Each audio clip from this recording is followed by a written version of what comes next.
Good morning. Welcome to the sixth season of the 30-minute drill. We're excited for this year. We're going to be talking the NFL season. And we're going to start with the Super Bowl champion New York Giants. Anthony, what do you think?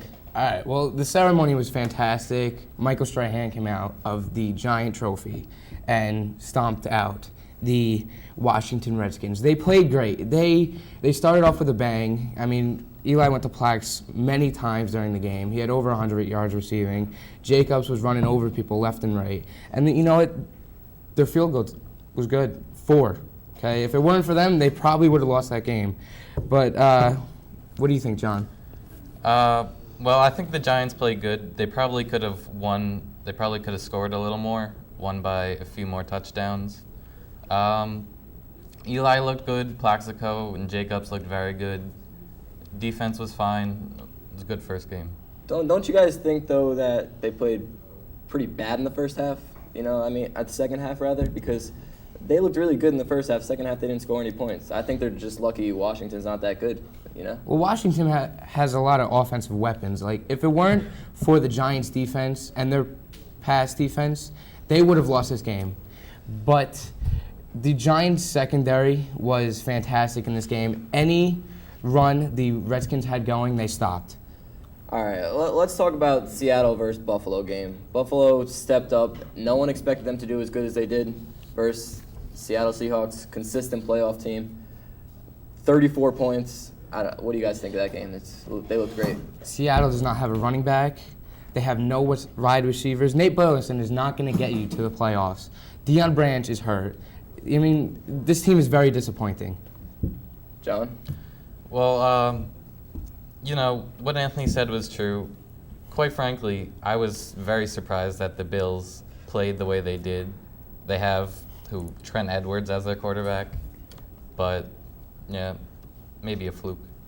I think the AFC East, everyone in the AFC East should be scared, you know? I think they're going to be real good this year. I don't know. All right, Tampa Bay, New Orleans. I think one of the best games of the weekend, back and forth all game. New Orleans comes out on top in front of their home fans after the hurricane. I mean, this is big for the state of New Orleans. They played great. Breeze, great quarterback, top 5 in the league. I mean, Reggie Bush finally showing his true colors. He's going to be a great player in the NFL. John, what do you think? Reggie Bush did improve a lot that game. He didn't have very many rushing yards, but he had a lot of passing yards. And, you know, it was a good game for New Orleans. I totally agree with you guys. Absolutely. All right, next game we're going to talk about Philadelphia. Unbelievable. They just totally destroyed the St. Louis Rams. It was not even a fun game to watch. What do you guys? St. Louis was embarrassed in this game. Embarrassed. Steven Jackson did nothing at all. Randy McMichael was their leading receiver, a tight end, leading receiver. You know, Donovan McNabb did amazing, and all their wide receivers were hurt. Rookie Deshaun Jackson led the team in receiving yards. This was a great show for him. John, how do you feel about that? Well, I think this basically shows how good the Eagles are going to be this year. I mean, they have Kevin Curtis, who is out, actually, with a hernia, and they still put up 38 points. Brian Westbrook is a top running back, as he is every year, and the Eagles are a force to be reckoned with. I could see them going real far, maybe even winning the NFC East. We'll see. All right, Chicago, Indianapolis, late night, Sunday night game last night.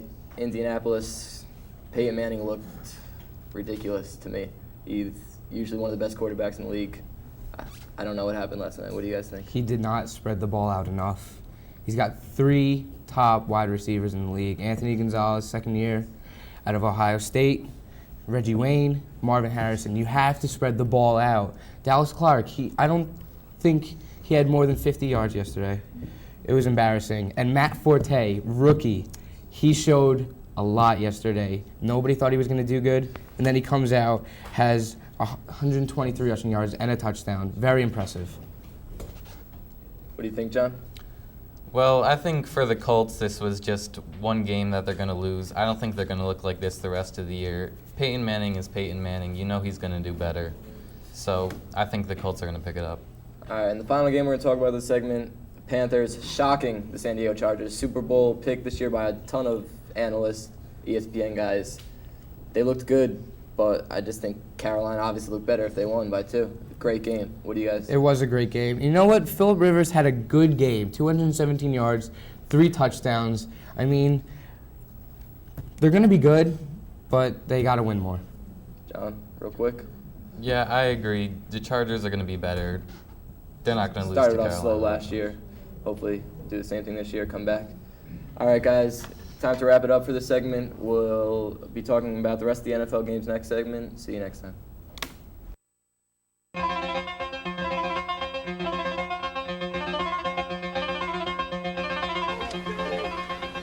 Monahan turns around, takes a quick peek at the clock, hands it up the middle to Lynn, who gets outside. Chaz Lynn, it's a foot race. He's at the 40, to the 30. Lynn still on the feet, and he's in. Touchdown, Wayne Hills. Look at the clock, Lou. It reads triple zeros as Chaz Lynn plays his own version of beat the clock. He had to go one place, and that was into the end zone, because if he was tackled, the half was over. Chaz Lynn beats the clock.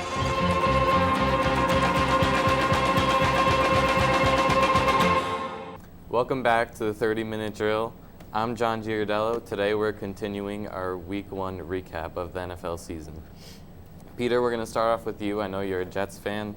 What do you think about their win over the Dolphins this week?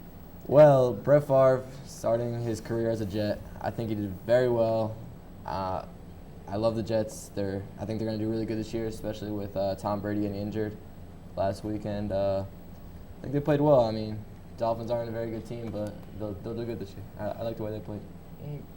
In my opinion, the Dolphins showed a lot. I mean, Ricky Williams came out, ran hard. Chad Pennington threw for 251 yards, 2 touchdowns. He threw a pick, but that's all right. That ended the game. But, they played hard, and they showed that they could stand with the big boys.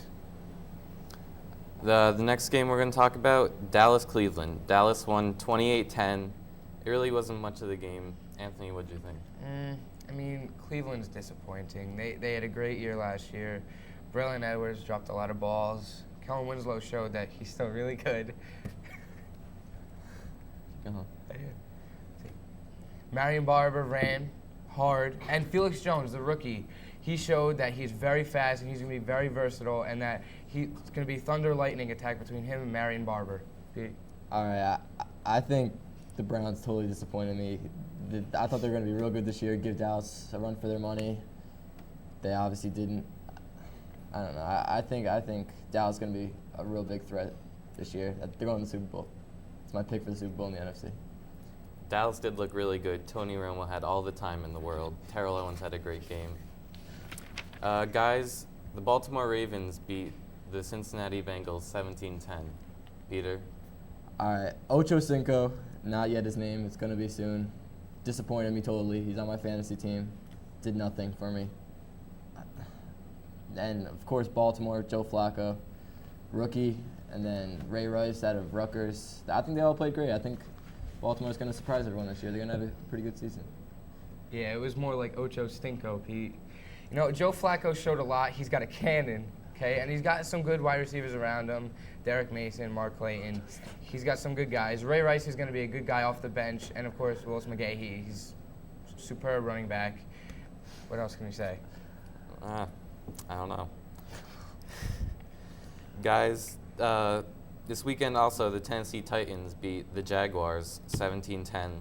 What do you guys think about Jones-Drew? He didn't have that great of a game. Jacksonville surprised me with how bad they played, actually. I mean, even Vince Young got hurt, and I believe it was the fourth quarter. Still, Kerry Collins came in, what is he, 40? Jacksonville played terrible defense, I thought. Tennessee I don't know, they played great compared to Jacksonville. David Garrard threw, I think, 2 interceptions, and he only had 3 all of last year. We'll see how they do. I thought they were going to be a lot better than that.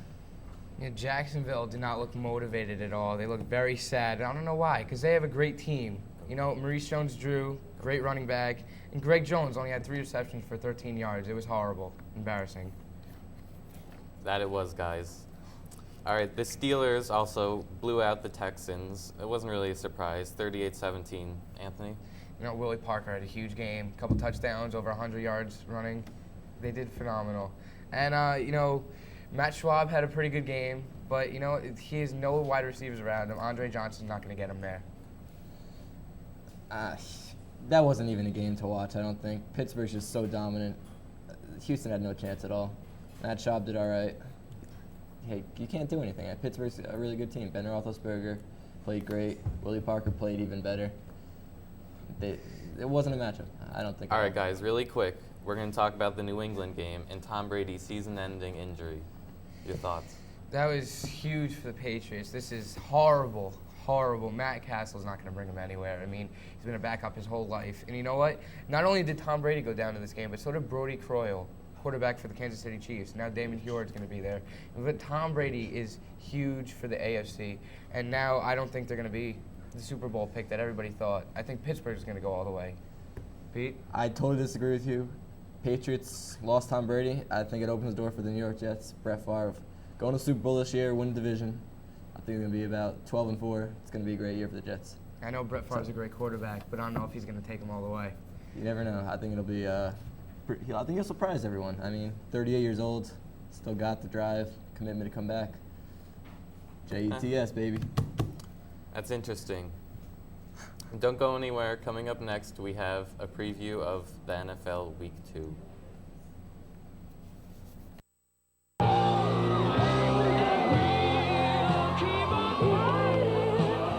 Emotionally, look at Greg. Wow, he's just ecstatic. He can't believe it. It's unbelievable. So with 10 seconds left to go, Monahan's gonna have to make it one more time. 7, 6, 5, 4, 3, 2, 1, and it is over. Wayne Hills is the 2002 Group 3 North 1 State Championship, their first ever state championship, and what a fantastic end to an amazing season for Wayne Hills. And you know what? Greg Olson has won a state title for his father, Chris Olson, and first one in Wayne Hills history.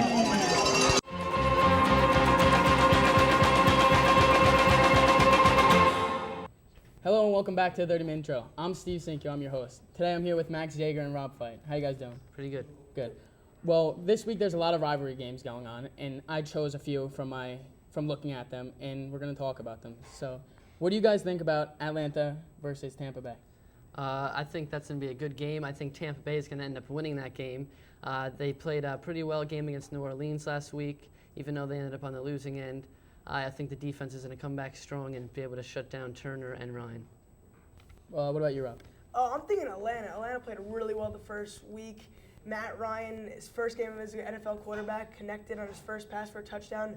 Michael Turner looked really good, 230 yards, just all-around performance by Atlanta. Played really well. I think they'll win. I'm going to have to agree with Rob on this one because even though they have a young line, which was one of their problems in the offseason, that it made them look a lot better. And, you know, if Matt Ryan gets his time and Michael Turner gets his carries with that line doing as good as they did last week, I think they could stop Tampa Bay.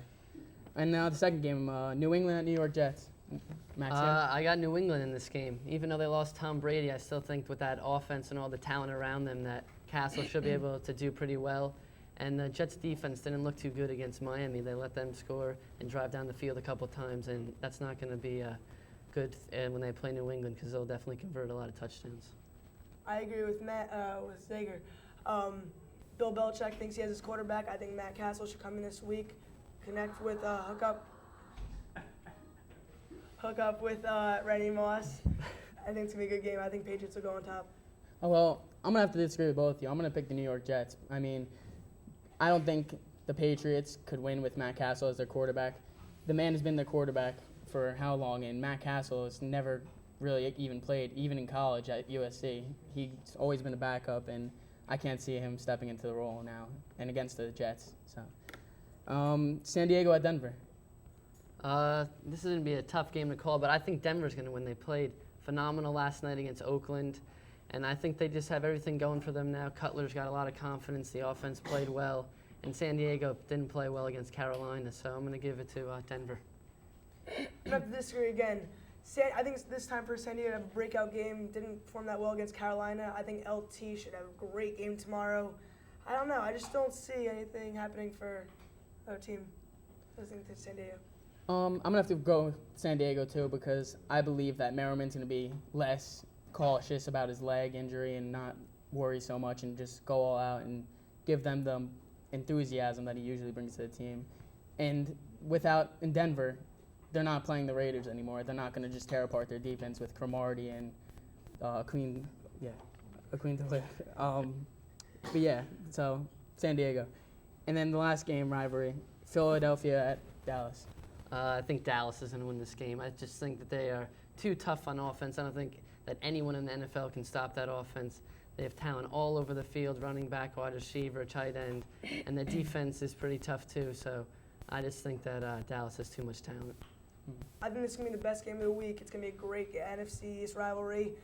I'm going to have to go with the Eagles on top, only because they look so well this week, and everyone, just the offense, Donovan McNabb looked healthy, the defense looked well. Dallas is just Dallas. I think that if Eagles go in there and play their game, I think they should be able to go on top.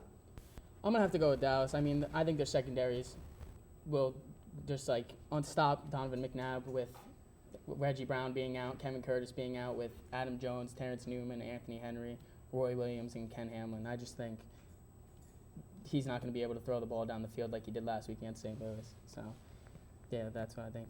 So when we get back, we're going to talk about the pick'em teams of the week and our players to watch for.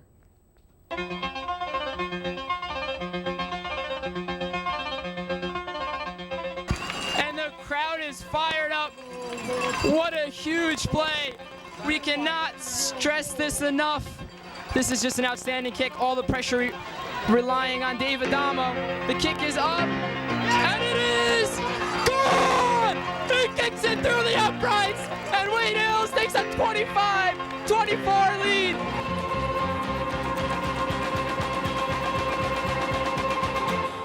Now, what are your games of the week? My game to watch this week is Chicago at Carolina. Both teams had huge games this week. Chicago beat Indianapolis. Carolina beat San Diego in a last-second touchdown. It's going to be a really good game. I think Carolina is going to go on top, though, just because the strong backs, D'Angelo Williams and Jonathan Stewart, both look really well. Both look really good the first week, and it's going to be a really good game. I think Carolina on top, though. All right, my game is Pittsburgh at Cleveland. Both of those teams are going to be fighting for the division, and it's a really important game. Whoever wins that could get on top of the division. I think Pittsburgh's going to end up winning with Willie Parker playing so well and Ben Roethlisberger, but it'll be a very good game. I'm going to go with Cleveland here. I mean, they didn't look good against Dallas, but I feel with Derek Anderson and Dante Stallworth and Braylon Edwards and Kellen Winslow, they could just pick apart their defense. Their defense is looking good and everything, but I don't think Casey Hampton and everyone could pressure Derek Anderson to make him turn over a lot. So, what do you think about that game, Rob? I think Pittsburgh's going to go on top. Ben Roethlisberger looked really good this week, fresh in the pocket, just signed a 7-year contract. He's got his team, he's there, and just he looked really good this week. My game of the week is going to be Colts versus the Vikings. I think the Vikings are going to win this game because, Peyton Manning didn't do good last week. I mean, he came back from surgery, didn't do a snap in preseason. I think that's going to affect him with the Williams brothers and Jared Allen coming after him, pressuring him, probably force some turnovers here and there. But I just don't see the Colts coming back after that loss last week to Chicago Bears. What do you guys think? I think the Colts are going to come back and win. I don't think Minnesota impressed me that much because Tavares Jackson just is not making any good throws. He threw away the game last night against Green Bay. And I just see Peyton Manning responding and going back to the old Peyton. I completely agree with Max. Last night, Tavares Jackson just did not look good at all. And Peyton had a bad game, but so what? I think this will come back, look good, and give him a W. All right, now we're going to switch to players of the week. Who's your players of the week? My player of the week is Brett Favre. He's got a big game coming up against New England, and they have a weak secondary, and I think that Favre can really take advantage of that. And if he plays well, then the Jets are going to have a chance to win that game. I like that pick. What about you, Ron? Got to be Eli Manning. Eli Manning played great the first quarter against the Redskins. First drive was just amazing. And the second half just didn't look like Eli. But this week they're going to St. Louis, who just blew 38-3 against Eagles. I think he should really play good, play well. All the Giants. Should be an easy game and a nice way to get back in touch. That's good. My player of the week is going to be Jamarcus Russell. For Jamarcus Russell, he just couldn't do anything against the Denver Broncos. He's a former #1 pick. A lot in his mind right now. Gained a lot of weight in the offseason. I think he's going to have a really big game and step it up this week against the Kansas City Chiefs in their weak secondary. So, all right. Now we're going to the Pick'em Teams of the Week section. Pick'em Teams of the Week is when you choose one team a week, and if you get the game right, then you get 1 point a week, and whoever has the most points at the end of the season wins the Pick'em Teams of the Week. Last week, I picked the Atlanta Falcons over the Detroit Lions. They won 34-21. Rob and Max got the Cincinnati Bank. No, excuse me, Baltimore Ravens. Over Cincinnati. Yeah. And then, who are you guys picking this week? I'm going to take Jacksonville as my team this week. They're playing Buffalo, which at home. They didn't really show up last week against Tennessee, but I feel like they're going to come back strong. Garrard is going to have a good game. The running game with Drew and Taylor's going to get back, and the defense is going to shut down Lynch and Buffalo, and they'll take this game. Really? I'm going to have to go with Buffalo, I think. I think that, what's it called? Marshawn Lynch. I think Marshawn Lynch is great. I mean, he's going to become a superstar. And last year he won Rookie of the Year. He did great. So, what do you think, Rob? I'm gonna go with Buffalo, having a huge win over Seattle. They looked really good this week. Special teams, everyone just looked really well. So it's gonna be a very good game though. But I think Buffalo's on top. What's your team of the week? Back to my game of the week. I think Carolina in Chicago's gonna be a great game, but I think Carolina's gonna go on top. Such strong running backs. Chicago had a nice win over the Colts, but I just don't think they'll be able to repeat again this week. It's gonna be a good game. Carolina, just Jake Delhomme looked good. Everyone, the entire team, defense. Chris Gamble scoring on a fumble recovery touchdown. It's gonna be a good game, but Carolina. Yeah, I think the Chicago's gonna win. I feel Kyle Orton really stepped up as a starting quarterback, and he really did win the job. And with the young running back Matt Forte, who did such a great job against the Colts defense, I just think they're gonna win. So, all right, I'm gonna go with the Oakland Raiders over the Kansas City Chiefs. The reason I'm picking them is because this is the only week that you can pick them. They're playing one of the worst teams in the Kansas City Chiefs. And they're one of the worst teams in the NFL, so I figure pick them now. Jamarcus Russell, like I said, has to have a big game. Darren McFadden needs to step it up. The secondary needs to step it up. They just looked horrible last game. They got picked apart. So what do you guys think about that? I think that that's a tough game to call. Both teams are not too good, but I think Kansas City's going to win that game. I just feel like Oakland played so bad against Denver, and Kansas City played pretty well against New England that they're going to take the game because Bo's going to definitely hurt the secondary, even though they have a good secondary in Oakland. I think it'll cause them problems. And Larry Johnson is pretty good, too. Yeah, all right. Well, that's enough time for today. We're going to send it off to Matt and John for baseball.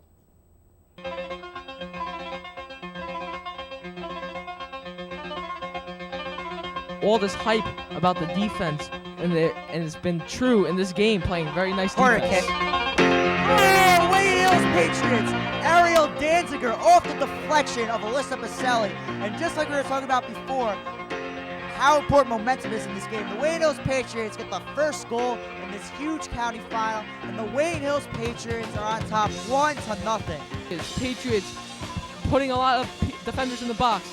Ryan looking for help, and that is it! That is their final. The Wayne Hills Patriots have just defeated the Wayne Valley Indians in the Passaic County Final. Girls soccer, Wayne Hills 1, Wayne Valley nothing. They are your 2005 Passaic County champion.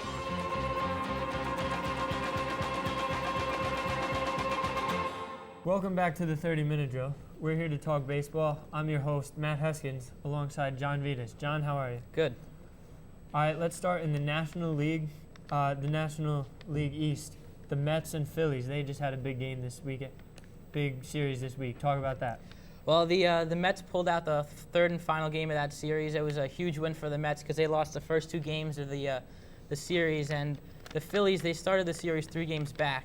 So if they took all 3 of those games, it would have been tied. The Mets couldn't afford that. All right, so now the Phillies are just 2 games back. Who do you think is going to win the NL East? Well, being a Mets fan, I'm going to take the Mets. I think they have much better starting pitching, and that's huge in a playoff race. They have Pedro, Johan Santana, Oliver Perez, Mike Pelfrey, who's been one of the best pitchers. And, I mean, the Phillies, after Hamels and Moyer, they really don't have too much pitching. And I think Wagner's going to be coming back soon. That's going to be a huge lift for the Mets bullpen. And the Mets have a very easy schedule. They play Washington and Atlanta, 2 series against both those teams, so I'm going to take the Mets. I'm going to disagree with that. I'm going to take the Phillies to win the NL East because they have an easy schedule. They play Atlanta and Washington, 2 terrible teams, twice each. The Mets most likely will have, I think, will have a collapse like last year. They don't have that great of hitters, I think, that have stepped up enough for them to win. And the Phillies just seem like the better team against the Mets, so I'm going to pick the Phillies. Well, Delgado is the hottest hitter right now in the National League, and that's helping the Mets out a lot, especially with the RBI situation. And I like the Mets. I just think they're better. Their bullpen's going to pick it up. They have the 40-man roster now, so they brought up a lot of new guys. Someone's going to step up out of 12 guys. Somebody's got to pitch well. Do you think they'll be thinking about last year's collapse? No, I don't think so. They have Willie Randolph's gone. They have Jerry Manuel, who I think's managed great for the Mets. And this year they have Johan Santana, which is a huge difference in confidence boost from last year, because last year they just couldn't win games, and Johan can give you a quality outing every time he's on the mound. So with the Mets starting pitching, they can't go on any long losing streaks with that good of pitching. So, I mean, they're not going to collapse this year. All right, well, we'll see how that plays out.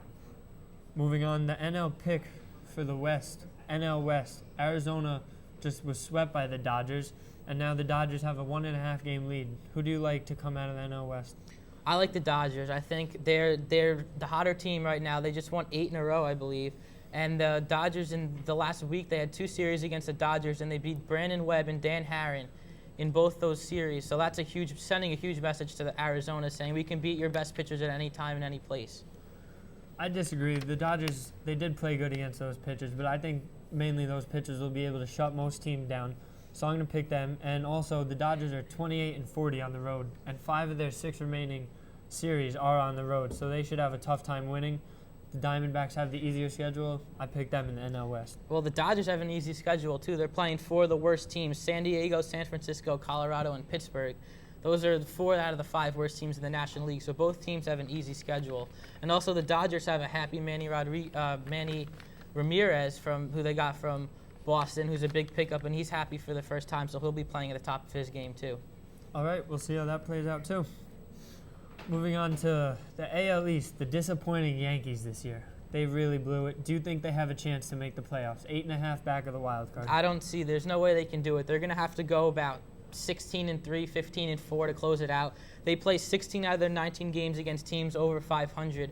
They had lost Chin-Ming Wang, who's their best pitcher, and Jorge Posada's out for the year. And they don't have Joe Torre this year, which is another reason the Dodgers, I think, are going to move on to the playoffs, but also a reason the Yankees will not, because they're playing good teams, like I said, and they're 8.5 back with 19 to go. I don't see how they can pull that off. I agree with you, too. They play a tough schedule. They play all the top teams in the AL still. They're way too far behind mathematically, and their players have just not stepped up enough for them to go to the playoffs. Disappointing last year in Yankee Stadium. Definitely. All right, in the AL East still, the Rays and Red Sox are close. Red Sox have been catching up. Who do you think is going to win that? Well, I picked the Rays from the beginning of the year to have a good season, and they definitely have. But I think the Rays are going to hold on. They do have a 1.5 game lead. The Red Sox are surging. The Rays lost 3 in a row, but a huge thing for the Rays is they're getting their slugger, Evan Longoria, back. That's going to be a huge boost for their offense because their pitching's been solid the whole year. All right, I agree with you. All right, that's going to do it here on this week's 30-minute drill. Thanks for joining us. I'm Matt Heskins, along with John Vittas.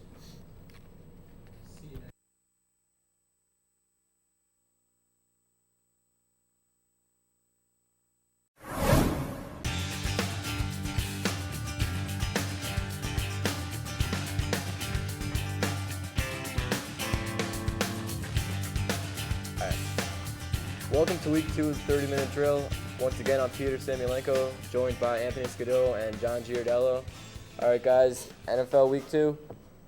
Going to start with, again, the Super Bowl champion New York Giants playing St. Louis. It was a close game for a long time. Giants pulled away toward the end. What do you guys think? You know, the Giants, again, showed why they were the Super Bowl team. They played phenomenal. Eli had a huge game. The running game was established, and you know what? They pound the ball, and then they get a huge play from Eli. Did you see yesterday when Eli threw the ball lefty to Brandon Jacobs? That he's coming up with all different things. He's turning into a Brett Favre. What do you think, John?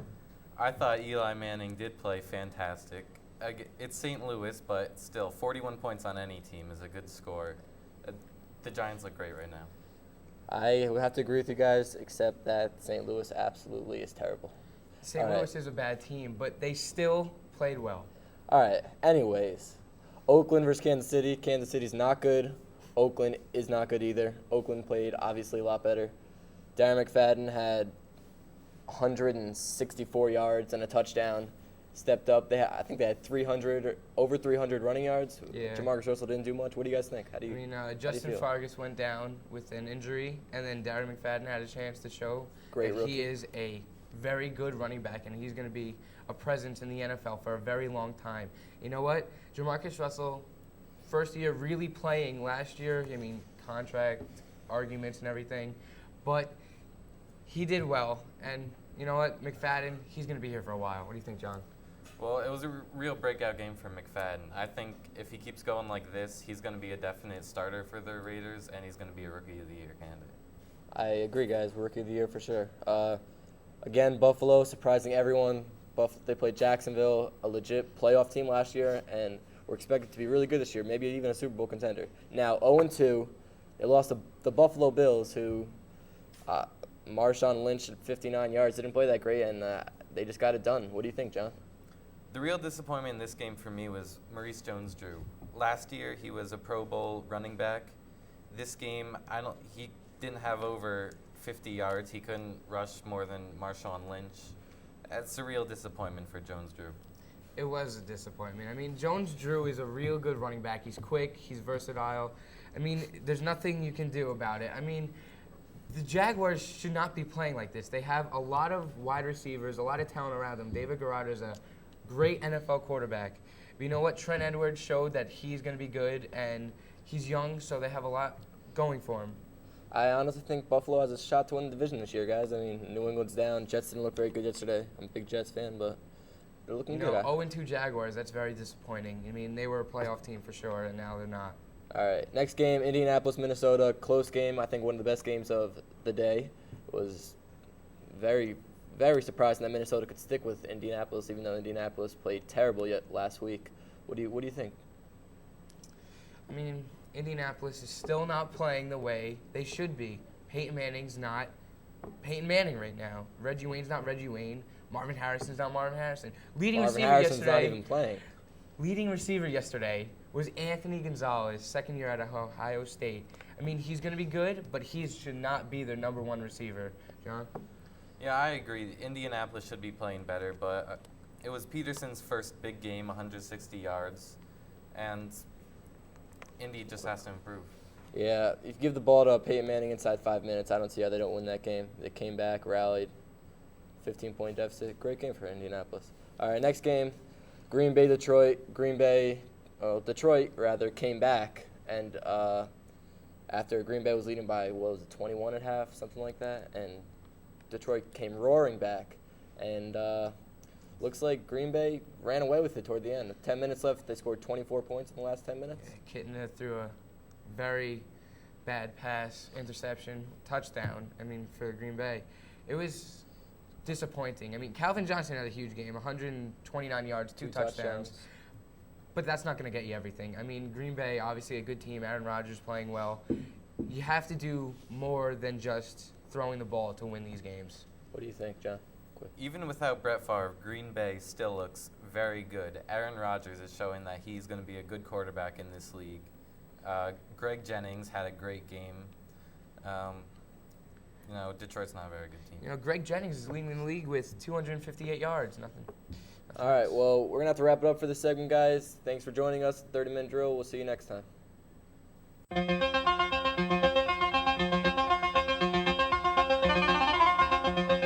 DeCicco gets it done. And finally, a play to remember. It looks like a DD sweep, but Danny will let it fly. DeCicco hadn't thrown a TD pass since the 8th grade, and this one goes to Fulham. It's a game ender. Wow.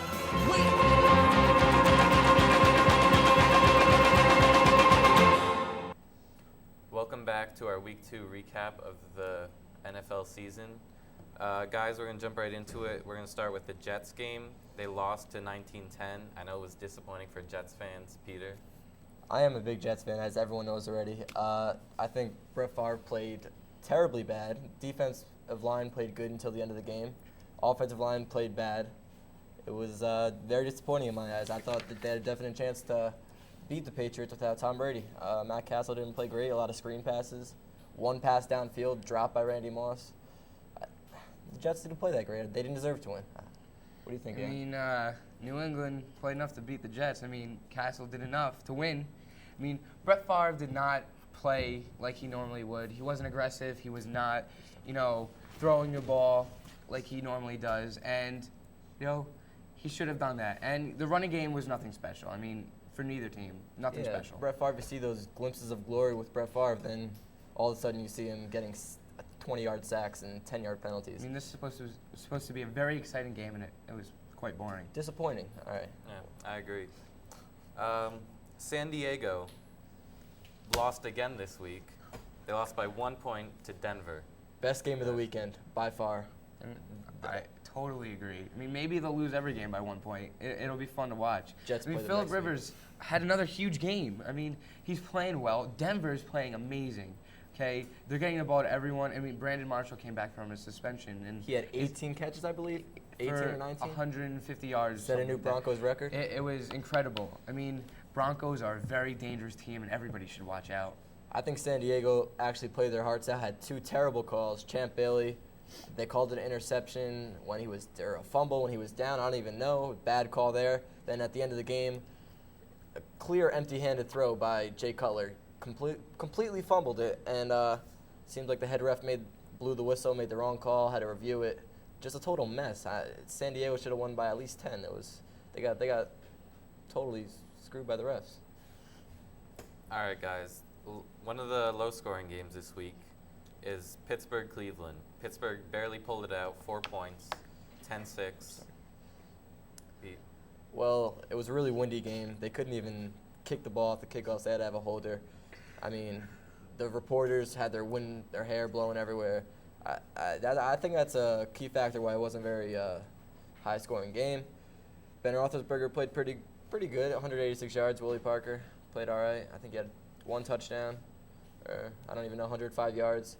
It wasn't a very exciting game, Sunday Night Football. It was all right. Yeah, I mean, nothing special. Pittsburgh should have won by a lot more, in my opinion, though. I mean, they're a great team, probably the candidate for the AFC Championship game. Besides the Jets, of course. The Jets, okay. But Pittsburgh should have won by a lot more than 4. All right, guys. Despite having Vince Young out this week, Tennessee still won 24-7. Is Vince Young's absence affecting this team? Absolutely. I think Kerry Collins is good. He's old. He brought the Giants to the Super Bowl in 2000, but his time has passed. I don't see them going very far with Kerry Collins. What is he, 40 or something? Vince Young's a lot better. I think he could run the ball, has more control of the offense. They win this game. I don't think they win a lot more with Kerry Collins. Vince Young still hasn't corrected those college mistakes, throwing sidearm. His accuracy, it still isn't there.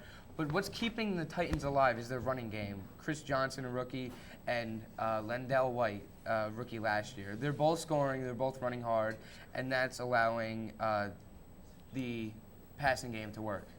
San Francisco. Guys, one team that's fallen apart this week is Seattle. They lost to San Francisco, not a very good team, by 3 points. Anthony? JT O'Sullivan showing he is a quarterback. I mean, they went over Alex Smith. They threw him out. I mean, JT O'Sullivan is playing phenomenal. Okay, all they have to do is play defense, and they'll keep winning. Seattle upsets me once again. They lost to Buffalo last week, who is obviously a threat, even though I don't think they are, being a Jets fan in the AFC East. San Francisco, not a great team. JT O'Sullivan, a no-name quarterback. They come back. They were losing to Seattle by 17 or so, and they came back, won in overtime 33-30. Frank Gore had an all right game. They just played as a team. San Francisco, I think they did pretty good. Seattle should be winning these easy games. If they don't, they're not going to the playoffs. I don't think they are going to the playoffs. Next game, John. Last game, really quick, is Tampa Bay-Atlanta. Tampa Bay winning 24-9.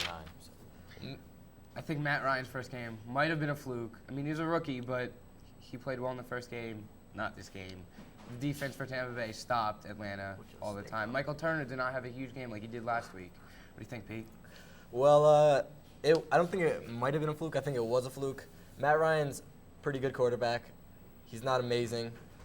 First game in the NFL, got a couple lucky breaks. They didn't play that great of a team in the Lions. I believe they played.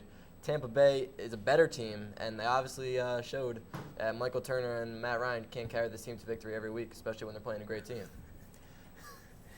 That's it for our Week 2 recap of the NFL season. I'm John Giardiello. See you later.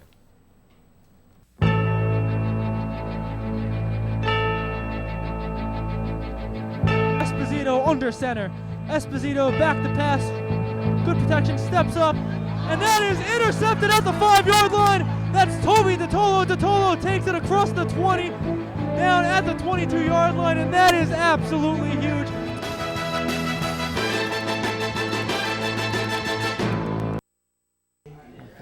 Welcome back to the 30-minute drill. I'm Anthony Scudillo here with Joe Rapp, one-on-one. We're talking Major League Baseball. AL East full of great pitching, great hitters, upcoming stars. What do you think, Joe Rapp? Well, Red Sox and Rays are tied right now, and the Rays have done it with pitching because all their 5 starters have over 10 wins. But right now they're sliding, and the Red Sox are playing very well. They're 27-13 since the Manny trade. I don't know what's going to happen in the end, but I think the Red Sox are going to play well and win the division. I disagree. I think the Rays youth will withstand the entire season, and I think they will go deep into the playoffs and win the division. They have a lot of pitching, a lot of young talent, a lot of young stars. Even though they have a few injuries to Kyle Crawford and Cliff Floyd, who are always on and off the DL, I think they'll win. And B.J. Upton. P.J. Upton. Yeah, but he doesn't always try his hardest. You know what? He's a disappointment to me. All right, AL Central, what do you think? Well, Twins are 1.5 games behind the White Sox. The White Sox lead the league in home runs. Twins lead in scoring position. So, I think what it's going to come down to is starting pitching. Twins have young starters in Nick Blackburn, Glenn Perkins, and the White Sox have Vasquez and Mark Burley, 2 veteran pitchers. So I think it'll come down to starting pitching, and the White Sox will win the division. I agree. They also have John Danks, and Mark Burley is a great pitcher, and he's shown that he's good enough to, go an entire season now. I'm very disappointed in the Tigers. Most of the analysts on ESPN and Yahoo thought they were going to win it all. Yeah. Okay, disappointing. They sent down Dontrell Willis to the minors. I mean, what do you think about the Tigers? Well, I thought they would challenge the Yankees for a World Series title. I guess that's not going to happen this year. So I thought their pitching would be better. I mean, Verlander is under 500. Nate Robinson's under 500. Kenny Rogers keeps getting older. So I'm just disappointed. I mean, speaking of the Yankees, they were a huge disappointment this year. Pitching goes down, hitting goes down. What do you think the Yankees need to do to rebuild next year? Rebuild next year? Well, I think all it is this year, they weren't hitting well with runners in scoring position. And another thing, Hughes and Kennedy, they thought they'd be the big stars, and they weren't. I mean, they showed they have some young talent with Phil Koch and Brett Gardner and guys like that. But you know what? I think they need to do a lot more in the offseason. Ben Sheets is available. CC Sabathia is available. Teixeira. You got to work hard. All right, let's go AL West. Obviously, Angels have it wrapped up. Yep. What do you think about the Angels? Well, they have a great pitching staff. They can go 6 deep if Kelvin Escobar was still pitching. They got K-Rod closing games, recently passing Bobby Thigpen for the all-time record, and they got a great offense. You know what? Vlad, still an Angel. Gary Matthews Jr. coming off the bench, a great player coming off the bench. All right, let's go NL East. Joe Rapp, obviously the Mets are in first place. Collapsing, though. What do you think? Their bullpen. It's all their bullpen. Luis Ayala was doing good up until this past week. They just keep giving up wins. They should be winning all these games. And the Phillies are coming out strong. Their offense is carrying through the stretch run. I mean, the Phillies have been building for a couple years now, a good team. I mean, Brad Lidge closing again, doing great. Brett Myers pitching well again. I think the Phillies will win this division. I think the Mets will collapse again, like last year. They may have a shot at the wild card because the Brewers are collapsing also. But again, the Mets bullpen has been horrible thus far. I mean, Billy Wagner goes down, may not even come back. I mean, you got to hit, you got to do everything, and they're not doing anything. All right, let's go to the NL Central, where the Cubs are dominating, but the Brewers are still there. What do you think? Brewers, I think they just got to pull for the wild card. The Cubs have great starting pitching. They have a great lineup in Derek Lee and Aramis Ramirez. And Ryan Dempster, the closer last year, has won 15 games for this team. So I think he's a big part of their success. What about the surging Houston Astros coming up fast? Are they going to be the Colorado of last year?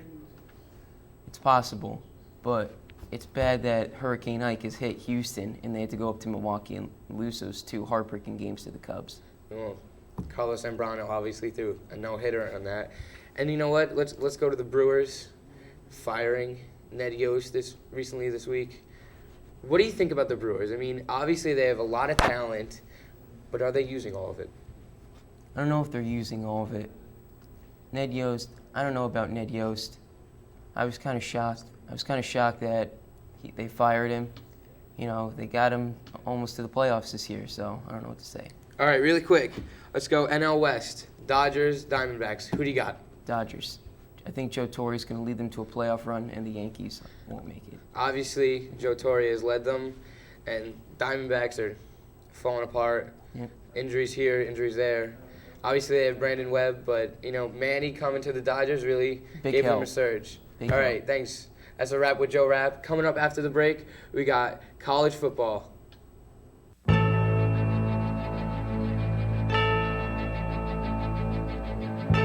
Ace set, Van Peenen's the running back.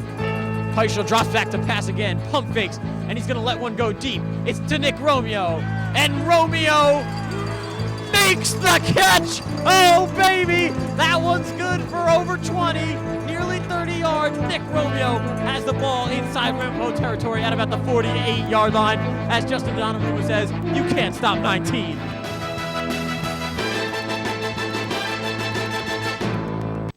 Welcome back to the 30-minute drill. I'm John Vittas here with Matt Heskins. We're going to be talking college football in this segment. We're going to start out with USC and Ohio State. It was the game of the week here in week 3.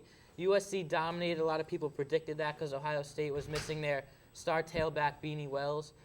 So, Matt, how did USC dominate so much in this game? Well, there were a couple of reasons that helped them. One, it was at home, so they had the home field advantage with the refs and the crowd. Also, they just have much more overall team speed and talent. They're much better in most positions than Ohio State. Their quarterback, Mark Sanchez, has been playing really great, and that just all culminated into a big win. Yeah, I agree. USC just has better team talent overall. Now, Ohio State's going to drop in their rankings naturally with the loss. How far do you think they should drop? Where would you say they should be ranked? Well, they were ranked 5 before the loss, so I'm going to say around 12 would be probably the closest spot because they lost by a pretty big margin. If it was closer, they would have maybe stayed closer, but they're going to drop down to 12. Yeah, well, if Ohio State had Beanie Wells in that game, you think it would have turned out differently? It would have definitely been closer, right? Well, it would have been closer, but they could have scored maybe 2 more touchdowns, but I don't think it really would have been a close game. USC had twice as many rushing yards, so that was a big deal. Yeah, but I don't think he would have helped. That was much. Definitely a key, the rushing yards, because USC dominated, and if Ohio State had Beanie, that would have helped a lot. Now, do you think USC looked really strong in their first 2 games? They also destroyed Virginia in their first game of the year. Do you think they'll lose the rest of the year and finish undefeated and win a national championship? I don't think they're going to lose. They're just too good. They have an easy schedule. The only ranked opponent they play all year is Oregon. So I don't think they're going to lose. Yeah, there's no one in the Pac-10 that I think could really threaten them. The Pac-10, I don't know if they're going to be as strong as they were last year. So we're going to move on now to mid-majors who have been making their mark on this year's college football season. East Carolina has made the most noise. They beat Virginia Tech at Virginia Tech, who was in the top 25, as well as West Virginia, who was in the top 25 when they beat them. They're currently ranked number 15, and they still have big games against Virginia and NC State. Also, BYU and Utah have started the season out undefeated. Which of those 3 teams do you think has the best shot to move on to a BCS Bowl? I think East Carolina definitely has the best shot. They have a great quarterback. He's very fast. And wide receiver, one of the best wide receiver cores. And Utah has they won over Michigan, but Michigan really hasn't been playing well. They lost to Notre Dame. And BYU and Utah are in the same conference, which means one of them will have to lose. So I think East Carolina will be the best out of them 3. That's a good point. I'm going to take BYU just because, like I said, East Carolina still has to play 2 big schools in Virginia and NC State. So they have a shot to go down in both of those games. But I'm going to take BYU. I think they're the best team. They upset UCLA, who 59-0. That's a blowout. And UCLA beat Tennessee in the first week. Tennessee's a good team, so UCLA's solid, and they got beat by BYU 59-0. Also, BYU's quarterback, Max Hall, in 3 games has over 100 yards passing, 12 touchdowns, and just 2 interceptions. That's a great start to the season. Now we're going to move on to Rutgers, who's had a very disappointing start here in the Garden State. They lost to Fresno State 24-7 and also North Carolina 44-12. 2 huge, very, very disappointing losses.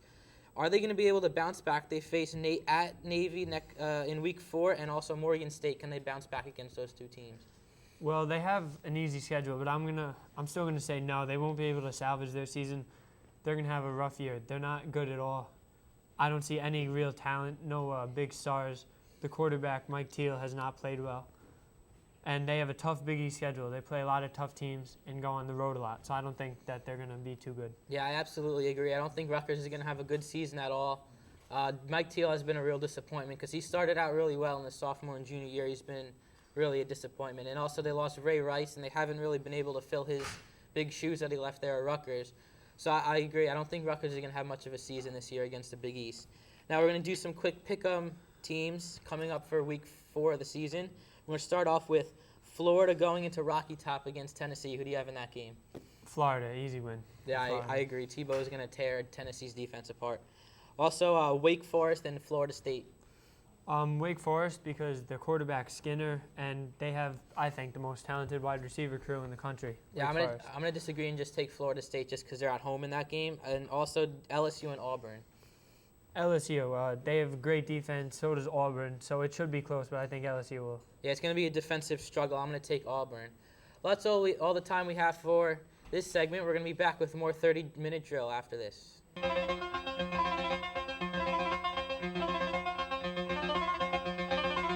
3rd and 5, 40 Indians from their own 37-yard line. Bly rolls out to the right side of the field, getting pressured by Drake.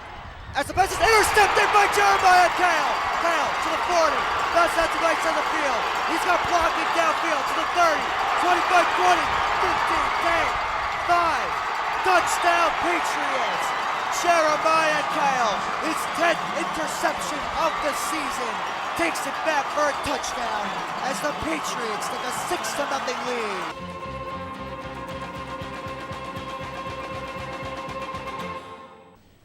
Hello everybody, welcome back to the 30-minute drill. I'm Steve Cinque, I'm your host. Today I'm here with Max Zager and Rapp. How you guys doing today? Good. You ready to talk some football? Definitely, yeah. Let's do this. Well, we picked a few games of the week that we thought we should talk about. So let's start it off. Okay, Arizona 2-0 at Washington 1-1. Who do you guys got and why? I got Arizona in this game. I thought that they've been playing great football this year. They played the Dolphins last week, and they really put a beating on them, 31-10. The offense is really flowing. Kurt Warner did a great job, and I think they continue that on Washington's defense. Mm-hmm. What about you, Rob? I'm going to go Washington. They played really well. Jason Campbell looked really comfortable in the pocket. Everyone connected. He had a great ball, Santana Moss. Offense played great, came back, ended up beating the New Orleans Saints. It was a great game overall. I'm going to go Washington next week. I'm going to have to agree with Max here. I think Arizona's a great team. You know, Kurt Warner took the job over Matt Leinart in preseason, which turned a few heads here and there. But, you know, with Larry Fitzgerald and Anquan Bolden as wide receivers, I feel like he's going to get like a lot of, a lot of yards passing, a lot of touchdowns against their secondary. I just can't see them stopping them. Okay, now game 2. New Orleans at Denver. Who do you got and why? I got Denver in this game. I think Denver's just playing great football. They won. They're 2-0 so far in the season. Jay Cutler's playing great. They just got Brandon Marshall back, and he's a top player. He had 18 catches last week against San Diego. So against a bad New Orleans secondary and a bad defense all around, I definitely think that Denver is going to win this game. Definitely Denver for the same reasons. That New Orleans defense just is not solid at all. Denver's offense, Jay Cutler and Brandon Marshall, they got him back now. It should be pretty productive. It's going to be a good game. Denver will go on top, though. I just have to apologize to Jay Cutler. For all these years I've been putting you down the drain, you know, not respecting you for a quarterback. But you know what? After what he's done in these last 2 games, he completely turned my opinions about him around. I mean, he's just doing fantastic. I mean, even Shanahan has hope in him to, like, go on 4th down and win the game. and to go for the 2-point conversion, then go overtime against San Diego. That shows a lot in your quarterback, and he pulled it out. Now, Philadelphia versus Pittsburgh at Philadelphia. This is a tough game to call. You don't know what Philly has, but I'm going to take Pittsburgh in this game. I think that they've been playing really well on defense, and I think they definitely could shut down the passing game with Donovan McNabb and contain Westbrook. And with the weapons they have on offense, and Willie Parker and Hines Ward and Santonio Holmes with Ben Roethlisberger throwing them the ball, I definitely think that they got the tools to beat the Eagles. You know, I'm really indecisive about this game. Pittsburgh and Philadelphia, just great teams. Both two solid quarterbacks, two solid defenses. I don't really know what to take. Pittsburgh looked really good yesterday. Ben Roethlisberger connecting with Hines Ward, and then Philadelphia, who knows about tonight against Dallas. But both teams, it's going to be a great game. I don't know, though. You don't know? You just leaving it at that? Maybe Pittsburgh. Pittsburgh? How about that, Steve? Yeah, I'm going to go with Pittsburgh. I mean, I like what Donovan McNabb and Brian Westbrook are doing with that offense, but I think with the defense with Pittsburgh, with James Ferrier and Troy Polamalu, the way they're playing great, and Ben Roethlisberger and Willie Parker just being who they are, I think they're just going to roll past the Eagles. And Dallas at Green Bay, who do you guys have? I got Green Bay in this game. I know a lot of people are going to say that this is a bad pick. Dallas is the team that beat this year, but I really have confidence in the way the Packers are playing. Aaron Rodgers is playing great football. He had over 300 yards against the Lions last week. And the defense, they have great cornerbacks, which can stop the great passing attack that the Cowboys have. I'm going to have to cut you off here. I think there's no chance. I see Dallas just I don't know. I think Green steamrolling Bay's them. got this. I mean, Aaron Rodgers, what he's doing for them, after playing after Brett Favre, what he's done there, him doing whatever he's doing, I still can't see it. Dallas is the team to beat. They're my Super Bowl prediction. I think they got it in the bag. So, what about you, Rob? You know, I never liked Dallas. I'm a huge Giants fan, and I'm pulling for Green Bay this game, hoping that Aaron Rodgers connects for 4 touchdowns. But I got to go with Dallas. Okay. So we agree on something. Okay, now we're going to our Pick'em teams of the week. Last week, me and Rob got them right. We both are 2-0. He picked Carolina, and I picked Raiders, excuse me. Wow, I'm sorry. It's such a team to pick. And Max got it wrong, so he's 0-1. So who do you guys have? I got a rebound this week, so I'm going to take the sure pick. I'm going to take the Patriots to beat the Dolphins. I think that's a pretty easy pick, the way that the Dolphins have been playing this year. And also, I'm going to take Chicago, who I had losing this week, but I'm going to take them beating Tampa Bay just because they hadn't really been playing well. But the defense and special teams are so solid from the Bears. I'm going to pick the Texans because they're coming off a bye week and they're resting. They thought about what happened with them in the first week losing bad, and I think they're going to bounce back and win. So, all right, well, that's all the time we have here. Good night, and thank you very much for watching. Hope to see you all next week. Merry.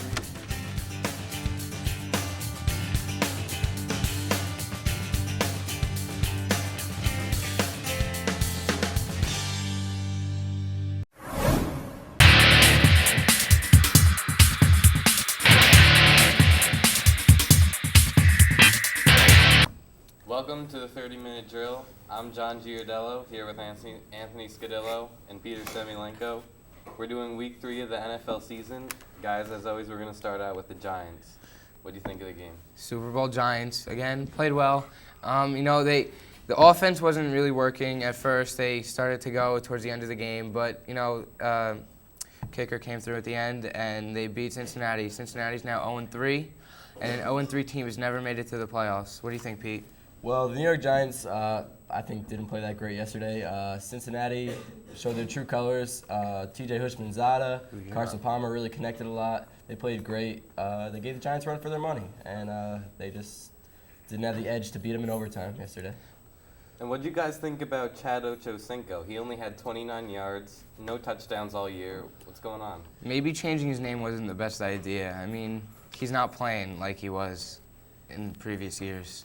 Yeah, he's really upsetting me. He's not living up to potential. He's not going to do that great this year. What's he have, like 29 receiving yards this year? It's horrible. He's a bust. Well, guys, Pittsburgh lost to Philadelphia this week, 15-6. Are the Eagles still good without Westbrook, who went down with an injury in the game? Well, Buckhalter's an explosive player that they have as their second running back. I mean, Donovan McNabb is still going to throw the ball around and spread it out. Deshaun Jackson, Hank Baskett. I mean, they got a lot of guys to throw it to. What do you think? I mean, Philadelphia didn't have a great offensive game yesterday, only scoring 15 points. Steelers have a great defense, but I think Philadelphia's defense really showed their true colors yesterday. I mean, with McNabb only having 196 passing yards and Carell Buckhalter only having 43 rushing yards, they didn't play that great offensively. So I think if their defense steps up like this, I really think they have a chance to go deep in the playoffs this year. They do have a lot of weapons on offense. They'll score some points. I'm not worried about them. Their defense did step up big. They had 9 sacks. Another game, Baltimore beat Cleveland 28-10. Last year, one of the big surprises was Derek Anderson. He had a great year, one of the best quarterbacks. This year is not really doing much. I don't know. If they keep losing, I think they should put Brady Quinn in at quarterback. Get him some reps, get him, started, because he is the future for that team. Baltimore, Joe Flacco, decent game. Ray Rice played okay. Nothing special. I mean, Cleveland's not the greatest team, but Baltimore did get a win. Well, I mean, Derek Anderson, they're paying him. They signed him for 8 years, something like that, $55 million. I think they have to play him. I don't think they could just bench him after paying him that sort of cash. Brady Quinn's definitely the future, but I don't think they just play him this season. I think they got to keep Derek Anderson in there. Joe Flacco didn't play that great, 129 passing yards. Ray Rice didn't play that great. No one played. This wasn't a great game. No, there was no offensive explosions. Nothing exciting about this game. Well, I think if they lose 7 games, I think Quinn should really go in. I mean, it's going to be over for them soon. We'll see what happens. The Denver Broncos improved to 3-0 this week. They beat New Orleans by 2 points. Guys, Jay Cutler looked great in this game. Is he one of the league's best quarterbacks? He definitely is one of the league's best quarterbacks. No doubt about it. Drew Brees had a great game himself, 421 passing yards. And Reggie Bush played pretty decent himself, 73 yards for not being a starting running back. He's showing his colors, too. Denver pulled out the win, even though they were winning big at halftime. Well, New Orleans is definitely going to... New Orleans is a good team, a lot of offensive weapons. Henderson, they got guys that can catch the ball, run the ball. They got a little bit of everything. But Denver is playing really great right now. I mean, Brandon Marshall had, 15 receptions for 155 yards. They're going to be great. Jay Cutler, he's doing good. Pete, anything else? Yeah, Jay Cutler's a great quarterback. He's young. He's only could get better. I like the way they're playing right now. Denver could definitely give everyone a run for their money in the playoffs, including the Patriots, Steelers, Jaguars, and anyone in the AFC. They're looking real good right now. Well, of course. I mean, Pittsburgh. I think AFC Championship game will be Pittsburgh against Denver. It's going to come down to the wire. It's going to come down to who stays healthy, but I think Pittsburgh will win. I mean, you can't say who's going to be in the AFC Championship game 3 weeks into the season, but as of right now, I'd have to agree with you. Pittsburgh and Denver, definitely the 2 best teams in the AFC right now. Denver was 3-0, but one team that's 0-3 is the Detroit Lions. They lost to San Francisco. Guys, can the Lions still contend with the playoffs in their division with the Packers, Bears, and Vikings? I don't think so. I mean, John Kitna is a great quarterback, throws for a lot of yards, but they don't have a runner. They've drafted wide receivers in the past, I think 4 drafts. I mean, it's way too much. You got to get a running back. You know what? Maybe they should lose out and, just get a running back. Pete? I mean, Detroit's bad. Definitely they're bad, but I think San Francisco actually played really good. Frank Gore had 130 rushing yards. He played pretty much out of his mind, I think, for San Francisco. They don't have a great line. They don't have a great defense. And Detroit's... They're not good. I don't see them winning a lot of games this year. Not going very far. Thank you, guys. That's it for our part 1 of our Week 3 recap. Don't go anywhere. We'll be right back.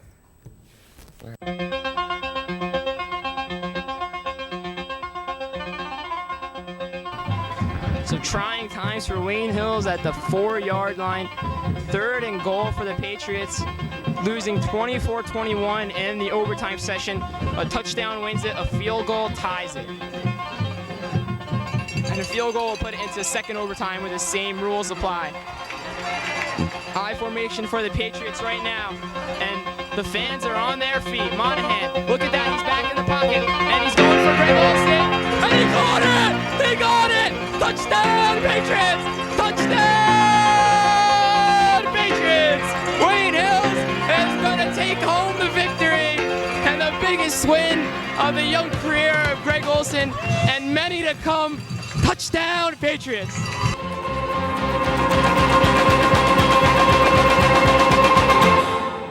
Welcome back to our Week 3 recap of the NFL season here on the 30-minute drill. We're going to start off now with Miami Patriots. Miami, surprising everyone, they beat the Patriots. Matt Castle was kind of disappointing in the game. Can he lead the Pats to a winning record? I don't think so. Miami played very, very well yesterday. Ronnie Brown had 4 touchdowns, 3 rushing touchdowns. 2 of them were fake to Ricky Williams as he's playing the quarterback. He runs in. He had a throwing touchdown. Chad Pennington had 226 yards, 17 for 20. Dolphins played really, really well yesterday, and they surprised everyone, I think. And New England their defense didn't play that great, so they didn't deserve to win this game at all. Yeah, Ronnie Brown set a record for touchdowns in an NFL game. I mean, he threw a touchdown to Anthony Fasano, newly acquired from the Dallas Cowboys. He was a rookie last year. He's going to be good in this league. Ronnie Brown, of course, amazing running back. And the Patriots, lousy.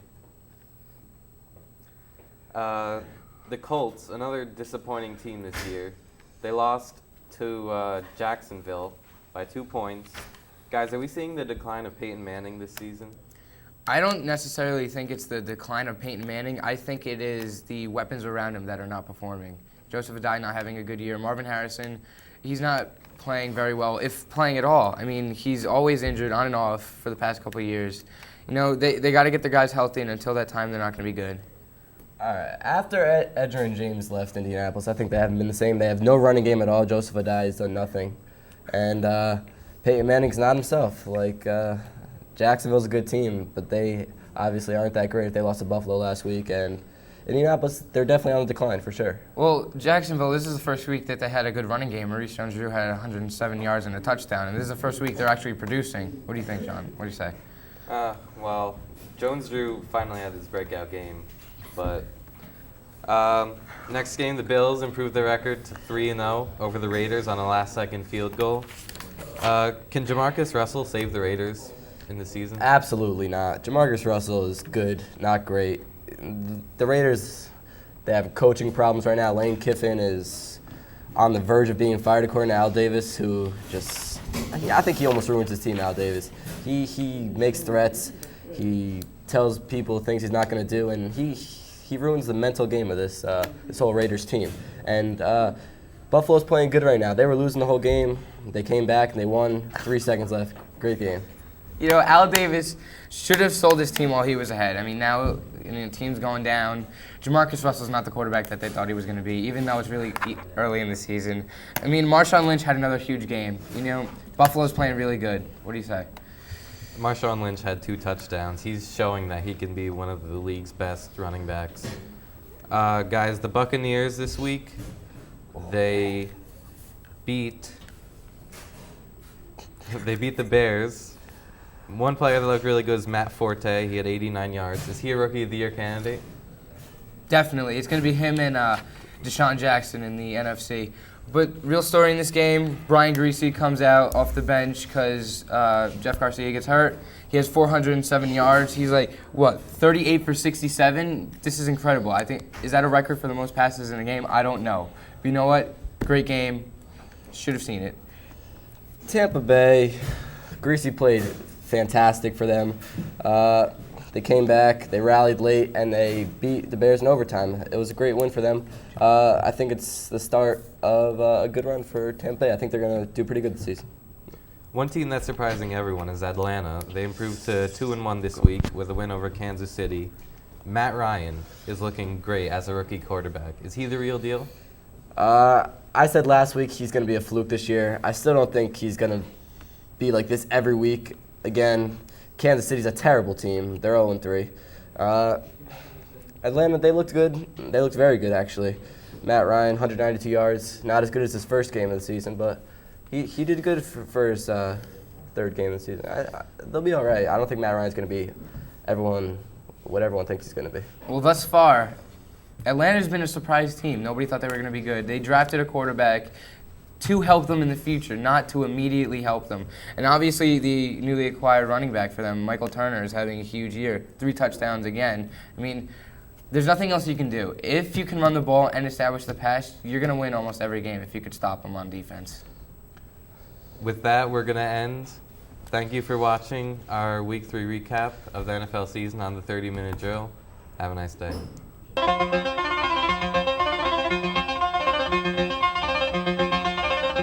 Corrado. Here's Campbell. Campbell centering Lischio. Off his stick, Lischio falls down. Beautiful pass from Campbell. Lischio not able to hang on to it. Axelman in the corner. Axelman, nice moves. Centers to Lischio. And Wade Hills puts it away. Wade Hills puts it away. Albert Campbell, his 4th goal. It's absolutely crazy at the ice ball. Wade Hills, your 2005 NBIL Ice Hockey Championship. Albert Campbell, 4 goals. For the Patriots, 6 goals. Campbell, the sophomore. What else can you say but wow?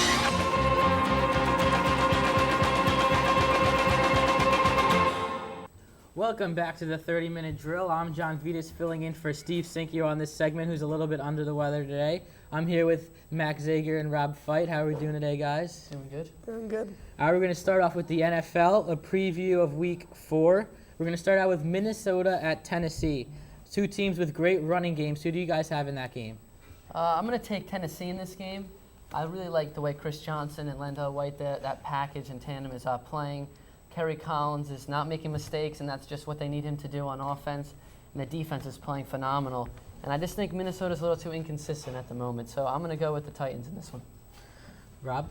I'm thinking Minnesota. I like the call by Brad Childress, head coach of Minnesota Vikings, taking out Tavares Jackson, bringing in Gus Frerotte. Team looked very good this weekend. Strong offense, defense held up. Seems like Minnesota has enough to beat Tennessee 3-0. I'm going to go with Minnesota. All right. Yeah, that move for Frerotte for Tavares Jackson definitely paid off in Week 3. Now we're going to talk about Green Bay at Tampa Bay. Tampa had a big win this weekend, and Green Bay lost on Sunday night to Dallas. Who do you guys like in that game? I like Green Bay in this game. I think they're going to win pretty comfortably. Their offense is very good and should overmatch the Tampa Bay defense, even though they're very good. I just think they have too many weapons. Running game's doing well, the receiving core. And their defense is playing great, the Packers, and I don't think Tampa Bay has enough weapons to move the ball down the field consistently enough to win this game. Rob?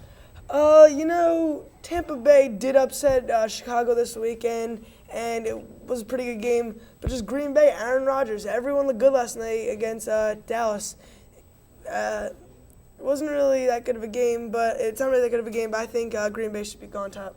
All right, now we're going to talk about the other team from that game on Sunday night, which is Dallas, who came in, got a big win over at Lambeau Field. They're going to be hosting Washington. Who do you guys like in that matchup?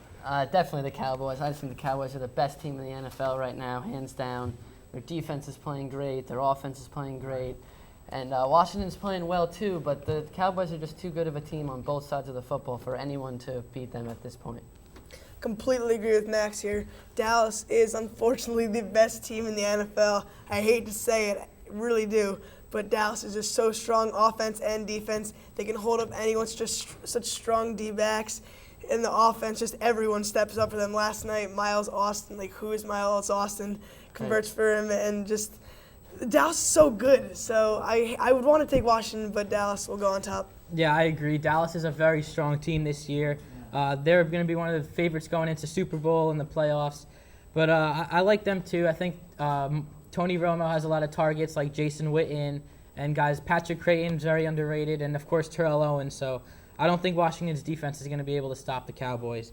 Now, Philadelphia is going into Chicago. Philadelphia had a big game this past weekend hosting Pittsburgh, and they came out with a very good win. They're going to go into Soldier Field in Chicago and take on Greg Olsen and the Chicago Bears. Talk about that game. This could be a tight game. They both have very good defenses, but I think Philly's just a better team at the moment right now. They stuck in the game against the Cowboys. They beat the Steelers. They're really performing well against the top teams in the NFL, and I just don't think that Chicago is good enough as a whole on both sides of the ball and consistent enough to compete with the Eagles. Both two solid teams, Philadelphia and Chicago. Chicago's been coming around the last couple weeks. Matt Forte stepping up. Kyle Orton becoming kind of solid quarterback. Everyone's stepping up. The defense just so solid, special teams. But Philadelphia's just been so great the last couple weeks, almost beating Dallas last night. Yesterday they playing the Steelers and played pretty well as a team. It's going to be a close game, but I guess I'm going to have to take Philadelphia. Yeah, a big thing in that game is that Brian Westbrook, he got hurt in that last game against Pittsburgh. So that's going to be a big thing. They might have to rely a lot on Donovan McNabb. So now we're going to go to surprises. There's been a lot of surprises and disappointments, as there always is in the NFL. So far early on, Tennessee and Buffalo have gone undefeated, and also Atlanta and Arizona have been surprises. Who's your biggest surprise so far this season? Well, as far as the winning teams, I really think that the Bills are a surprise to me. I mean, they were a very good team last year, but I didn't think that they would be starting the season 3-0. They're playing well on both sides of the ball, and they really look like the team that could win the AFC East, even though the Patriots are in that division. I just see them playing so good that they're my team so far. Yeah, they've been very solid. Marshawn Lynch has been good running the ball for them. How about your surprise, Rob? My surprise is not really a team. It's the entire NFC East. Everyone is playing so well. Giants and Cowboys 3-0, and Eagles and Redskins both 2-1. Giants have a bye this weekend. Philly's going into Chicago. Dallas playing Washington. Great rivalries every week. It's never a game you know is going to win within the East. Every game's just great, and each team's just so special for different reasons. So that's my team to watch. Yeah, that division's been really strong. We could potentially be looking at both wild cards coming out of that division. So very strong division out in the East. So now we're going to go to our pick'em games of the week. Last week, all three of you guys lost. Rob picked Chicago against Tampa. Cinque picked Houston over Tennessee. And Zager's going to 0-2 now. He took the Dolphins over the Patriots, and that was a huge surprise. The Patriots got blown out against the Dolphins. Who are your picks for this week? This week, I really need a win, and I thought that I was going to get one last week, but it didn't work out. So I'm going to take the Broncos against Kansas City. The Broncos are probably one of the best teams in the NFL, if not playing the best football right now. And they're going against probably the worst team in the NFL in the Kansas City Chiefs. So I got to like my chances in this game with the Broncos. Okay, Rob? I like Zager's call here with Broncos, but I'm going to have to go with Arizona over the Jets. Arizona, Kurt Warner's arm is just looking so well. Hooking up with Fitzgerald. And Bolden. Of course, and Bolden. Just team looks good. The Jets' defense isn't that solid. I think the Arizona should just beat them, but it's good. Both offenses should put up a lot of points. I'm going to take Philly over Chicago, and also Steve Cinque picked the Cowboys over the Redskins. A pretty safe pick there. And quickly, our players of the week. I'm going to go with Adrian Peterson. I think that he's the key to the offense of the Vikings. Rob? Carson Palmer played really well this week. Unfortunately, couldn't get the win against the G-Men. But I think this week they're playing Cleveland. I think it should be an easy game. Yeah, I'm going to take the opposite running back from Zager's game. I'm going to take Chris Johnson, who's a running back for Tennessee, who's been a big surprise. So those two are going to be going at it in that game. So that's all the time we have for this segment. We're going to be back. I'm going to be back with Matt Heskins for baseball after this.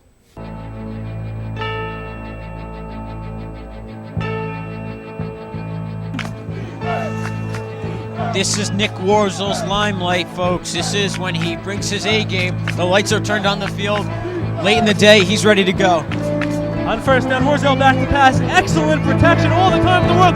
Looking downfield, looking for Van Penen, triple covered. Sticks it in there, flags on the play. Van Penen ahead to the 20, looking for the sideline. He's across the 10, near the goal line. Dodge! Touchdown, Ray Van Penen.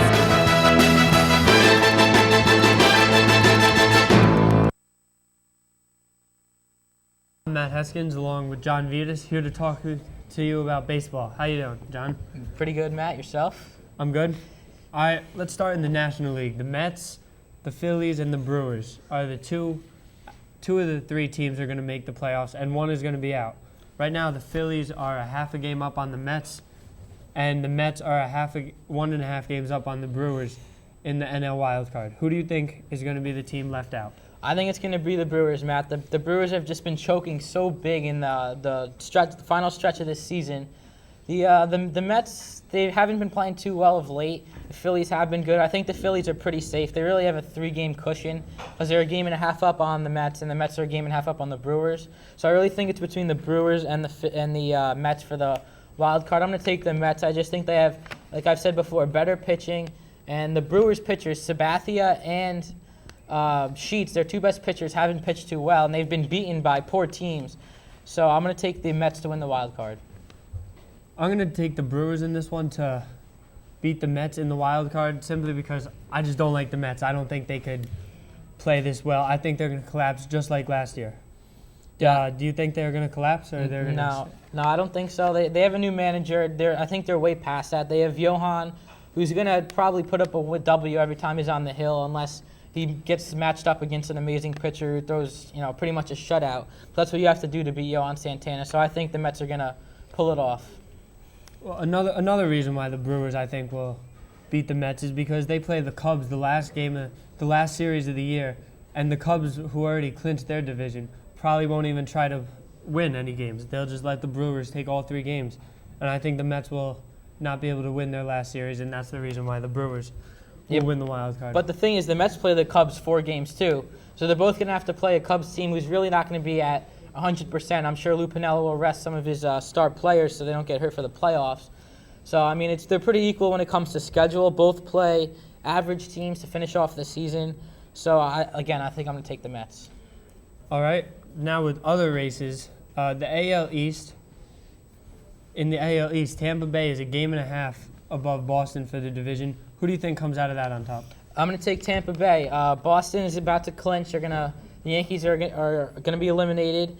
I think Tampa, they've had better pitching all year. They're bringing up their star lefty from the minors, David Price, who is supposed to be one of the big up-and-coming pitchers in Major League Baseball, and he's going to be starting this week.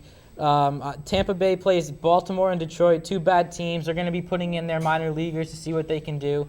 I think Tampa's going to hold off Boston. I agree with you. Tampa Bay, they have Baltimore and Detroit, two easy series remaining, and the Yankees and Boston end the year. So the Yankees, even though they're out of the playoffs, they'll still be trying to beat Boston, and I think they'll win a couple games. So I'm going to take Tampa as well to win the AL East. Yeah, the Yankees always get up for Boston. Even if the Yankees are out of it, they're still going to give it their all against Boston. So that's going to be a tough series for the Red Sox. Yep, and moving on to the AL Central, the White Sox, 2.5 games up on the Twins. Pretty far for the Twins. Do you think Twins can come back and pull it off? No, I don't think so. The White Sox are 2.5 up with just 6 games to go. I mean, the White Sox are going to have to pull off a major choke job like the Mets did last year. So I'm going to take the White Sox to pull it out. All right. Now then the NL West, the Dodgers, 2.5 on the Diamondbacks. The Diamondbacks have really been choking at the end of the season. Is there any chance of the Dodgers to choke? No, same scenario as the Twins and the White Sox. They're 2.5 up with 6 to go. Dodgers have been playing well. Manny Ramirez has been on fire. The pitching is very solid. Arizona, there's no way they can come back. I'm going to go the other way. I'm going to say the Diamondbacks. They could, and I think they will. The Dodgers, you never know, I think. You don't know when they're going to come out and play well. And I think the Diamondbacks pitching is well enough for them to win out the rest of the year. So I think they're going to pass the Dodgers. All right. Well, we'll see how that plays out. Again, the Dodgers have good starting pitching too. So it's just going to come down to who can get it done on the field. But the Dodgers have a 2.5 game lead, which is just so big with only 6 games to go. All right, now we'll talk a little playoff preview. In the AL, let's assume the Rays and the White Sox, they win their division. So the first round series would be Angels against the Red Sox and Rays versus the White Sox. First, what's your prediction on Angels versus Red Sox? I think the Angels would be able to pull out that series. Red Sox might get a game or 2, but the Angels, they've been the best team in baseball the whole season. They're so solid. Their pitching is excellent. I'm going to take the Angels, and also in the American League, I'll take the Rays over the White Sox. The Rays have such a good record. They've been so solid. It is their first time ever in the playoffs in franchise history, so they might feel a little nerves, especially early on in that season, but I think the home field advantage will help them out, and they'll get past the White Sox in the ALCS. All right, well, that's all the time we have here for this week on the 30-Minute Drill. Thanks for joining us. We'll see you next week. I'm Matt Heskins.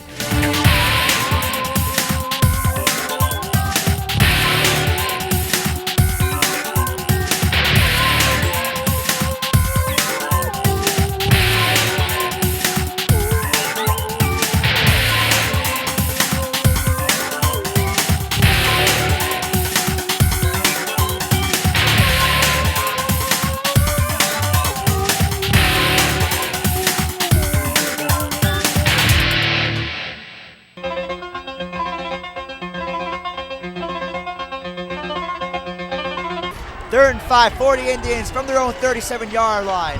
fly, rolls out to the right side of the field, getting pressured by Drake. As the pass is intercepted by Jeremiah Kale. Kale to the 40, does that to the right side of the field. He's got blocking downfield to the 30, 25, 20, 15, 10, 5. Touchdown Patriots. Jeremiah Kale, his 10th interception of the season, takes it back for a touchdown as the Patriots take a 6-0 lead.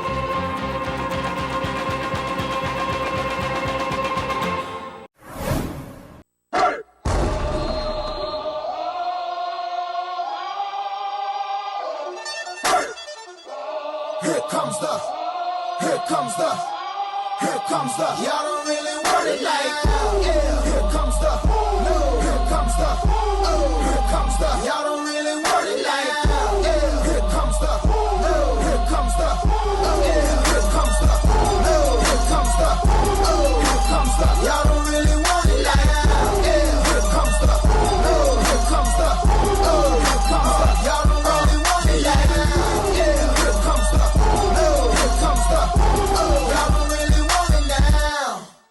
Welcome back to the 30-minute drill. I hope you enjoyed the football segment. I'm Anthony Scudillo here with Joe Rapp, one-on-one. Joe, we're going to talk about the American League playoffs. Obviously, the Rays beat the White Sox. I mean, what are your key points on that series? Well, the Rays just played their game. They pitched, played defense, and they had timely hitting. B.J. Upton had a huge series with 3 home runs, but the White Sox, they didn't hit home runs. They led the AL in home runs this year. They just didn't hit their home runs, and they couldn't score. Well, Carlos Pena went 5 for 10, hitting 500. I mean, B.J. Upton hit 3 home runs in the series. Obviously, they weren't hitting as many home runs as they normally do, but they were still, producing runs that they needed, and their pitching was fantastic. They were in the game. Yeah, the ERA for the team was 3.34. I mean, they played pretty well. The Rays, they just beat them. I mean, they have a lot of youth, and calling up Evan Longoria was huge for them. It's pretty big. All right. What else? I mean, let's go in depth in the pitching. Each and every pitcher on this team, at least the top 5 starters, had 11 wins each. Yeah. I mean, they're a young team who played hard the entire season. I mean, Scott Shields, Kazmir, they're doing great. I mean, go in depth about the pitching. Well, the pitching, they threw strikes. They went deep in the games, and the bullpen would just close it out the whole time. So they didn't give up any wins in the bullpen. Yeah, Dan Wheeler had the 1 save in the series. And Grant Balfour. They played pretty good. All right, let's go to the other American League playoff series, which was the Red Sox against the Angels. A lot of people picked the Angels to win the series, but the Red Sox pulled it out. Even if they let the Angels win 1 game, they should have, in my opinion, probably swept this. What do you think about? The key to the Angels' success the whole season was play defense, pitch, and run the bases. They made about 6 errors, okay? In that Game 3, they let that 3-run single drop. That's terrible. And in Game 4, they had a squeeze bunt play, and they didn't get that down. And that's not Angels baseball. That's not how Mike Scioscia coaches the team. I have to agree. They were power baseball during the year, and that's not what they were. Even though Mike Napoli hit a couple home runs, this wasn't the team that they were during the regular season. And obviously, the Red Sox pitching had a lot to do with that. They had a 2.54 ERA in the series. What do you think about the Red Sox pitching? Obviously, they're missing Schilling, and, Pedro's not even on the team anymore, and, Manny's gone, which is not pitching, but still, you're losing a lot of big guys. How did the pitching save this team? John Lester, a story. He came back from diabetes. He's pitching great. He's the ace of that staff. And Dice K only lost 2 games this year. Yeah, and you know what? Beckett had a struggled. Pretty bad game, but obviously he was coming back from slight injury. All right, you know what? I think Papelbon and the rest of their bullpen saved this team. Hideki Okajima and Manny Del Carmen, they really stepped up. And you know what? I want to talk about the rookie Justin Masterson. Obviously, he produced pretty well on the defensive side. I mean, he shut down the Angels for the most of the series. I mean, what do you think about this rookie? This rookie, they came onto the scene, going right to Boston, and he pitched great throughout the whole season. He was the great setup man for Jonathan Papelbon. I mean, obviously, he should have votes for Rookie of the Year. I don't think he will. I think Evan Longoria is going to win this. I think you're right. Who are your candidates for the AL Rookie of the Year? Well, Evan Longoria, as you said, Masterson. There's not that many others. Alexi Ramirez. Let's talk about Alexi Ramirez. He came in mid-season, and he stepped up for this team that was pretty weak in the middle infield. What do you think? He's a great player. He could play second, short, or center. He hit 17 home runs this year. He set the rookie record for grand slams with 4, passing Shane Spencer in '98. He's just a great player. You know what? I think he's going to Cuban Missile. Oh, that's what we're going to call him, the Cuban Missile. I like that. You know what, Joe? Alexi Ramirez came in, hit a lot of home runs, more than I thought he would, because he doesn't look like a power guy. All right, what do you think about your AL Cy Young Award? It's got to be Cliff Lee. 24-2, only 2 losses in the whole season.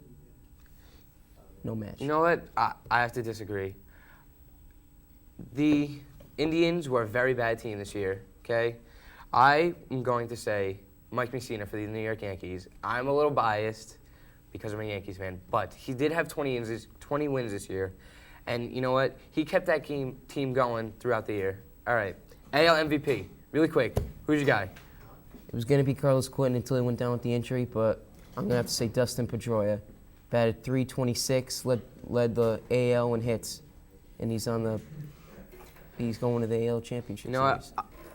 I have to agree, but if it were not for the fact that Texas is such a bad team, I think Josh Hamilton would be the AL MVP. All right, thank you very much. Coming after the break, football preview for Week 6. And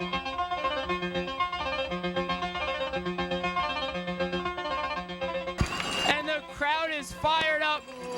What a huge play. We cannot stress this enough. This is just an outstanding kick. All the pressure relying on Dave Adamo. The kick is up, and it is gone!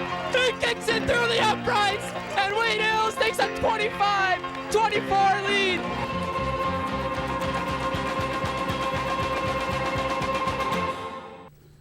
Welcome to the 30-minute drill. I'm John Giardiello, here with Peter Samylenko and Anthony Scudillo.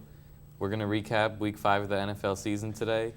As always, we're going to start out with the Super Bowl champion New York Giants. Guys, the Giants are looking really good. They're 4-0. Can they repeat as Super Bowl champs this year? I don't see why not. Coming off a bye week, they played really strong. They came right out the box, scoring a touchdown. You know, if they play this quick and this agile, there's no reason why they won't win another Super Bowl. All they got to do is continue each week, pounding the ball, pounding the ball, pounding the ball. That's it. Well, the Giants are good right now, but again, they haven't played anyone that great. Brandon Jacobs he's all right. I don't see him being an elite running back in the NFL anytime soon. He's big. He's like a linebacker running over people. But Giants definitely have a chance to go deep in the playoffs. But again, they haven't played anyone sufficient yet. So as soon as they play someone good, guys, I could see them maybe. Pete, I have to disagree with you on both of those topics. They beat Washington. Washington is in second place in the NFC East. That's the only good team they played so far. The only good team. Did they not get the W? They got the W, Pete. And Brandon Jacobs runs over people. He has, 136 yards, 2 touchdowns yesterday? Yeah, Seattle. There's no stopping him. How can you stop a linebacker? Say he is a linebacker. How can you stop that from running over you, Pete? Well, I guess you got to get bigger linebackers. I guess so. Bigger DNs, whatever you got to do. I mean, this is the NFL. It's not Pee Wee football here. Yeah, you do what you got to do to get the W. You guys mentioned Washington. They won again this week, 23-17 over Philadelphia. Guys, the NFC East has the Cowboys, the Giants, the Eagles, the Redskins. Is this the best division in the NFL? As of right now, I would have to say it is the best division in the NFL. Eagles are probably on the downfall right now, but they could definitely pick it up late. They have a good team. Donovan McNabb's real good. Washington's had a slow start against the Giants, and they're playing really good right now. I think Dallas and Giants are definitely ahead of the pack right now, and it'll be fun to watch, I think. So who do you guys think is the best team in the league, and who's in the division? And who's the worst? Obviously, the Giants are the #1 team right now because they're still undefeated. But they haven't played anyone yet, though. Dallas is still a very good team, although they lost to Washington. Washington is a very good team, but the Giants beat Washington. So you gotta think a lot about this topic. I would have to say Dallas is the best team right now. They have the best all-around team. They had 13 Pro Bowlers last year. Tony Romo, Terrell Owens. Their defense is amazing. trail. They man, haven't but had an interception since December of last year. Pete. Interceptions don't mean anything. Interceptions can win a game and lose a game, Pete. All right. You can see right that in a now, lot of Dallas, games. just because the record doesn't mean anything, I think Dallas is a better team right now. Dallas beat a lowly Cincinnati team 31-22. It was really a surprising game. Cincinnati was in it, but they're 0-5 now. Does Carson Palmer have what it takes to lead the Bengals to a winning record? Well, Carson Palmer was out last week, and he definitely came back strong, played pretty good. Dallas, again, has a great defense, and he basically tore them apart pretty early, and Dallas ended up coming back and winning that game. Well, Cincinnati finally has their third wide receiver back in Chris Henry. Chris Henry reinstated this week. You know what? He's got to start acting better. He should be out of this league. But you know, TJ Houshmandzadeh, he's been playing great, and you know, Chad Johnson's got to start actually catching the ball and doing what he's supposed to do if they want to win some games. Yeah, I agree. Cowboys are a lot better team. They should have played a lot better. I think they should have won by a lot more than what, like hey, 7 again, points. a 9 win's points. a win, right? A win's a win. A win is a win, but over a Cincinnati team, you should win by a lot more. I agree. It was a surprise it was that close. Another surprise this week, Miami surprising everyone to beat San Diego. Guys, is Chad Pennington better with the Dolphins or the Jets?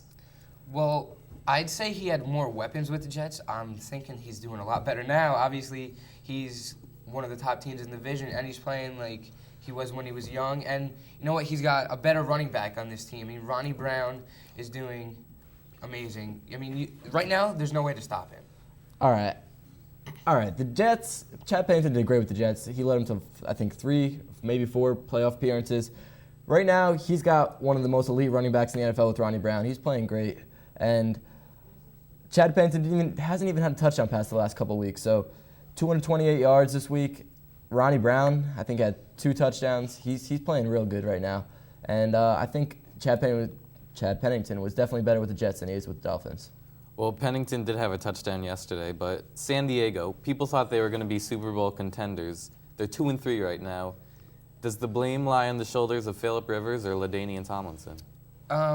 That's a good question. I think Phillip Rivers, because he's not spreading the ball out enough. I mean, LaDainian is splitting carries with Darren Sproles. They're both doing great. I mean, Phillip's got to kick it up to another level. All right. Well, Phillip Rivers definitely is.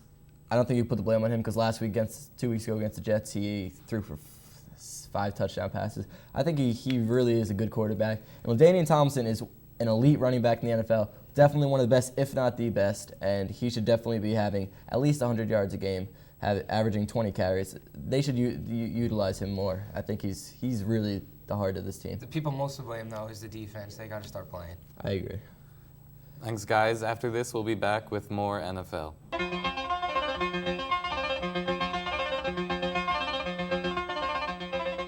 And the crowd is fired up.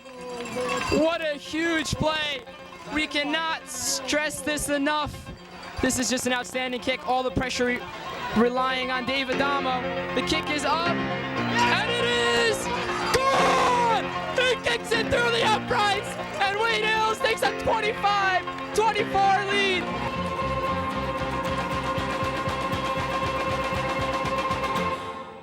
Welcome back to the 30-minute drill. I hope you enjoyed the football segment. I'm Anthony Scudillo here with Joe Rapp, one-on-one. Joe, we're going to talk about the American League playoffs. Obviously, the Rays beat the White Sox. I mean, what are your key points on that series? Well, the Rays just played their game. They pitched, played defense, and they had timely hitting. B.J. Upton had a huge series with 3 home runs, but the White Sox, they didn't hit home runs. They led the AL in home runs this year. They just didn't hit their home runs, and they couldn't score. Well, Carlos Pena went 5 for 10, hitting 500. I mean, B.J. Upton hit 3 home runs in the series. Obviously, they weren't hitting as many home runs as they normally do, but they were still, producing runs that they needed, and their pitching was fantastic. They were in the game. Yeah, the ERA for the team was 3.34. I mean, they played pretty well. The Rays, they just beat them. I mean, they have a lot of youth, and calling up Evan Longoria was huge for them. It's pretty big. All right. What else? I mean, let's go in depth in the pitching. Each and every pitcher on this team, at least the top 5 starters, had 11 wins each. Yeah. I mean, they're a young team who played hard the entire season. I mean, Scott Shields, Kazmir, they're doing great. I mean, go in depth about the pitching. Well, the pitching, they threw strikes. They went deep in the games. and the bullpen would just close it out the whole time. So they didn't give up any wins in the bullpen. Yeah, Dan Wheeler had the one save in the series. And but Grant Balfour. They played pretty good. All right, let's go to the other American League playoff series, which was the Red Sox against the Angels. A lot of people picked the Angels to win the series, but the Red Sox pulled it out. Even if they let the Angels win one game, they should have, in my opinion, probably swept this. What do you think about? The key to the Angels' success the whole season was play defense, pitch, and run the bases. They made about 6 errors, okay? In that Game 3, they let that 3-run single drop. That's terrible. And in Game 4, they had a squeeze bunt play, and they didn't get that down. And that's not Angels baseball. That's not how Mike Scioscia coaches the team. You know, I have to agree. They were power baseball during the year, and that's not what they were. Even though Mike Napoli hit a couple home runs, this wasn't the team that they were during the regular season. And obviously, the Red Sox pitching had a lot to do with that. They had a 2.54 ERA in the series. What do you think about the Red Sox pitching? Obviously, they're missing Schilling, and, you know, Pedro's not even on the team anymore, and, you know, Manny's gone, which is not pitching, but still, you're losing a lot of big guys. How did the pitching save this team? John Lester, a story. He came back from diabetes. He's pitching great. He's the ace of that staff. And Dice K only lost 2 games this year. Yeah, and you know what? Beckett had a struggled. Pretty bad game, but obviously he was coming back from a slight injury. All right, you know what? I think Papelbon and the rest of their bullpen save this team. You know, Hideki Okajima and Manny Del Carmen, they really stepped up. And you know what? I want to talk about the rookie Justin Masterson. Obviously, he produced pretty well on the defensive side. I mean, he shut down the Angels for the most of the series. I mean, what do you think about this rookie? This rookie, they came onto the scene going right to Boston, and he pitched great throughout the whole season. He was the great setup man for Jonathan Papelbon. I mean, obviously, he should have votes for Rookie of the Year. I don't think he will. I think Evan Longoria is going to win this. I think you're right. Who are your candidates for the AL Rookie of the Year? Well, Evan Longoria, as you said, Masterson. There's not that many others. Alexi Ramirez. Let's talk about Alexi Ramirez. He came in mid-season, and he stepped up for this team that was pretty weak in the middle infield. What do you think? He's a great player. He could play second, short, or center. He hit 17 home runs this year. He set the rookie record for grand slams with 4, passing Shane Spencer in '98. He's just a great player. You know what? I think he's going to Cuban Missile. Oh, that's what we're going to call him, the Cuban Missile. I like that. You know what, Joe? Alexi Ramirez came in, hit a lot of home runs, more than I thought he would, because he doesn't look like a power guy. All right, what do you think about your AL Cy Young Award? It's got to be Cliff Lee. 24-2, only 2 losses in the whole season. No match. You know what? I have to disagree. The Indians were a very bad team this year, okay? I am going to say Mike Mussina for the New York Yankees. I'm a little biased because I'm a Yankees fan, but he did have 20 wins this year. And you know what? He kept that team going throughout the year. All right, AL MVP, really quick. Who's your guy? It was going to be Carlos Quentin until he went down with the injury, but I'm going to have to say Dustin Pedroia. Batted .326, led the AL in hits, and he's going to the AL Championship Series. I have to agree, but if it were not for the fact that Texas is such a bad team, I think Josh Hamilton would be the AL MVP. All right, thank you very much. Coming after the break, football preview for Week 6. Welcome back to the 30-minute drill. I'm your host, Max Zager, alongside Steve Cinque and Rob Feit. Ladies. We're going to be talking football this week, and we're going to start off with our pick'em teams of the week from last week. Steve picked the Dolphins over the Chargers, which he got correct. I picked the Panthers over the Chiefs, which I also got correct. And Rob completed the trio of correct games, picking the Broncos over the Bucks. Do work. So now let's get to this week's teams that we think are going to win. Steve, who do you have? I'm going to go with the Jets over the Cincinnati Bengals. Steve, I think. Are you serious? Yeah, I'm going to pick the Jets. Why? The Giants barely even beat the Bengals. There's no chance they can beat the Jets, and the Giants are completely better than the Jets. The Jets are a better team. Yeah, of course. Who do you have? Yeah, who do you have? Well, I'm taking the Giants over Cleveland because it's a guaranteed game. They're 4-0. Cleveland is 0-4, I believe. No, they have a win. Oh, they have a win, but Yeah. the Giants are going to go 5-0. They'll be undefeated. All right. I'm going to disagree. Your Honor? Why? The Giants are a completely better team overall, offense and defense.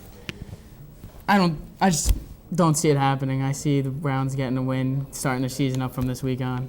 All right, well, the Giants have a win. Continuing. Okay, well, I'm going to take the Redskins over the Rams. That's my team. I think the Redskins are definitely a superior team there. You guys agree with me on that pick?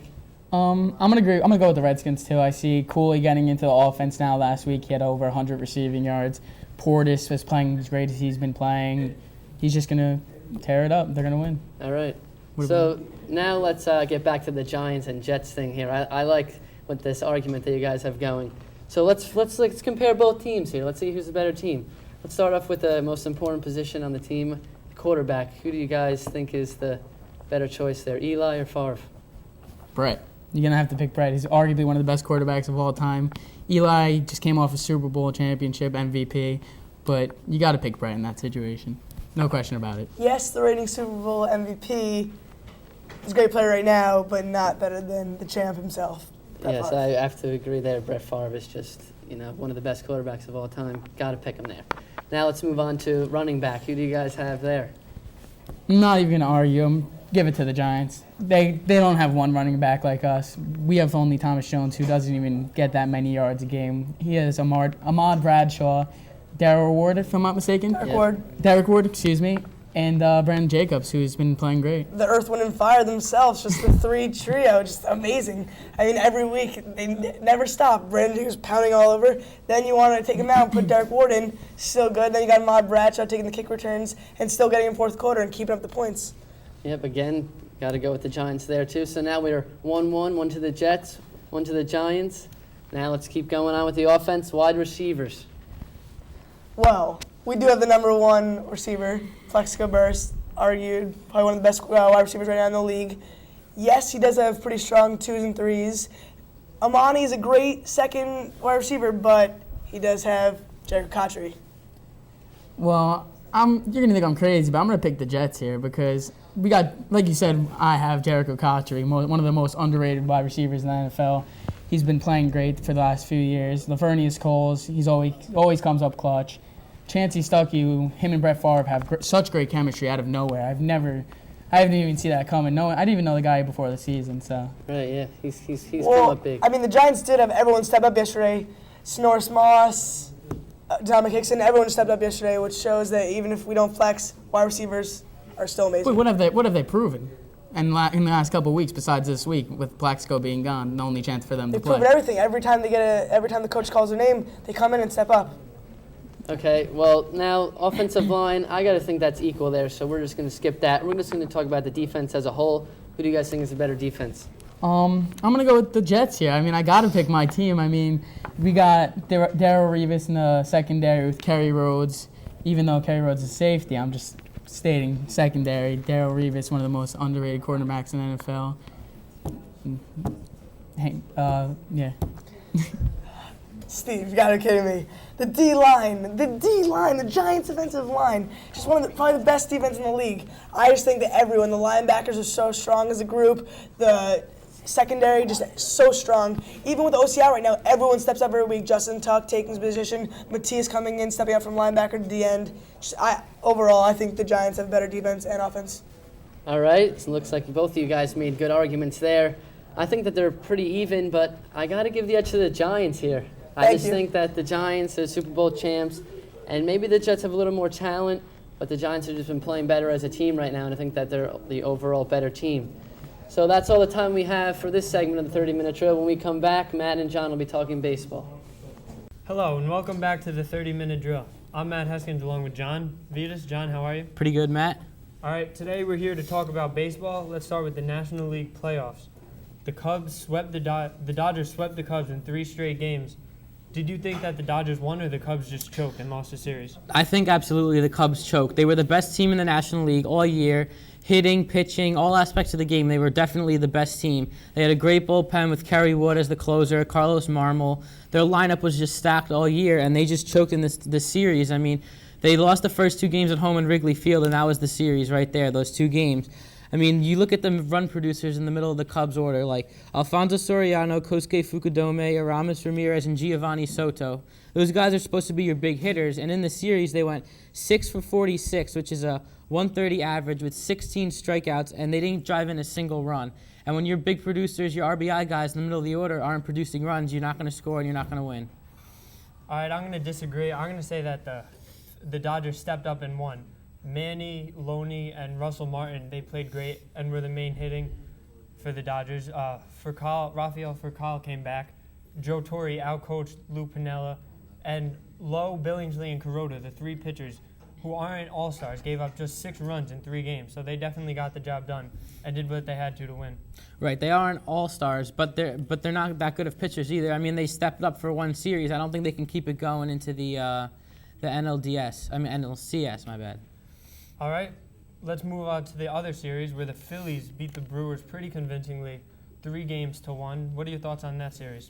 Well, I think the Phillies played great. They were at home. They fed off the enthusiasm of their fans, and they got great hitting all around. But I think it really just came down to the Brewers pitching because Dale Swain, the manager for the Brewers, pitched CC Sabathia on short rest, just 3 days rest, 4 starts in a row. And the guy's only human. He's going to run out of gas eventually. So, I mean, pitching him 4 straight starts on short rest, he couldn't get the job done.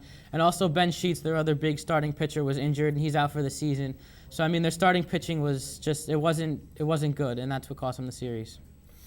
All right, and now that the National League Final Series is set between the Phillies and the Dodgers, who do you think is going to win in that series?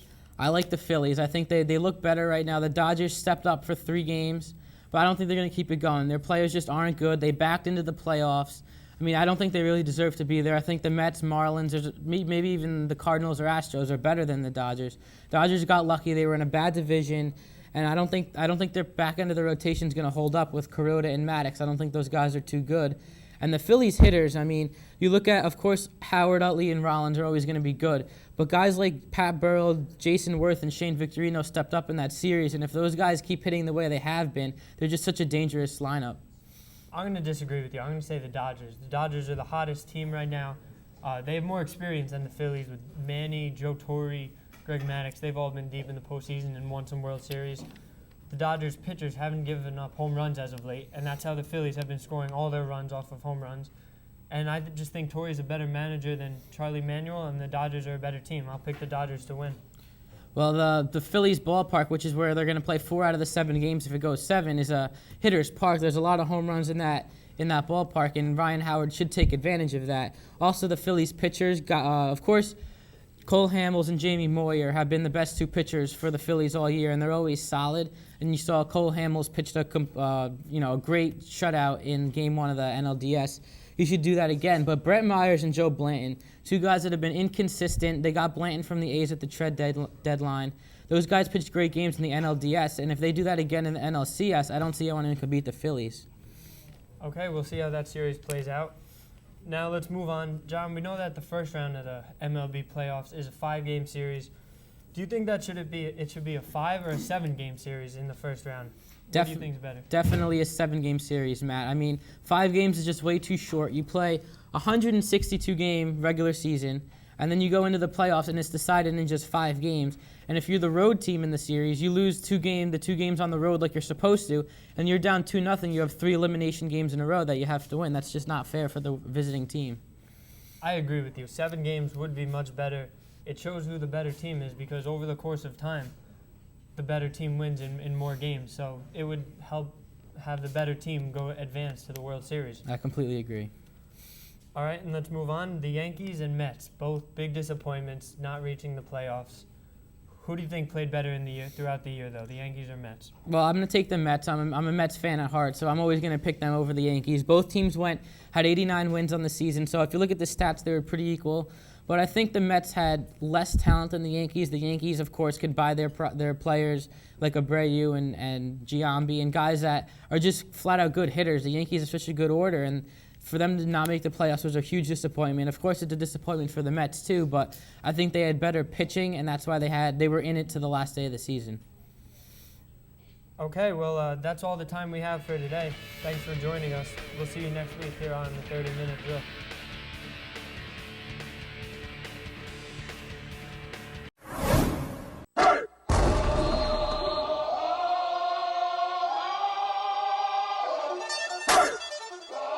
Here comes the, here comes the, here comes the. Y'all don't really want it like that. Yeah. Here comes the, no. Here comes the, oh. Here comes the. Y'all don't really want it like that. Yeah. Here comes the, no. Here comes the, oh. Yeah. Here comes the, no. Here comes the, oh. Here comes the. Y'all don't really want it like that. Yeah. Here comes the, no. Here comes the, oh. Here comes the. Y'all don't really want it like that. Yeah. Here comes the, no. Here comes the, oh. Y'all don't really want it now. Welcome to another edition of the 30-Minute Drill. I'm John Giardiello, joined by Anthony Scudillo and Pete Samylenko. Let's start our Week 8 recap with the New York Giants. They beat Pittsburgh this week, 21-14. In this game, Eli kind of reverted to his old ways early on. Both running backs, Derek Ward and Brandon Jacobs, were ineffective. Plaxico didn't do much in the game. Their defense is really what won them the game. They had 4 interceptions, 2 forced fumbles, except for 1 or 2 big plays where they led up a touchdown. But can the Giants keep winning close games like this?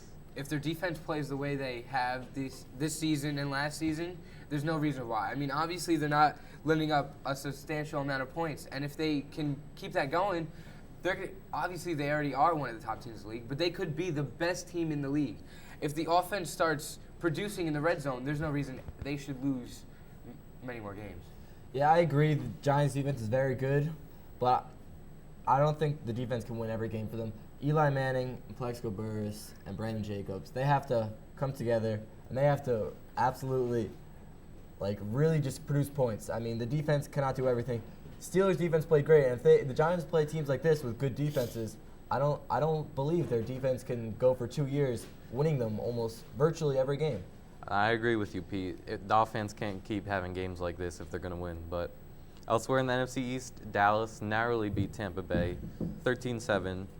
Romo is returning after this week as the Dallas quarterback. Are they going to resume their dominating play from the first half of the season? Absolutely. Tony Romo is the top quarterback in the NFL. And again, this week, Brad Johnson showed that he can be an efficient backup quarterback in this league. He came through. Of course, they didn't score a lot of points, so I have to credit the Dallas defense with holding Tampa Bay's dominant offense with only 9 points, 3 field goals, I believe.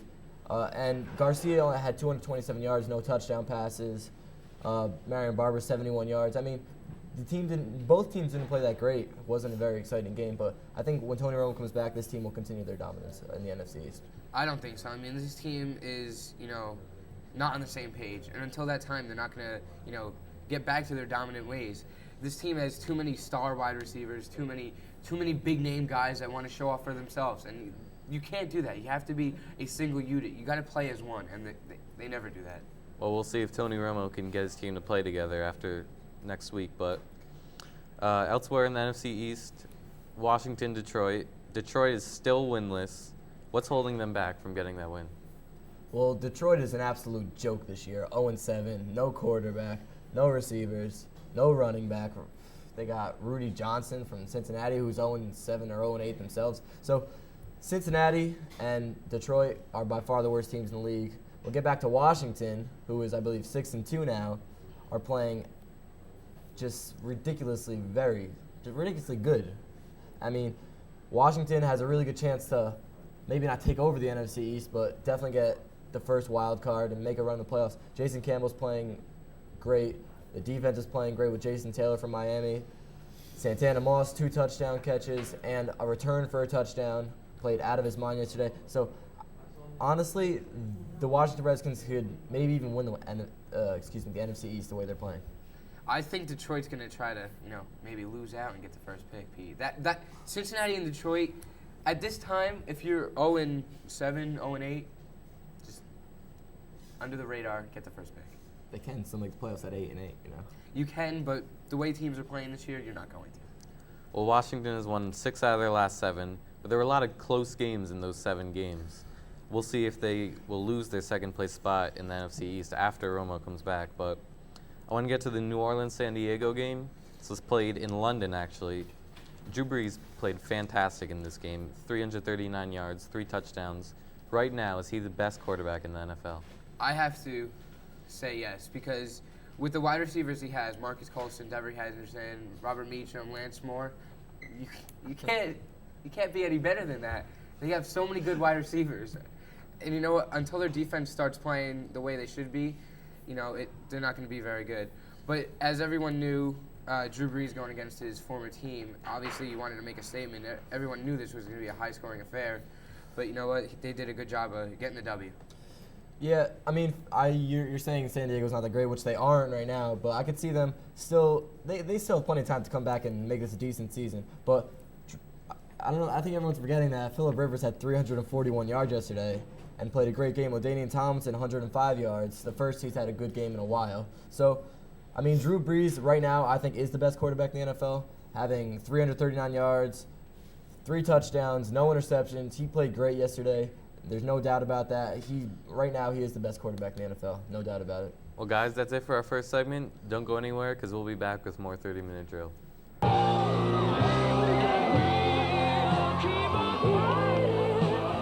Emotionally, look at Greg. Wow, he's just ecstatic. He can't believe it. It's unbelievable. So with 10 seconds left to go, Monahan's gonna have to knee it one more time. 7, 6, 5, 4, 3, 2, 1, and it is over. Wade Hills is the 2002 Group 3 North 1 State Championship, their first ever state championship, and what a fantastic end to an amazing season for Wayne Hills. And you know what? Greg Olson has won a state title for his father, Chris Olson, and first one in Wayne Hills history.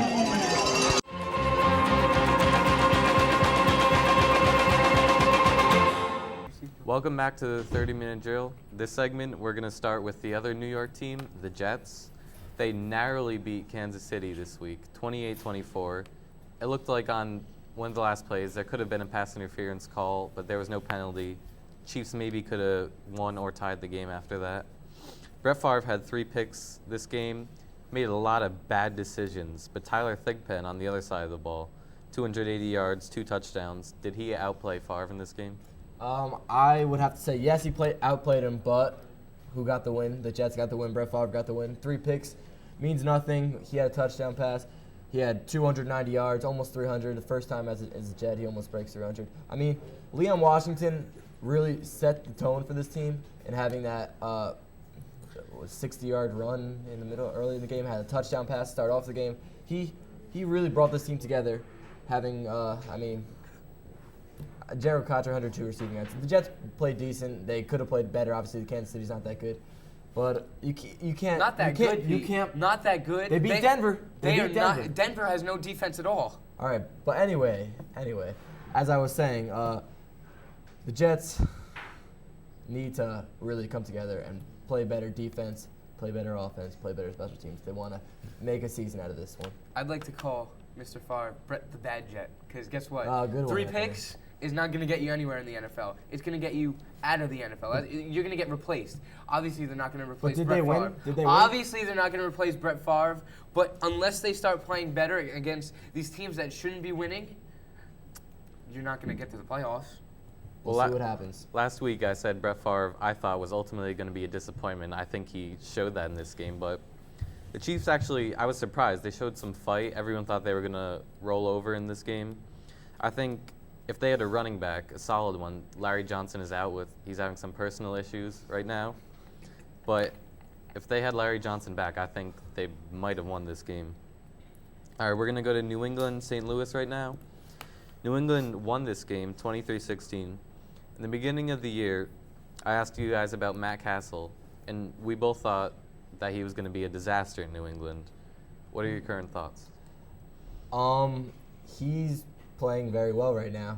I mean, they had a big win last week. They had a big win this week.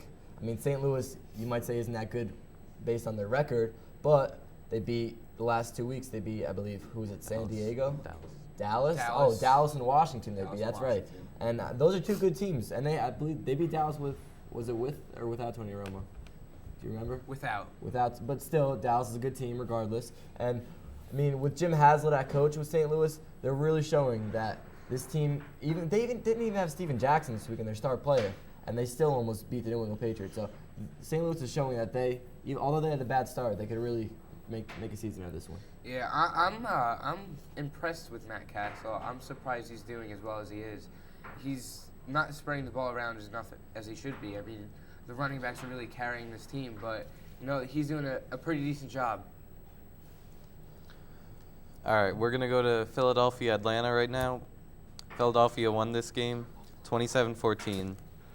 Donovan McNabb, he took the Eagles to the Super Bowl a few years back, but right now, is he too old to take them to another one? I'm going to talk here first. Absolutely not. Just because Donovan McNabb, he's been hurt the last couple of years, and he hasn't been 100%, so you can't win Super Bowls when you're not 100%. And the year they went, they had T.O. They were a dominant team back then. But now that Westbrook's back, he had 167 yards, which is unbelievable for after being out for 3 or 4 weeks. So Donovan McNabb and Brian Westbrook work together, and the defense sticks together and does good. They stop Matt Ryan to only 14 points, and he's been dominant all season. So we'll see how this plays out. But I think Philadelphia could definitely make a run in the playoffs and maybe even win a Super Bowl this year. I have to agree, Pete. I mean, with the tandem of Karan Buckhalter and Carell, excuse me, Brian Westbrook, I mean, those are two stellar running backs in the NFL. I mean, if they can, produce the way that they are, and Donovan McNabb's still got a cannon for an arm, as long as he can keep it going, it's fine. Well, you talked about Donovan McNabb's age. In the Carolina-Arizona game, which Carolina won, 2 veteran quarterbacks had great games in Jake Delhomme and Kurt Warner. With those two and Collins all having great seasons, are they proving that older quarterbacks can still have an impact in the league? Yeah. Why not? If you can still throw the ball, why can't you play? Brett Favre's still playing, and although he's not doing well, he's still playing. I mean, why? There should be no reason why an older quarterback cannot be good. If you have the players around you that are producing, you're fine. All right. First off, Jake Delhomme I don't think is very old. What is he, low 30s maybe? And Kurt Warner is 39, 40. So I wouldn't put him as an old man, old quarterback, old guy, whatever you want to put it as yet, because he's still young, and they still got a young team, and they could be really good this year. But I just want to say this. It's really impressive that Anquan Bolden came back from that sinus injury, what happened during the Jets a couple weeks ago. Wasn't a cheap shot. I feel really bad for him. But he had 2 touchdown catches. He played really well in his first game back. So I think it was impressive how well Arizona played to lose this game. With that, we're going to end our Week 8 NFL recap. After the break, more 30-minute drill. And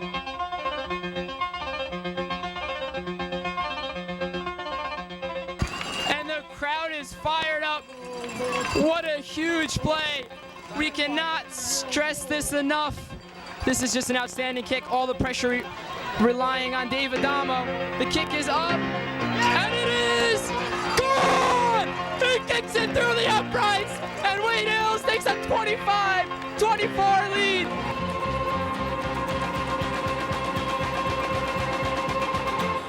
Welcome back to the 30-minute drill. I'm here with Peter Samylenko and the one and only Joe Rapp. I'm Anthony Scudillo. Guys, we're going to talk about the World Series. Obviously, the Phillies are leading 3-1. Game 5 was suspended because of rain in the 5th, and if it were not for the fact that the Rays had tied it 2-2, the game would be over.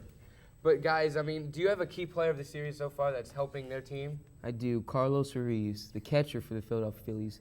He has to handle the pitching staff first of all, and he has a home run. He's won a game on a 60-foot hit. He's doing a great job with the pitching. That's my player. My key player is going to have to be Ryan Howard. He's got 3 home runs and 6 RBIs. He's playing very well right now, batting .316, the best on the Phillies. So right now he's carrying this team offensively, and if their pitching steps up as it has been, if it keeps going, I don't see why they can't win the series. Joe, I have to agree with you. Carlos Ruiz has been a key player in the series. Obviously, he's come through in the clutch many times. I mean, he has a game-winning hit, and he's doing a great job at calling the shots. All right, guys, do you have a starting pitcher or something that's like helping their team to victory? I mean, is there a way that either team's going to win because of the pitching staff? The Rays should have won because of their pitching. Their pitching has been stellar throughout the whole season. They just haven't been pitching well, and that's why they're down 3-1. Yeah, the Phillies have been pitching phenomenal, and I'm most impressed with Jamie Moyer. Is he 46? He's 45, turning 46. Turning 46, the oldest man on any roster, of course. And he pitched a great game in Game 3, correct? Yes, he did. And So I'm really impressed with the whole Phillies pitching staff, but most importantly, the 45-year-old Jamie Moyer. Do you have like a key to victory for both teams? Like if the Rays are going to come back or if the Phillies are going to win it, is there one reason why they're going to do it? The Rays would do it because they've been coming back all season with clutch hits in the later innings, and their bullpen has been great throughout the whole season. With Balfour, Reyes, the rookie David Price has been nasty. So the bullpen is the key. Yeah, David Price is a great story. I mean, he was drafted, I believe, this year, and he started in the rookie league, made it all the way to AAA, and in the playoffs, he's called up. You know, he has great stuff. Throws in the high 90s, a great slider. He's a guy that's going to be in this league for a long time. I don't see any reason why he's not going to be a dominant starter. Pete, do you have a key for victory? Yeah, excuse me. My key for victory is, well, it's the World Series. You got to have good pitching, you have to have good hitting, you have to have a good bullpen. Either way. There's no two ways about it. You got to be good at everything if you want to win this thing. But if the Rays want to come back, they got to pitch very well. They can't let up 10 runs. They got to let up 2-3 runs. Their players got to hit the ball. They can't keep giving up runs from the first inning and getting behind early. This is true. I mean, guys, the Phillies were having trouble scoring with hitting with runners in scoring position. Now they're able to do that, and the Rays can't let that happen. The Rays have to start hitting too in order to win. All right, do you have a most disappointing player from both teams? Carlos Pena, the Rays first baseman. He got his first hit in Game 5. He's been there all year, driving in runs, hitting home runs. He just hasn't been doing that in the postseason. My player that's been a big disappointment has got to be B.J. Upton. He in the ALCS, what did he have? 3 home runs. 7. 7 home runs in the ALCS. I didn't even know that. Thank you, Joe Rapp. And that is just phenomenal. Thank you, Anthony. That is phenomenal for any one player to hit 7 home runs in 7 games. So, and the way he's playing right now, he has 1 RBI. I mean, he basically led them to the World Series in the ALCS. He did carry the team. He does have 4 stolen bases, though. But he's finding other ways to win. He's finding ways to get on base. My most disappointing player definitely has to be Evan Longoria. He's batting .053. He has 9 strikeouts and 1 hit. If you want to win, you got to hit. And obviously, he carried this team a long ways this year. And he's not doing that right now. Eva Longoria. It's been pretty disappointing for him. Yes. All right. In your opinion, has this been like an exciting series? I mean, Phillies, Rays. I mean, I didn't see that happening. I wanted to see a Chicago World Series. Personally, I want to see a Red Sox and Dodgers series. I want to see Manny hit a game-winning home run in Game 7, but that's not going to happen. It's been an exciting series so far. I think so. Yeah, it's been exciting. I mean, obviously no one expected this. The Rays, the worst team in the league last year. The Phillies just made the playoffs last year. I mean, the Phillies and Mets are always in a slugfest to win that division, so they barely got in, and they go to the World Series. I think it's going to be exciting, no matter what. Guys, do you have a prediction for the series? Phillies in 6. I mean, as of right now, the Phillies are up 3-1. I can see the Rays coming back. I mean, Scott Kazmir, Matt Garza pitching. I think Rays in 7. That's my pick. I'm gonna have to go Rays in 5. Game 5 is still suspended. Rays in 5? They're gonna. Excuse me. Phillies in 5. They're gonna continue the game and finish it. All right, guys. That's all the time we have. Coming up after the break, we're talking about the NBA. That was bad.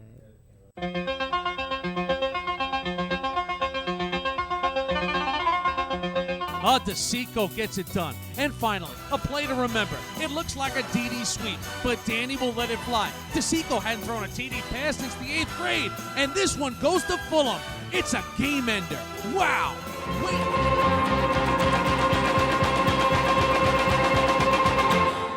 Welcome back to the 30-minute drill. I'm your host once again, Max Zager, alongside Steve Cinque and Matt Heskins. We're going to be talking NBA basketball. Guys, the season started this week. Big season. There's a lot of rookies this year that are going to make a huge impact. Derrick Rose, Odin is considered a rookie, O.J. Mayo. Who do you guys think is the leading candidate for Rookie of the Year? I'm going to go with the guy from Portland, but not the one everyone thinks. I'm going to go with Jared Bayless coming out of Arizona. He was a great player in college. Any night he could drop 30 if he wanted to, dish out a lot of assists. He's just a great player. I've known about him for a couple of years now, and I'm surprised he came out of college as a freshman, but it was very surprising to me, but I just think he's going to be great with the young, fast team with Portland Trail Blazers. Yeah, Bayless definitely a stud. Matt, who's your pick? I'm going to take Michael Beasley from Miami Heat. I just think that he's playing with no pressure on Miami because they were so bad last year. He's starting, and he's with Wade and Sean Marion, and outside of them, nobody else really scores at all, so they're going to need him to score, so he should put up big numbers for them. Okay, I think O.J. Mayo is going to win Rookie of the Year. He's on a bad Grizzlies team. It's going to be him and Rudy Gay leading the team, so he's going to be counted upon to score a lot of points, a lot of assists, and they're going to go to him in key situations. So I think Mayo is going to just have more opportunities than the other guys. Okay, now let's go on to who are your predictions for the NBA Finals. Last year was Lakers Celtics. Do you see a repeat of that? Who's your teams?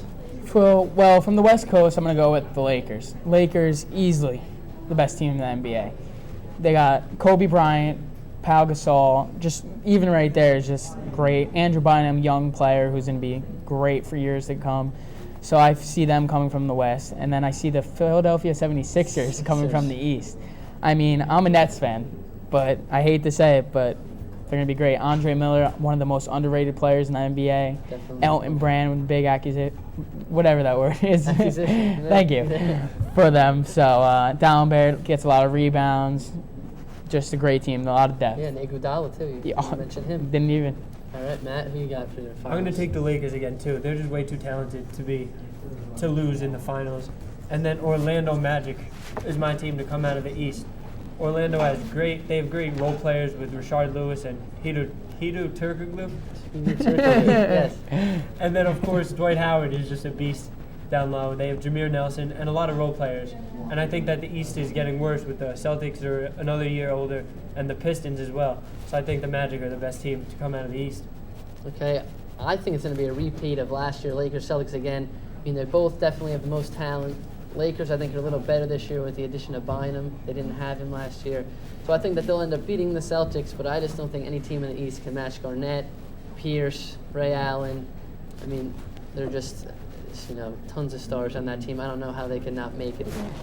Okay, now we have our teams on the rise. There's going to be a lot of teams this year that probably weren't good last year, but could end up making the playoffs this year, making a big impact.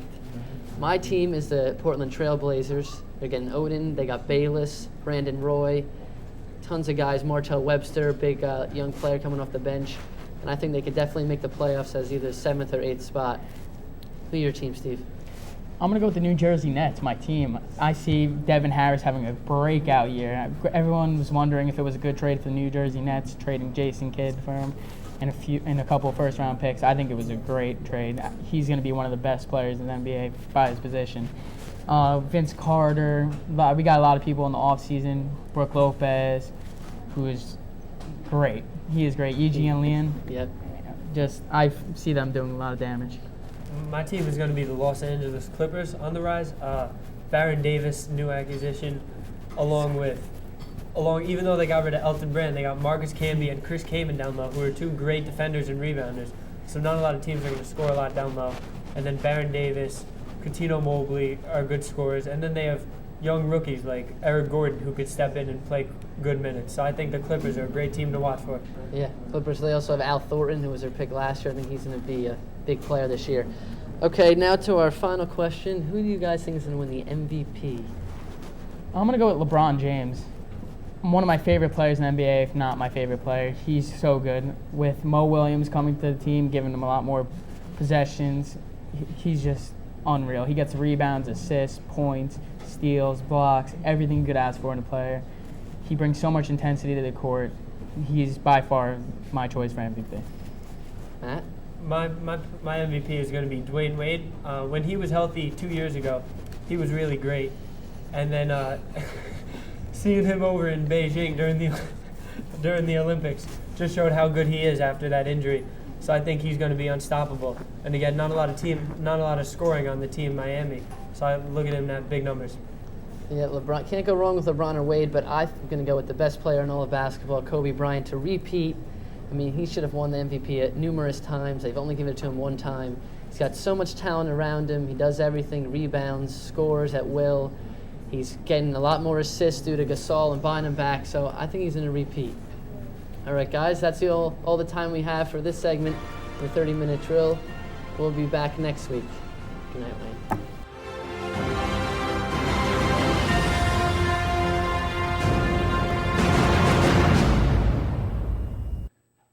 Hello again, everyone. This is Mr. Raffini from your, Al Raffini, I should say, from your Wayne Township Environmental Commission, talking to you about ways in which we can end global warming. And by the way, in the library on the 23rd of October, I believe it starts at 7 o'clock, there will be a person who knows a lot about global warming. And we're going to have a little conference and a little lecture there for you, sponsored by the Wayne Township Environmental Commission. But before we do that, I'd like to talk ways in which you can help end global warming. Number one, you should get excited about an energy revolution. And you should, when you see the Earth, visualize it from space and see how fragile it really is. And make your home energy efficient. We all can do that with better windows, better light bulbs. Don't drive unless you have to. Bike more, skate more, walk more. Okay, these are some of the things that we can do. Switch to Energy Star appliances. When you buy a new appliance, that Energy Star is extremely important. All right, turn off lights when you leave a room. Don't leave them on. Wow, if the percentage of us here in Wayne did that. Okay? Install solar panels if possible. They work. They really do. And build political will for local change. This transcends party. Absolutely. This is the planet we live on, and it's extremely important to get our politicians to understand this. And it starts local and it grows globally. So build good political will for our environmental health and safety. Demand better mass transportation. Okay, take trains, buses, and trams. I love going into New York City on a bus to watch a show. I don't have to drive. Pick up the bus, and we have that established right here in our township. Share cars, carpool. Avoid fast foods, eat less meat. You cannot realize the amount of this planet we use. All right, not only do cows and beef take up a lot of land on this planet, they also help pollute with a greenhouse gas that's far, far worse than carbon dioxide, and that's methane. Buy green energy. It's out there. Make sure when you get your electricity and they ask you to check, you want green energy. Hydro-Quebec, that's one I checked off. Support the Kyoto Protocol. We have to have politicians that will support that because it's a global problem. It's not a United States problem. It's a global problem. Demand strict emission controls and fuel efficiency on all vehicles. You youngsters that are listening to this, you will tell your grandchildren that you once drove a car that had a gasoline engine, and they won't know what it means. Okay? What do you mean gasoline? You will have much more efficient and fuel-efficient cars. The gloom and doom is not going to be there. You're not only going to have a greener planet if you demand it, and the last thing I want to say, our world will be whole and healed tomorrow if we pay attention today. There's so much that we can do as individuals. I thank you, and from the Wayne Township Environmental Commission, I hope I see you on October 23rd in the library.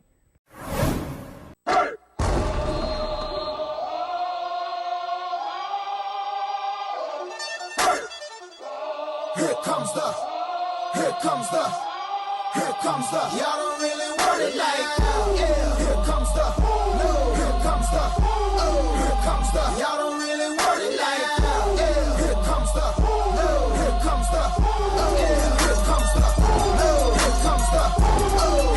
the, y'all don't really want it like, yeah. Here comes the,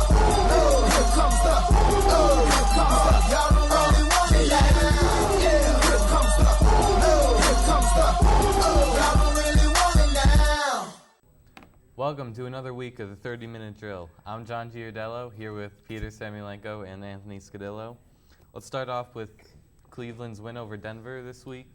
Brady Quinn made his debut. He had 239 yards, 2 touchdowns. What'd you think? Well, Brady Quinn, he did good for his debut. I mean, coming in on a short week, they had a Thursday game, and they just took Derek Anderson. I had 2 or 3 days of practice to get ready for this game. He played good in his debut, but Jay Cutler, I must say, played amazing. 447 yards, 23 for 42, 3 touchdowns, 1 interception. Either way, they won the game. It was close. I mean, bad time management, they didn't play great at the end of the game for Cleveland, so that's why they lost this one. Well, the rebuilding process has begun for Cleveland. I mean, obviously it's the beginning of a new era with Brady Quinn, their top draft pick on last year's draft. Second top. They drafted, I believe, a lineman first. Their star draft pick, let's say, in last year's draft. Obviously, they hope he's going to have a bright future, and he showed he should, but also he played a bad defense in Denver, who lets up a monumental amount of points each week. If you're Denver, you can't allow this many points every single week, especially from a quarterback who's making his debut. Even though he does have good wide receivers and a good tight end in Braylon Edwards, Kellen Winslow, Braylon Edwards is their star wide receiver. You can't let this happen if you're Denver. If you want to make the playoffs, you're not going to like this. Now let's go to the Giants game. They beat the Eagles 36-31. One player I want to talk about is Eli Manning. His rookie year, everyone was a disappointment. He was in the tabloids as being terrible quarterback. Take him to a Super Bowl. This year, he's showing that he's starting to be one of the best quarterbacks in the league. How has he progressed from his rookie year? Well, he's obviously getting better than won the Super Bowl last year. A lot more experience there at the quarterback position. And they have a good running game, a good line right now, so he's getting protected, throwing the ball downfield, very confident, which I think is helping him a lot. But yesterday he didn't do great. I think he had 1 pick in the beginning of the game, and the running game had a couple fumbles. That's why they kept it close, right?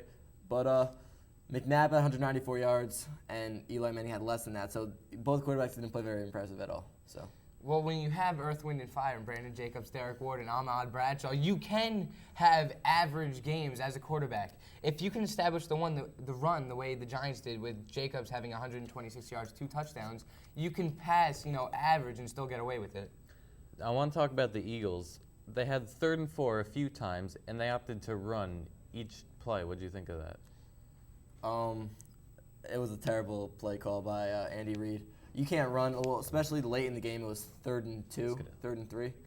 And they ran it on 3rd and 4th down with a minute left. I mean, if you're going to do it, run with McNabb, the star of your team, the most confident player. He's got the legs to do it. It's not like he's immobile.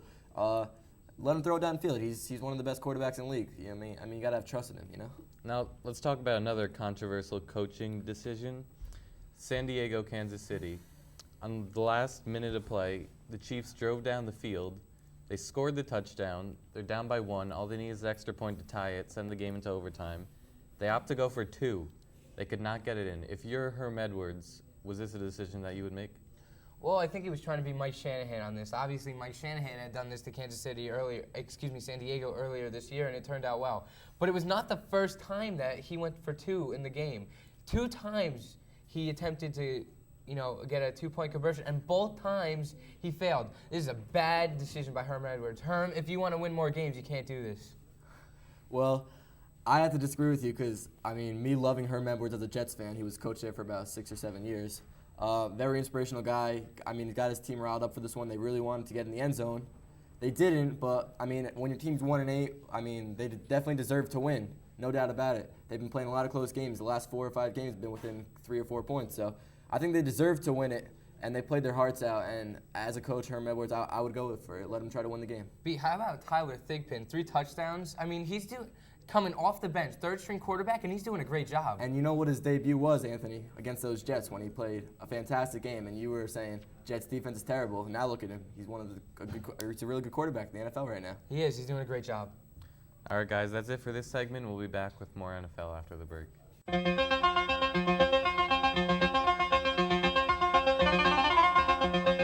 DeCicco gets it done. And finally, a play to remember. It looks like a DD sweep, but Danny will let it fly. DeCicco hadn't thrown a TD pass since the 8th grade, and this one goes to Fulham. It's a game ender.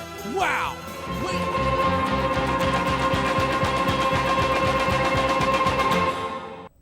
Welcome back to the 30-minute drill. I want to start this segment with the Jets blowout over St. Louis, 47-3.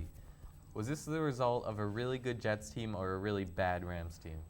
I mean, I'm going to say this one first, Anthony. It's a result of both a good and a bad teams here. I mean, the Rams had a couple good games against Washington and Dallas. Of course, Dallas on the decline without Tony Romo.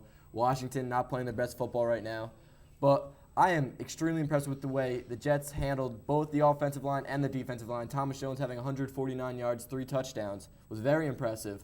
So the offensive line stepping up. And then you can't forget the defensive line, Chris Jenkins and Sean Ellis, pressuring the quarterback, stopping the run, letting him 3 points against a pretty explosive Mark Bolger who has some young receivers out there. So I'm impressed with how the Jets are playing right now, offensively and defensively. Well, I have to agree. Chris Jenkins is probably going to be the AFC Defensive Player of the Year. But, St. Louis was playing without Steven Jackson, obviously one of the best running backs in the league. He can make a 5-yard gain into a touchdown as easy as anybody. But can he score 44 points? Can he score 44 points? No. But if you can establish the run with him, then you get your wide receivers open. I mean, Mark Bolger, obviously a great quarterback, but doesn't have the weapons he used to. In the second half, they didn't want to hurt him, so they threw in Trent Green. I mean, just an overall disappointing game for St. Louis. And I think a very impressive game for the Jets, all around. St. Louis, earlier in the year, they were showing some signs of fight. They actually beat Dallas, but at this point, they're just playing for a high draft pick right now. But I want to go to Baltimore. They beat Houston, another blowout, 41-13. The Baltimore defense had 4 interceptions this game. They gave up 75 rushing yards. Where does this defense rank among the best in the league? Probably in the top 3, behind the Giants and the Titans. But, Ray Lewis, first 2 interception game of his life. He scored 1 for a touchdown. But that's not the story in this game. Joe Flacco, the rookie out of Delaware, is doing a great job. I mean, nobody thought he would be any good, and now he's doing fantastic. Yeah, he did good. I mean, he didn't have the most passing yards. I was actually very impressed with Sage Rosenfels, who had 294 passing yards for the Texans. But all around, good defensive play, good offensive play for the Baltimore Ravens. Now, Joe Flacco, rookie quarterback out of Delaware, coming and making an impact on the game. Matt Ryan's another rookie quarterback that's having a great season. But these 2 young players are doing well, while a lot of older QBs are also playing good, like Kurt Warner, Kerry Collins. Who's having the greater impact, the older or the younger quarterbacks? I'm going to have to say the younger, because the younger would be there for a longer time. Obviously, on Atlanta, you have Michael Jenkins, Roddy White, and now, with Michael Turner in there, there's no reason why Atlanta shouldn't be doing as good as they are. I am not very surprised by Matt Ryan. Obviously, he was the highest quarterback drafted in the league this year, but, he's doing a great job. Yeah, I'm impressed with how all these quarterbacks are playing right now. I mean, I'm more impressed with the older quarterbacks, as Kerry Collins, Kurt Warner. They're having fantastic years. So, I mean, Matt Ryan, a rookie, stepping up. I'm impressed how the Falcons are playing right now. I can see them making a run. Okay, let's go to the Minnesota's win over Green Bay. Narrow win by 1 point. Adrian Peterson, monster game. 192 yards and a touchdown. Can he keep winning games for the Vikings single-handedly? Well, he didn't do all of it yesterday. Obviously, their defense did great, forcing 2 safeties. Aaron Rodgers trying to throw a ball out of the end zone and, just patting it down. Not a great job by him. Showed that, he might not be as ready as we all thought he was. Obviously, he's doing great because he has some good wide receivers with him. But, Minnesota did a good job on the offensive side. Gus Frerotte is showing that... Frerotte is showing that he was the spark they needed instead of Tavares Jackson. Adrian Peterson is starting to come around and doing a great job. I'm surprisingly not as impressed with Gus Frerotte as I thought I would be, only having 157 passing yards yesterday. I'm more impressed with Chester Taylor out of the backfield, catching a lot of balls, 87 yards receiving, and Adrian Peterson obviously having a great game as usual. And I could see them carrying this team to maybe a division title right here. Yeah, Green Bay was a little disappointing missing the field goal. Green Bay's 4-5 right now, but they're a dangerous 4-5. I wouldn't want to play Green Bay for a big win, but let's go to another good team, Indianapolis. Strong but bad record. They beat Pittsburgh 24-20. Mike Tomlin, new coach at Pittsburgh. How is he comparing to Bill Cowher, their former coach who took them to the Super Bowl? Well, with Bill Cowher, they had Jerome Bettis, and he was a power running back, which the Steelers do not have now. Obviously, most of the running backs have gone down. They're down to Mwelde Moore, who has done a great job as an interim running back. But, it's not a power running style the way it used to be. And, Bill Cowher was also huge on defense the way Mike Tomlin is, and their defense is in the top of the league. So, They were my Super Bowl prediction, and I'm going to keep it that way. I think this is actually a huge win for Indianapolis. Winning the last 2 weeks, 2 big games. They could have easily lost both games. And, I mean, Peyton Manning didn't play fantastic, but they came out with the victory here, and that's all that counts. I mean, they needed this win. Without this, I don't see them making the playoffs this game. Sorry, P, I'm going to have to cut you off there. That concludes our Week 10 recap of the NFL season. Don't go anywhere because we'll be back with NBA.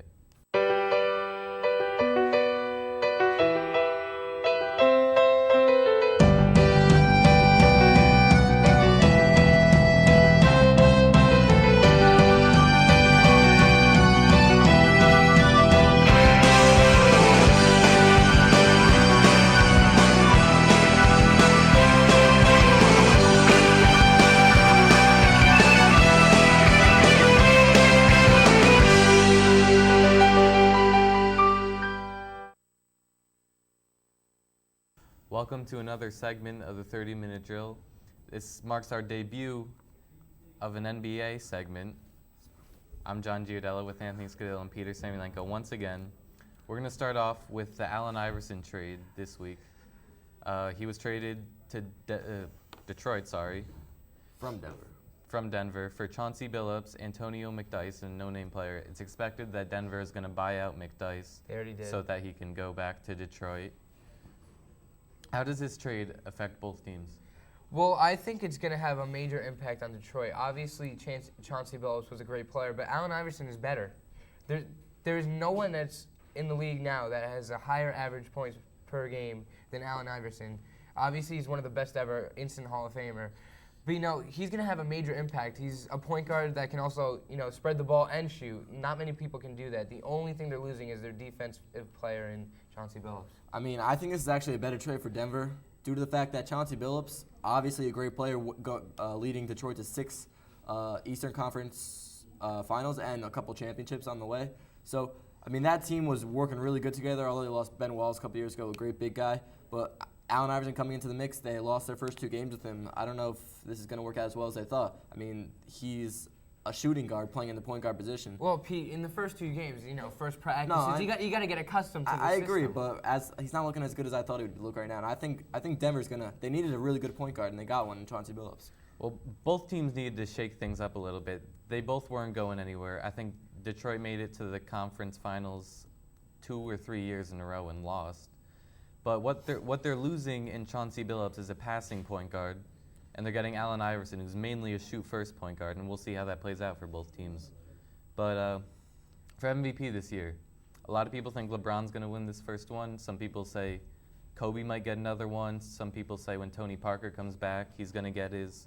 Who's your prediction for MVP? Well, nobody's talking about Chris Paul, who's averaging a double-double just past Oscar Roberts as the Robertson, excuse me, for 6 straight, starting the season off with 6 straight games with a double-double. Nobody has done that before. He's playing phenomenal. He's got a great team around him, Tyson Chandler, David Mason. They're doing a great job. I'm going to have to disagree with you. I'm going to have to go with a surprise pick here, Kevin Garnett. I think he's going to have a fantastic year with Boston, having Paul Pierce there, and of course, like Rajon Rondo. They have a great team. They won the championship last year, and I could see him having a fantastic year. What is he? I think he's averaging 9 rebounds a game right now, 18 points. I mean, I don't see them. I could see him doing really good this year with Boston. Maybe win the championship again and maybe being the MVP. Well, you talk about Boston. Last year they won the championship mainly because they had 3 starting players: Kevin Garnett, Ray Allen, Paul Pierce. Never won a championship before, and their hunger for one drove them to the championship. And I think that competitive edge put them over the top because they had something to play for. This year, with that championship, I don't know if they still have the drive to win another one. I have to think they do. I mean, they're having a lot of spark off the bench, especially in big baby Glenn Davis from LSU. He's doing a great job on the boards when Kevin Garnett isn't in there. There's not much more you can do. Yeah, I agree. I think it's going to actually be your Hornets with Chris Paul versus Boston in the final. I think Boston's going to come on top again, back-to-back championships here. They're a real good team. All right, guys, we know your MVP prediction. Now let's hear your Rookie of the Year prediction.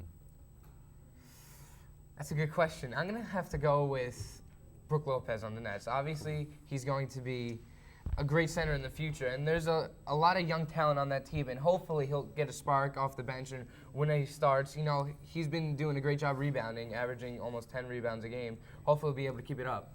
I'm going to say Derrick Rose for this year, but I'm not going to say he's going to be the best player in the long run. I think Michael Beasley is going to be better than him in the long run because he's just a consistent scorer, gets a lot of rebounds. He's a great player, and Michael Beasley, they're not very good this year with Miami, but right now Derrick Rose is going to win the Rookie of the Year, #1 pick overall. I don't see him not winning it. I would have to agree with Pete here.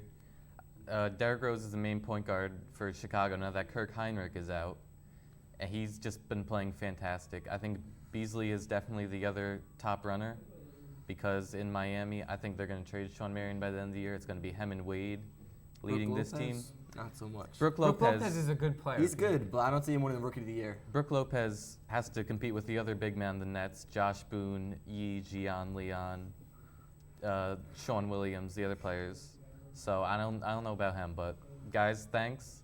That's it for our NBA segment. We'll be back after this.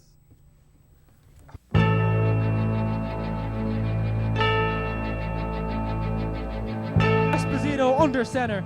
Esposito back to pass. Good protection, steps up, and that is intercepted at the 5-yard line. That's Toby Ditolo. Ditolo takes it across the 20, down at the 22-yard line, and that is absolutely huge.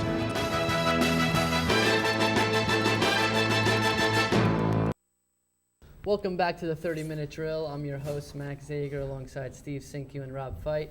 We're going to be talking college basketball today, and we're going to start off with the two best conferences in all the country, the Big East and the ACC.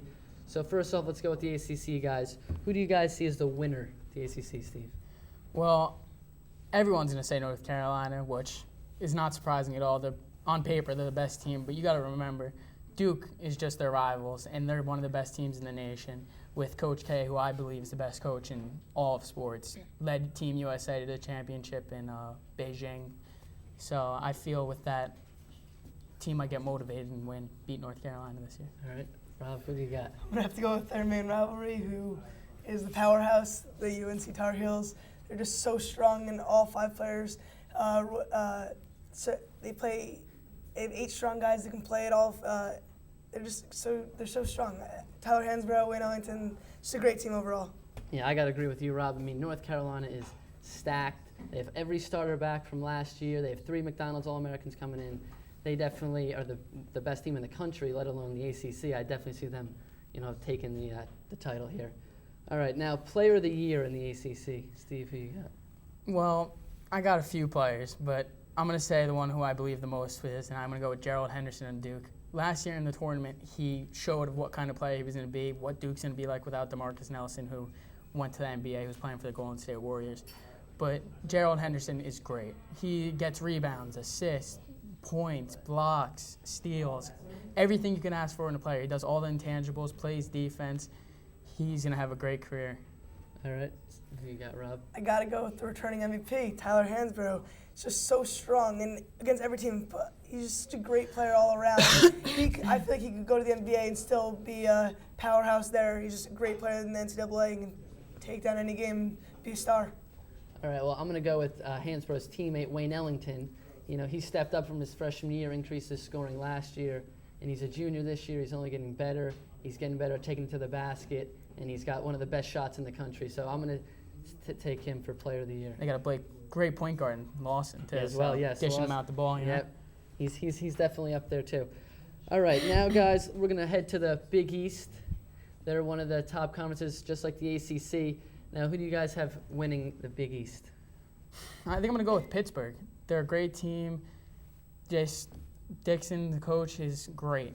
He's been teaching them for years. Coaching them for years, excuse me. Levance Fields at the point guard position. I can't see them losing. All right, Rob, who do you have? Either Pitt or UConn. They're both 2 powerhouses. Well, just like Steve said, Levance Fields, Sam Young, DeJuan Blair. Then you got UConn with a team to beat. They're both 2 huge teams and both powerhouses in the Big East. Okay, well, I'm going to go with Louisville. Louisville made the Elite 8 last year. They have most of their team back. They got a stud freshman in Samardo Samuels who could be the best forward and make the biggest impact this year, I think. They also have Earl Clark and Sosa. they have a lot of talent, especially with Rick Pitino coaching. You know, he's a great coach. So I think that they're going to, overcome Pittsburgh and UConn and end up winning. It's going to be tough. Will be. All right, now, just like we did the Player of the Year for the ACC, let's see who you have Player of the Year, Big East. I'm going to go with DeJuan Blair from Pittsburgh. Last year he was a freshman. The guy, I haven't seen a freshman this physical since Hansborough and UNC. Gets rebounds, points. He reminds me of a young Al Jefferson, actually. But I see him having great years to come, too, just as well as Gerald Henderson. All right. All right, Rob. I'm going to stay with the same team. I'm going to go with Levance Fields. Leads the team. He's going to be out the first couple weeks, but they should get back. I feel like he'll have a great play really well in the Big East tournament and NCAA Final 64. I think it should be great all around. He leads the team. He's always there for the clutch shots. He's their playmaker. All right, well, I am stuck between two UConn players. A.J. Price, their point guard, gets scored with the best of them, and Thabit, he's 7 foot. He can block shots, plays great defense, and he's only getting better. He's going to probably increase his scoring this year, get more rebounds. And the guy's a beast, and with the talent UConn has and the players around, I'm going to have to give it to Thabit over Price just because of the things he does on the defensive end. Okay, guys. Well, that's all the time we have for this segment of the 30-minute drill. So I'll be back in a few minutes with college basketball again. Maybe it's just the way you speak, but it looked like you were starting to giggle again. Me? Yeah. What? No? All right. I mean, maybe I'm overreacting a little bit. Just last thing we want is like you guys giggling, because when people see that live, they have no idea if you're laughing at something that's not even related to what you're saying. Just take it more seriously, okay? If I'm being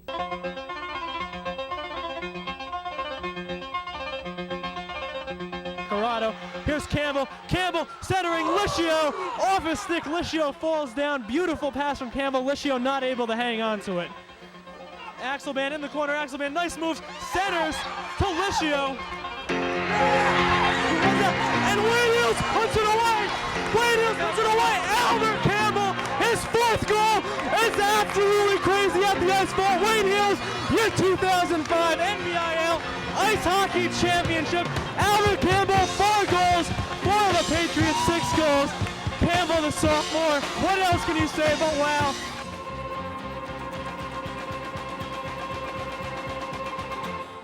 Welcome back to the 30-minute drill. I'm your host, Max Zager, along John Vittas and Matt Heskins. Guys, we're going to be talking about college basketball again.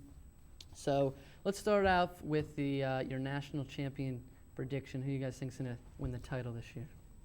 I'm going to take Memphis, even though they lost last year. I think with Dozier playing, they still have a lot of people coming back, even though they lost CDR and Derrick Rose. And a new great freshman, Tyreek Evans, who I think is great. Hopefully him and the other guys will be able to make free throws this year in the national championship. So I take Memphis to win it all. Okay, John? Well, I completely disagree with Memphis. As what you said, I don't think they're going to be as good this year. They lost a lot of players, of course, Rose and Douglas Roberts. But I hate to jump on the bandwagon, but I'm going to have to. I'm going to take North Carolina. They get everyone back. All their 6 big players, they all came back for their year. Hansbrough's going to be a beast. Lawson, Ellington, Deion Thompson, Danny Green off the bench. They're going to be just so strong. I don't see how anyone can beat them, and I hate to say it, but I think they might go undefeated. I totally agree with you, John. I mean, they're just so stacked, like I said before, and I just don't see them losing to anyone. And even if they do, I don't think they're going to get knocked off in the tournament. They have too much talent in every position. Okay, guys, now let's go to Player of the Year. Who you guys think is going to win Player of the Year? Matt? My Player of the Year is going to be Dozier on Memphis. I think he's very talented. He didn't get the ball a lot with all the talent they had last year, and this year he's asked to be the leader and step up. So I think on Memphis, Robert Dozier is going to be great down low.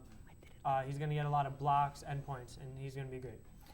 I'm going to take Tyler Hansbrough to win the Naismith Award, Player of the Year in college basketball. I think he's definitely the best player. He won it last year. I expect him to come back, break the record for the NCAA in free throws.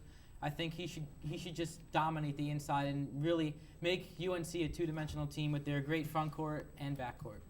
Okay, well, my Player of the Year, I'm going to have to go with Connecticut's Thabit. I like Connecticut. I think that they're going to make the Final Four this year, and it's going to be him that's going to lead the team. He's great defensively, block shots, rebounds. He can get a double-double pretty much every night, especially because he's going to increase his scoring this year. He had a great summer, So I'm going to take the Beat to win Player of the Year. Now, there's a lot of freshmen that have come in this year, just like the past 2 years. They've made huge impacts. Who do you guys think is going to be the Rookie of the Year or Freshman of the Year? My freshman, I'm going to stay with Memphis, Tyreek Evans. To me, he looked the most talented in high school. He had the most experience. He played all over the country. And he's very big for a guard, about 6'6". So he has great scoring ability, so he's going to be able to score on anyone. And he's going to put up big numbers at Memphis in the style that they play. I'm going to take the local kid from St. Anthony's in Jersey City. I'm going to take Mike Rosario, the guard from, like I said, St. Anthony's, going into Rutgers as a freshman. Rutgers has been very disappointing the last few years. The Rutgers fans really see him as a savior for the franchise, and I think he's going to step in and contribute in his freshman year, and he should have an outstanding career at Rutgers. Yeah, both of you guys named good players, but I'm going to go with Drew Holiday from UCLA. He's coming in, one of the top-rated players in the class, and the one thing about him is he plays great defense. He's going to get tons of steals, he's a shutdown defender, and he also scores the basketball too. So I'm going to take Drew Holiday to win Freshman of the Year this year. All right, now, you know, some teams start off with high expectations. Everyone thinks that they're going to be good, but they end up really being a bust. Who do you guys think is going to be the biggest disappointment this year? My biggest disappointment is going to be Davidson. Even though they had the great run in the tournament last year, I don't think that Stephen Curry can produce those numbers on a consistent basis, scoring 35 points, hitting every shot. And Jason Richards, their point guard, really isn't that talented. He does get a lot of assists, but he's pretty small, and he should be outmatched most games. They don't have a lot of size, and they're not that big. So I don't think they're going to be that good. I think they're going to fall from number 20 pretty quickly. All right, John? My disappointment is the UConn Huskies in Connecticut. I think the Beat, I'm not sure if I'm saying that right, but the Beat, the rest of the guys, A.J. Price on that team, I don't know if they're as good as people say they are. I think they're a little bit overrated along with the bench. I don't think they have the depth. And in the Big East, the toughest conference in basketball, you need to have depth, and I'm not sure if they have that. So my disappointment's going to be Connecticut. Okay, well, my disappointment is going to be the Duke Blue Devils. They do have talent, but I just don't think that they have enough. They don't have an inside presence. They have no one inside to get points. They have the shooters, but they do go cold, as that happened late last year when they lost a bunch of their games and ended up going out in the second round of the tournament. So unless someone steps up out of somewhere, and I don't really see where, I don't think that Duke is going to be as successful as everyone thinks. All right, guys, that's all the time we have for this edition of 30-Minute Drill. See you next time.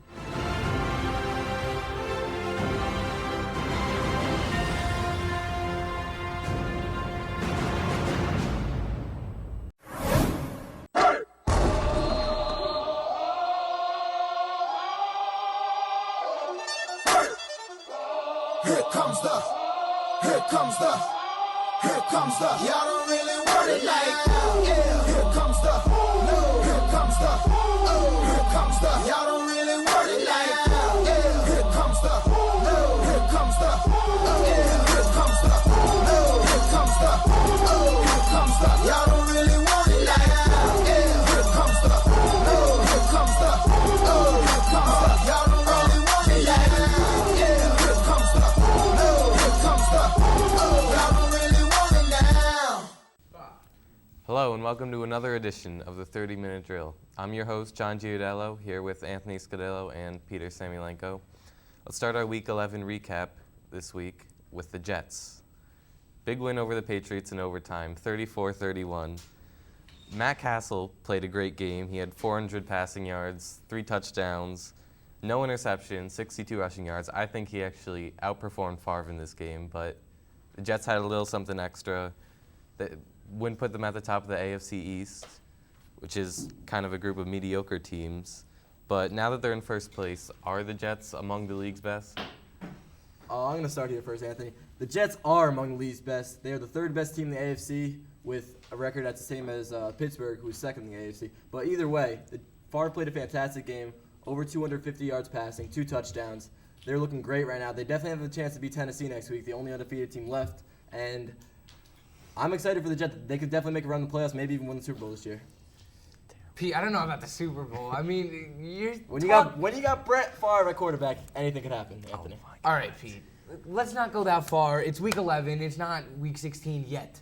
All right. You got a couple weeks in front of you that you still have to perform and try to get the W's in those weeks. Obviously, a tough schedule ahead of them. Tennessee coming up. Matt Castle outplayed Brett Favre in this game. 3 touchdowns. I was surprised by Brett, though. But it's a win a win. This is true, but Brett had no interceptions. Something new for him. Something he doesn't normally do. But in last 2 weeks, no interceptions. Pretty impressive. Again, a new team, starting something new, no picks. I mean, it was a good game. Jets atop, but I think Miami's still going to win. Well, let's go to the Miami game. They beat Oakland. Miami showed that they can beat bad teams. Barely. They beat Oakland by 2. But this week, the Raiders, they waived D'Angelo Hall. He was immediately picked up by the Redskins, and he actually played well in that game. He had a pick. And though he was underperforming in Oakland, was it the right move for the Raiders to release him? Absolutely not. He was a great player, great D-back for them. Or did he play safety? I'm not even sure what position he played. I think he's a defensive back. Defensive back. So he was a great player, one of their best. I mean, they don't have many good players out there in Oakland. Al Davis, that team is falling apart. Until he's gone, I don't see them doing anything. But Miami almost lost to them as the Jets did.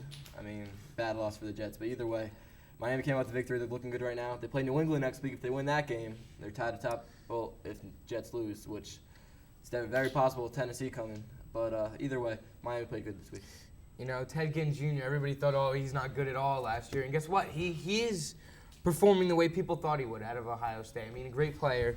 Not much more you can do. It just seems like the AFC East can't handle the Raiders. Now, let's go to one unusual game. There was actually a tie this week. Philadelphia and Cincinnati, which is kind of surprising. I mean, Philadelphia should destroy Cincinnati. It was the first time there was a tie in the NFL since 2002. Are you surprised that we don't see more ties in the NFL? I actually am surprised we don't see more ties. I mean, you go into overtime, there's 4 quarters in the game. There's plenty of quarters where a team doesn't score. I mean, in overtime, it's the luck of the draw, coin toss, whether you get the ball or not. And, I mean, the Jets almost tied to Oakland. I mean, 3 minutes left, they got the game-winning field goal. Eagles should have destroyed Cincinnati. This was a total upset for them. It definitely messes up their chances of getting in the playoffs. Very upsetting for Philadelphia. Well, one thing that might have hurt Philadelphia was Donovan McNabb. He had 3 picks that game. He actually fumbled once. Is he past his prime as a quarterback? No, God, no. Donovan McNabb is still one of the best quarterbacks in the league. Had 339 yards last week. I mean, he doesn't have the greatest wide receiving crew around him, but he's got enough guys to, throw the ball around enough. And with Brian Westbrook, there's nothing more you can do to get the win. He is one of the best in the league still to this day. Well, I don't know about. I think he has good receivers. Deshaun Jackson, Reggie Brown, Kevin Curtis, Hank Baskett. Those aren't bad receivers. And when you have a weapon like Westbrook on the ground, you should be able to open the game up a little bit more. Yeah, big disappointment for them this week. It was. I mean, they should have won this game. Let's go to another older quarterback, Kurt Warner. His Cardinals beat Seattle 26-20. Kurt Warner had a great game, 395 yards, a touchdown. But you have to give some of the credit to his great receiving core. Larry Fitzgerald, Anquan Bolden, Steve Breston. Where does the Arizona receivers rank among the best in the league? Well, Arizona's receivers are fantastic. Probably the best 1-2 punch in the league right now. Anquan Bolden, Larry Fitzgerald are just amazing. They're just really good. And Seattle's a comeback game for them. Matt Hasselbeck coming back from injury. They played great. I mean, they almost won this game. All right, guys, that's it for our first segment. Stay tuned because we'll be back with more NFL after the break.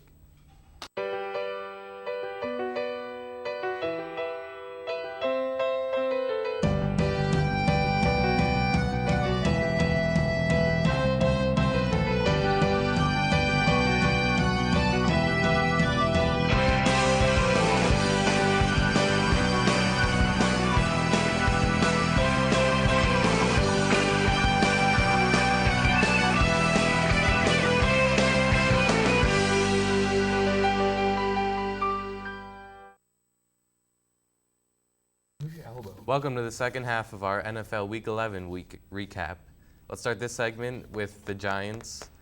Win over the Ravens this week, 30-10. They played great, obviously. Jacobs had 2 touchdowns in the first half. He got injured. Derek Ward took over, still did a great job. The Giants put up 30 points against one of the best defenses in the NFL. What does that say about this team? Well, it says that their running game is fantastic right now. Brandon Jacobs ran all over that Baltimore defense. Ray Lewis, talking smack earlier in the week, just got shut down by that run game. I mean, they played fantastic. Bradshaw, played good. Derek Ward played good. They all played great. I mean, I'm very impressed with the way the Giants ran the ball.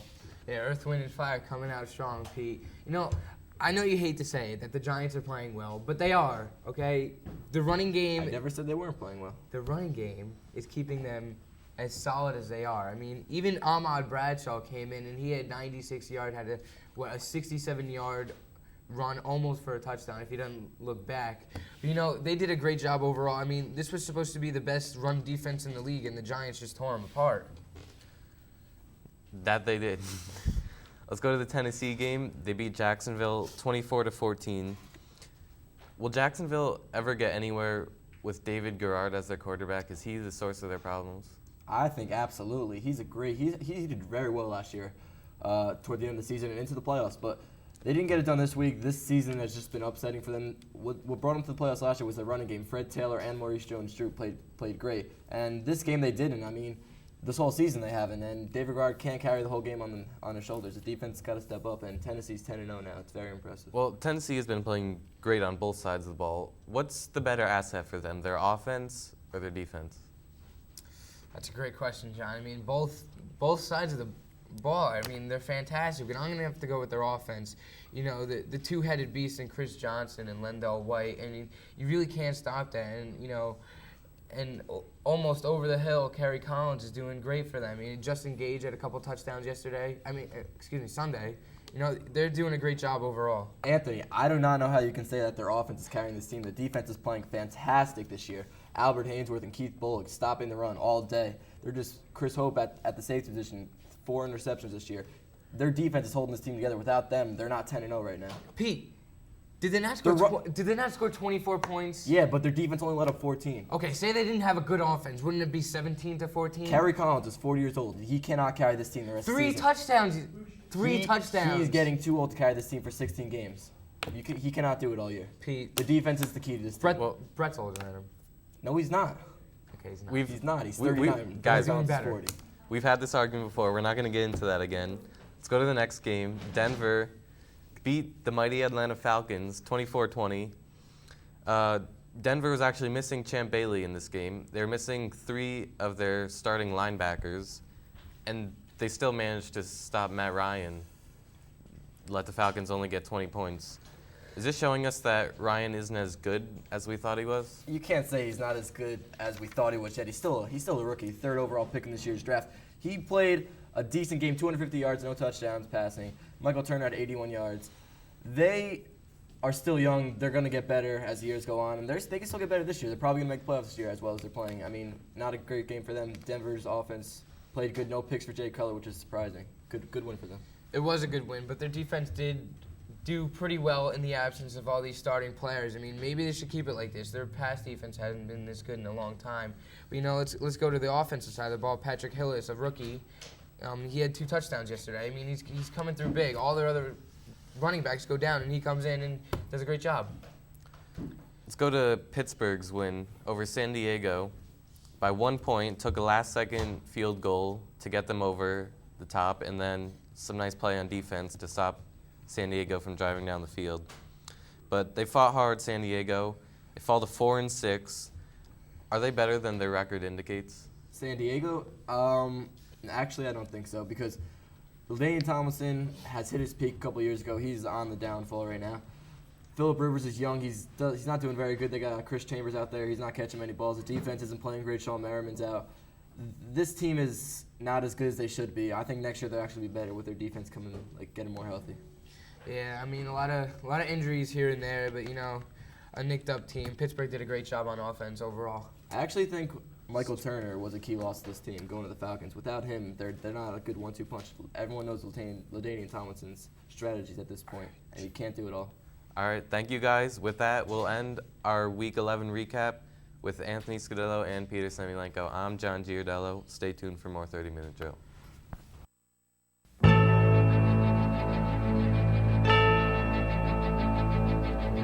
Esposito under center. Esposito back to pass.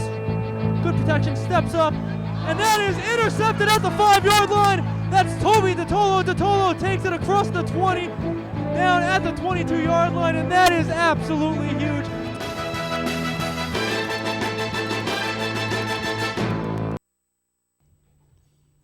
Welcome back to the 30-minute drill. I'm John Vittas here with Max Zager and Steve Cinque, and we're going to be discussing or previewing Week 12 of the NFL. Guys, a lot of big games this week. What is your biggest game of the week, and what game are you looking forward to watching? The game that I'm going to be looking forward to watching is the Giants-Cardinals. You know, that's a big game. The Giants are 9-1, probably the best team in the NFL right now. And the Cardinals aren't very far behind. They have a very explosive offense with Bolden and Kurt Warner and Larry Fitzgerald. And I think that's going to be a very competitive game since it's in Arizona as well. And I could possibly see the Cardinals pulling that one out. Steve? I'm going to go with the Jets-Titans. Titans still undefeated. Jets winning 3 games in a row, looking great. They're just both producing very good. I think that the Jets are going to win that game. I don't know if I should be saying that, but I think the Jets are going to be winning that game. Finally give Tennessee the first loss this season. Both tough defensive, tough offense. But I think Jets are going to come out. Now let's go with our pick'em teams of the week. We've been doing this all year. Steve, you're looking good. 7-2. Zager 4-3. So. You've had some tough losses. Yeah, tough breaks. Who are your games, or what are your teams of the week that are going to win? I'm going to be taking the Tampa Bay Buccaneers against the laughingstock of the NFL, Detroit Lions. Detroit is just terrible. They have no answer on offense or defense. And Tampa's one of the best teams in the NFC. They have a rock-solid defense. Doesn't let up more than a touchdown, maybe at most. So I think Tampa's a lock to beat Detroit. Pretty safe pick, Steve. I'm going to go with Chicago Bears over the St. Louis Rams. One of the worst teams in the NFL, the Rams, that is. I went to the Jets game versus the Rams, and it was just embarrassing. I haven't seen a team that bad that I've ever been to a game. It was 40-0 at halftime. It was just horrendous. And the Bears, they're coming off a tough loss to the Green Bay Packers. Hopefully Kyle Orton could lead the troops to win. Good pick there. I like that. I'm going to take the Pittsburgh Steelers over the Cincinnati Bengals. The game is in Cincinnati, but Cincinnati's second worst team in the league. I think they're pretty pathetic. Pittsburgh looked very good last week against San Diego in that 11-10 game, so I like Pittsburgh in that matchup. Now, players of the week, which guys do you think are going to have to make a big impact in order for their teams to win in Week 12? Well, I'm going to go back to the Giant-Cardinal game, and I'm going to take Anquan Bolden. Bolden's been playing great since he's come back from that injury against the Jets. Had over 100 yards last week and the week before, and he's just producing, great, especially with Kurt Warner throwing him the ball and Fitzgerald on the other side, which means you can't really double-team Bolden. He's got the one-on-one coverage, and I don't see how Ross or any of the Giant cornerbacks are going to be able to handle his presence. Steve? I'm going to go back to the Jets-Titans game. I'm going to go with the nose tackle, Chris Jenkins. For them to win, the Jets, they're going to need him to have a big day and shut down the rushing game by Chris Johnson and Landale White and put pressure on Kerry Collins. If he does that, then they're not going to be able to rush the ball, obviously. And then he's going to make Kerry Collins throw unadvised passes, which Darrell Revis, Dwight Larry, or Ty Law would most likely get an interception, lead the Jets to victory. Okay. All right, I'm going to take Joseph Adai, running back from Indianapolis. I think they're playing in San Diego. San Diego's defense has been shaky this whole year. Peyton Manning is going to have a pretty solid game against them, but I think in order for Indianapolis to win, they're going to have to run the ball as well. And I look for Joseph Adai to really take advantage of San Diego's defense and get the Colts a win. So the big game this week, Steve, you've talked about it, a lot about it already, is the Jets going into Tennessee against the undefeated Titans. Max, how do you think the Jets are going to do in that game? This is a very close game. I see that Tennessee's undefeated and they have a great defense, and the Jets have a great offense. Their defense has been playing better over the weeks, but I just, I see Tennessee winning this game. I don't think the Jets are going to be able to stop the run as well as Steve thinks with Jenkins. I do think that Landale White and Chris Johnson are going to run all over the defense and control the clock, and I got Tennessee winning this game. I hate to say it, but Max, I agree with you. I think Tennessee is going to win. I'm a Jets fan, but I really think Tennessee, they've showed it all year that they're the best team. And I was going to take the Jets, but really a couple weeks ago, Tennessee, Kerry Collins.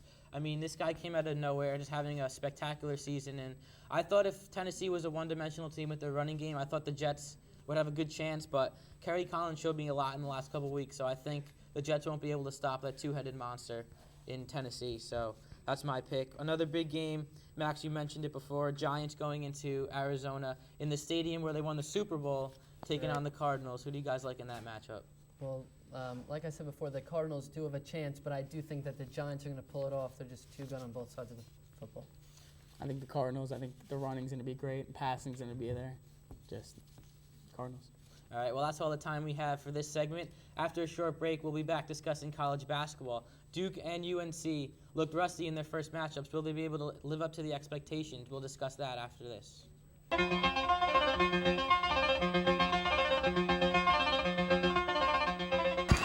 the crowd is fired up. What a huge play. We cannot stress this enough. This is just an outstanding kick. All the pressure relying on Dave Adamo. The kick is up, and it is good! He kicks it through the uprights, and Wade Hills takes a 25-24 lead.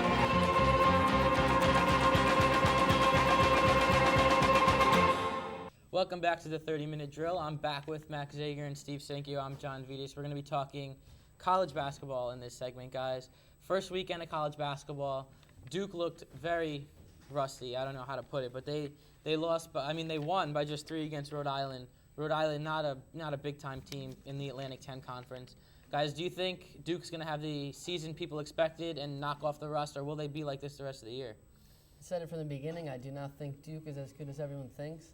I think they're too one-dimensional, and if they play a good player, if they play a good team of athletic guys, I think they're gonna have trouble. Rhode Island had some athletic guys down low, and they had a great three-point shooter in Barron who made tons of threes, and Rhode Island was winning by 11 in the first half at one point. They were up 6 with 2 minutes to go.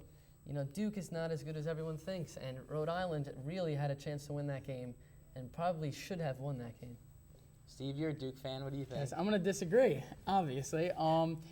Well, when you have players like John Shire and Singler, give them the ball in the last minutes of the game from a deficit down like they were and come back and win the game, that shows a lot. With a coach like Coach K being who he is, that's also an advantage. The depth we have on the bench, the starters we have, don't even worry about it. Barron was just a freak last night. Some of the shots I've seen him hit last night were like J.J. Redick back in the day. He actually got tape from Duke. Duke sent him tape because he admires J.J. Redick, and he watched him to become a better shooter like J.J. Redick. And just some of the shots he was making last night was unreal, but I feel like Duke could be a real contender this year. I'm not just saying that because I'm a Duke fan, Right, but yeah. but You know, I see where you're coming from, but I do not think that they're that good. They're too one-dimensional. They have no one inside whatsoever. And Singler played well last night. Shire played well last night. And they still only won by three points. So even when their top guys played well, they were still in a close game versus Rhode Island. I mean, Rhode Island isn't even in the top 50, I don't think.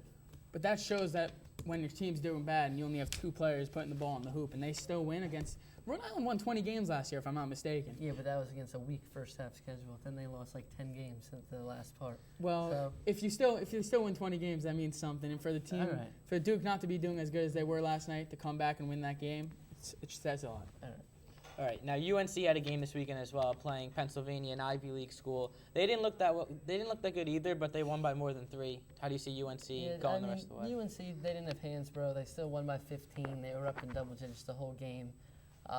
They had Zeller playing and Davis, their 2 freshmen, a lot of minutes, and it was the first college game ever in that atmosphere at Dean Smith Center. I mean, for them to put on a great performance in their first game, I could see how they didn't win by a bigger margin. And Penn played pretty good. I mean, they had one kid that made a bunch of threes and scored 26 points. So, I'm not worried at all about North Carolina. Steve, what do you think about UNC? We're talking about Penn here. Come on. They're known for their books, not for the basketball. Like, without Hansbrough, I can see where you're coming from, but it doesn't mean you need to have one player be the star of the team to win games, supposedly. I don't think they're that good. I mean, on paper, they're great, but I think they're going to come into the season being too cocky and just start losing games because they underestimate the other teams.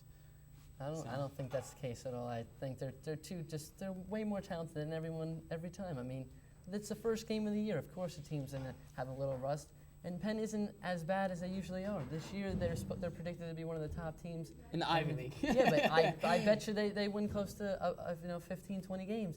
In the Ivy think League. That they're not a bad team. I mean, it's first game of the year with freshmen.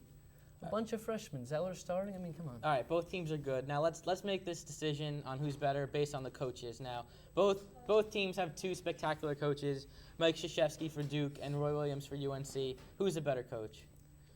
Very simple. Roy Williams is a better coach.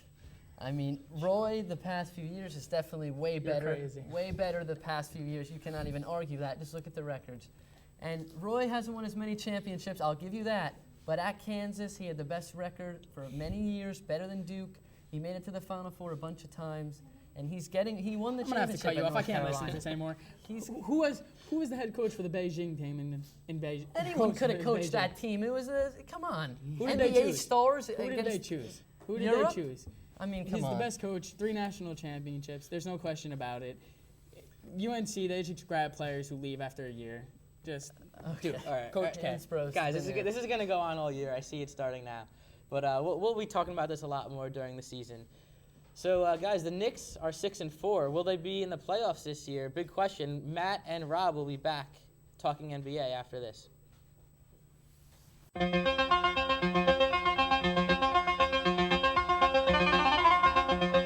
DeCicco gets it done. And finally, a play to remember. It looks like a DD sweep, but Danny will let it fly. DeCicco hadn't thrown a TD pass since the 8th grade, and this one goes to Fulham. It's a game ender. Wow.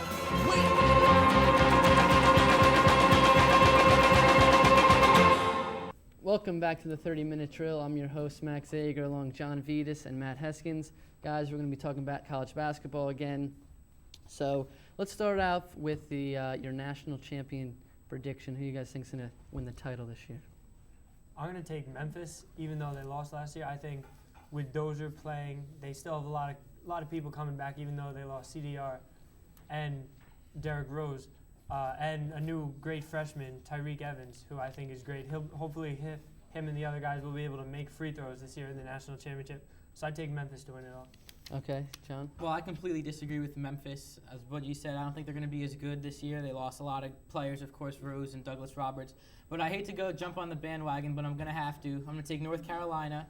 They get everyone back. All their 6 big players, they all came back for their year. Hansbrough is going to be a beast. Lawson, Ellington, Deion Thompson, Danny Green off the bench. They're going to be just so strong. I don't see how anyone can beat them, and I hate to say it, but I think they might go undefeated. I totally agree with you, John. I mean, they're just so stacked, like I said before, and I just don't see them losing to anyone. And even if they do, I don't think they're going to get knocked off in the tournament. They have too much talent in every position. Okay, guys, now let's go to Player of the Year. Who you guys think is going to win Player of the Year? Matt? My Player of the Year is going to be Dozier on Memphis. I think he's very talented. He didn't get the ball a lot with all the talent they had last year, and this year he's asked to be the leader and step up. So I think on Memphis, Robert Dozier is going to be great down low.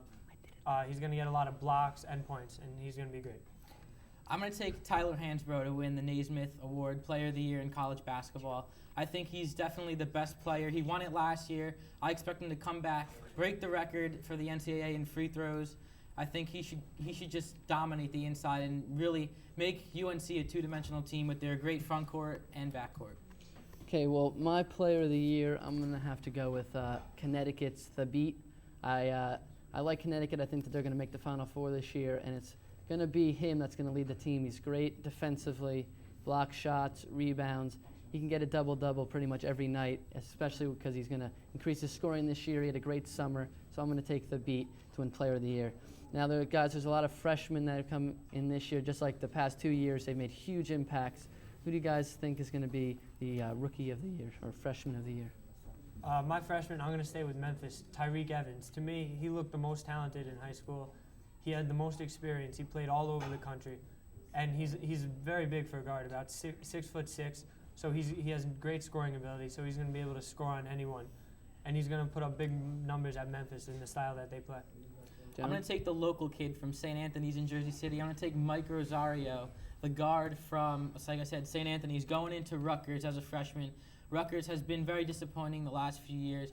The Rutgers fans really see him as a savior for the franchise, and I think he's going to step in and contribute in his freshman year, and he should have an outstanding career at Rutgers. Yeah, both of you guys named good players, but I'm going to go with Drew Holiday from UCLA. He's coming in, one of the top-rated players in the class, and the one thing about him is he plays great defense. He's going to get tons of steals. He's a shutdown defender, and he also scores the basketball too. So I'm going to take Drew Holiday to win Freshman of the Year this year. All right, now, some teams start off with high expectations. Everyone thinks that they're going to be good, but they end up really being a bust. Who do you guys think is going to be the biggest disappointment this year? My biggest disappointment is going to be Davidson. Even though they had the great run in the tournament last year, I don't think that Stephen Curry can produce those numbers on a consistent basis, scoring 35 points, hitting every shot. And Jason Richards, their point guard, really isn't that talented. He does get a lot of assists, but he's pretty small, and he should be outmatched most games. They don't have a lot of size, and they're not that big. So I don't think they're going to be that good. I think they're going to fall from number 20 pretty quickly. All right, John? My disappointment is the UConn Huskies in Connecticut. I think the beat. I'm not sure if I'm saying that right, but the beat, the rest of the guys, AJ Price on that team, I don't know if they're as good as people say they are. I think they're a little bit overrated along with the bench. I don't think they have the depth. And in the Big East, the toughest conference in basketball, you need to have depth, and I'm not sure if they have that. So my disappointment's going to be Connecticut. Okay, well, my disappointment is going to be the Duke Blue Devils. They do have talent, but I just don't think that they have enough. They don't have an inside presence. They have no one inside to get points. They have the shooters, but they do go cold, as that happened late last year when they lost a bunch of their games and ended up going out in the second round of the tournament. So unless someone steps up out of somewhere, and I don't really see where, I don't think that Duke is going to be as successful as everyone thinks. All right, guys, that's all the time we have for this edition of 30-Minute Drill. See you next time.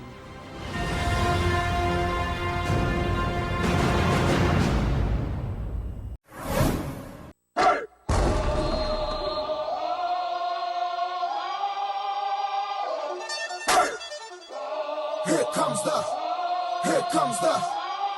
comes the, y'all don't really want it like that. Yeah, here comes the, no, here comes the, oh, here comes the, y'all don't really want it like that. Yeah, here comes the, no, here comes the, oh, yeah, here comes the, no, here comes the, oh, here comes the, y'all don't really want it like that. Yeah, here comes the, no, here comes the, oh, here comes the, y'all don't really want it like that. Yeah, here comes the, no, here comes the, oh, y'all don't really want it now. Hello and welcome to another edition of the 30-Minute Drill. I'm John Giardiello, joined by Anthony Scudillo and Peter Samylenko. Today we'll be recapping Week 13 of the NFL season. Start this segment off with the Thanksgiving games. Tennessee absolutely demolished Detroit, 47-10. Should the NFL change their traditional rule that the Lions and the Cowboys play on every Thanksgiving? I don't think they should change the Cowboys. I mean, they're a legitimate team. They play great every Thanksgiving, but the Lions are just the laughing stock of the NFL. They don't deserve to be in this game, and as far as I'm concerned, I would be happy if they changed that game. Yeah, Detroit is not the team they were a good 15 years ago. Barry Sanders is gone. You know, they don't have the guys that used to have that were the big playmakers that were keeping them in these games. You know, they're just disappointing. What, 0-11 this year? It's just horrible, embarrassing. Well, I think Detroit's going to end the season winless, but let's go to the other Thanksgiving game. Dallas beat Seattle, another bad game to watch. With the return of Tony Romo, is Dallas once again an elite team, or did they dig themselves in too deep of a hole while he was out? I don't think they dig themselves into too deep of a hole at all. I mean, they got a great team, a lot of stars on that team. They're actually coming together right now. So they have a couple tough games coming up. They got the Giants, I think the Eagles, Pittsburgh's, so somewhere on those lines. But if they could get into the playoffs, I think they're going to be a very dangerous team this year. You know, I really think they're missing Felix Jones. I mean, obviously their top draft pick this year. He was their little lightning bolt, and the Thunder is Marion Barber. You know, right now he's not there to help them out. I mean, you know, Seattle has been hurt by injuries all year. This wasn't going to be a competitive game at all. You know, but Tony Romo has come back and done a great job for Dallas. Let's go to the Jets game. They lost to Denver, 34-17. What was the main reason the Jets lost? Was it their defense collapsing? Was it Brett Favre? What do you think? It had to be their defense collapsing. I mean, obviously their defensive line has been a run stopper this year. And then, you know, Patrick Hillis comes out of nowhere, a rookie, and he does a great job running. It has a touchdown and over 100 yards rushing. I mean, Chris Jenkins was stopped in this game, and Brett Favre and the Jets couldn't do anything to come back. Is this showing that the Jets' defense maybe isn't as good as we thought before? I don't think so. It's one game. I mean, stuff happens. They didn't play great this game. The secondary got torn apart by Jay Cutler, one of the elite quarterbacks in the league right now. And they just didn't play as good as they have been playing. I mean, it's one game. I think they'll definitely come back. They have 49ers next week, I believe, or Seattle, one of the two. And they'll win that game. They got Buffalo. They have a couple winnable games coming up. So. But Pete, their interceptions being thrown are really hurting them now. They threw one pick yesterday. Well, that's one pick in that game, but that's picks consecutively. How many picks did Eli throw? Any picks yesterday? He did throw one pick, but it doesn't matter. Not pick's a pick. Doesn't affect the game that much unless it's for a touchdown. All right, guys, we're gonna go to the other AFC team, the Patriots. They lost to Pittsburgh. Matt Castle has been playing great all season, but this game against the Steelers defense, he didn't do that great. 2 interceptions, no touchdowns. But what do you think the Patriots do with Matt Castle after Tom Brady comes back? I think you try to keep him. I mean, Tom Brady obviously is going to be prone to injury after this one. I mean, anything could happen. So Matt Castle is going to be a great backup, but he could definitely start somewhere else. So I think they try to franchise tag him or something like that and keep him here. Why not side and trade, Pete? If you know he's gonna be as good as he's been playing this year, why can't you just get somebody better? Get a good, consistent running back, which the Patriots do not have. You know, all their running backs go down, and then boom, Sammy Morris comes in. He does a good job filling in, but he's not the running back they want. Yeah, but Anthony, Lawrence Maroney is a good running back. He's just been hurt all season, just like Tom Brady. Well, so if he's going to be injury prone, why don't you find another good running back? So why don't you find another good quarterback? You could say the same thing, Anthony. Well, Tom Brady's going to come back and do fine with the wide receivers he has. You're being hypocritical right now, Anthony. Lawrence Maroney. We're talking about a backup quarterback. And a backup running back. Sammy Morris is doing great, so why don't they trade him? He's not doing great. You just said he was, Anthony. I said he's doing a good job filling in. He's not an elite running back. Matt Castle's not an elite quarterback. All right, let's go to another running back that used to be considered great, LaDainian Tomlinson. Against Atlanta this week in San Diego's loss, he only had 24 yards on 14 carries. Do you still consider him the best running back in the NFL? No, I don't. I mean, they bring in Darren Sproles to replace Michael Turner, who went to Atlanta, and Atlanta's done a great job with Michael Turner. I mean, LaDainian Tomlinson in the offseason talked about retiring soon, and I think that's gotten to his head, and he's not going to play the same for a long time. All right, guys, that's going to do it for the first segment. Stay tuned for the second half of our recap.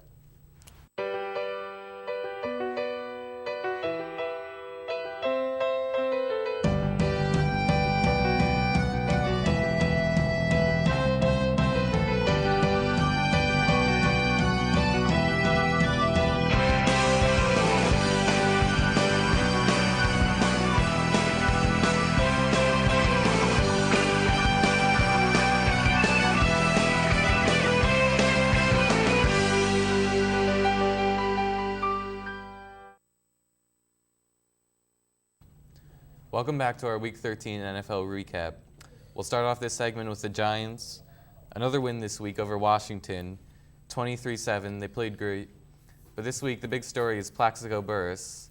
He actually shot himself in the leg accidentally at a nightclub. How do you think he should be disciplined? I think he should get kicked off this team. I mean, Tom Coughlin and defending champions cannot deal with this if they want to repeat. This is a big blow. I mean, he was their best receiver. He hasn't had the greatest year so far. I mean, I don't think it's going to affect the Giants that much, but Plaxico Burress was a big asset to this team, and now he's got a hole in his leg. So he does have a hole in his leg, but that's the only hole the Giants have on this team, a great team all around. I mean, Dominic Hickson comes in and does a great job. It shows the depth of the New York Giants, which is extremely deep. Again, Hickson comes in, gets first downs when you need him to. He's like Steve Smith, just a great guy. He's got a lot more speed than Plax. He's just overall better. He's definitely not better than Plaxico Burress. He is, because Plaxico's inconsistent. He's a whiner. He's a little baby. And the Giants do not need that. They don't want to become You weren't saying that when he caught the game-winning touchdown in the Super Bowl. They don't want to be were you a Cincinnati. No, but he wasn't whining then, was he? He no, was he whining. was. He was not whining. He's been whining since he came to the NFL. He started whining after the Super Bowl when he wanted a new contract. After the Super Bowl, that's when he started whining. So they signed him for $35 million when he started whining. Smart guy. I also want to mention the Giants' defense. Clinton Portis was one of the top rushers. They held him to just 22 yards. But let's go to another game. Tampa Bay beat New Orleans by 3. Close game. Tampa Bay is actually 9-3, which is one of the league's best records. But where do they rank among the top teams? They rank in the top 10. I wouldn't count them as an elite team in this league. I mean, Jeff Garcia is their quarterback. He does a great job. But, I just don't see them as a consistent team. I mean, I know they play a lot of good teams, but they just don't seem like the best. They're not the best, obviously, Anthony, but they're definitely a top 5 team in the league. 9-3 is the 3rd best record right now, along with Pittsburgh. So I don't see how you don't say they're not in the top 5. They're definitely 3 or 4. So they're playing great right now. Jeff Garcia's having good. They're battling some injuries right now, but overall they're a good team. Next game we're gonna go to Indianapolis, beat Cleveland 10-6. Not a very good game, but the Colts weren't doing so well earlier in the season. They're 8-4 now. Do you think they have a chance to be AFC champions? I don't think so. I mean, Indianapolis has been consistently the top 2 or 3 team in the AFC over the past 5, 6, 8 years, and Peyton Manning can carry this team as deep as he wants to, but I don't think they're going to be able to carry. He's not going to be able to carry them into the Super Bowl. There's too many teams in the AFC that can just take them down. You know, it's really the running game that's holding them back. I mean, Dominic Rhodes and Joseph Adai aren't doing what they expected to do this year. They're not scoring the touchdowns that everybody predicted they would, and that's what's holding them back. If they could get a consistent running game going, they're going places. They'll go really far in the playoffs. And one team that's been a huge disappointment this year is the Cincinnati Bengals. You know, they only have 1 win. They have a tie. Do you think their terrible play is a result of missing Carson Palmer all season? Is it lack of a good running back, bad coaching, bad defense, or a combination of everything? What do you think? I think it's a combination of everything. I mean, Carson Palmer obviously hurt them the most, but their defense is playing terrible. The running game, they lost Rudy Johnson. Chad Johnson's complaining every day. I mean, this is not a team that's going to win. What they're doing right now, they're not going to win. Well, let's talk about Chad Johnson. I mean, he was a big-name player. This year, he's done absolutely nothing. He's attracting all this attention in the media. Do you think he's a distraction to this team?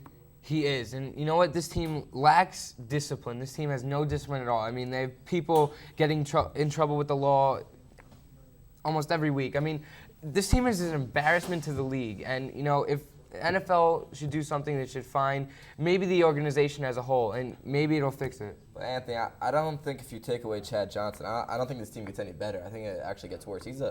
He hasn't had the greatest year, but he's still an elite receiver in this league when he wants to be. Well, again, it's a team effort, not just him. I mean, I know, he can't do everything. Taking him away is not going to help them. It may not, but maybe a new coach is what they need. It's something to settle them down. We'll see. Maybe they need a new coach. We'll find out. Thanks, guys, but that's all the time we have. Up next, me, Anthony, and Joe will be talking NBA.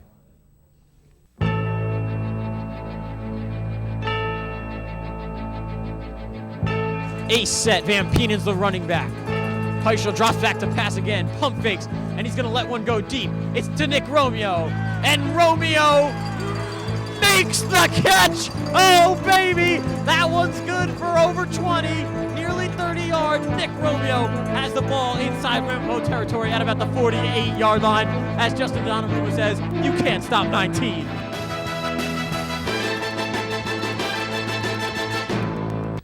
Welcome to our second NBA segment of the year here on the 30-Minute Drill. This time I'm joined by Joe Rapp and Peter Samylenko.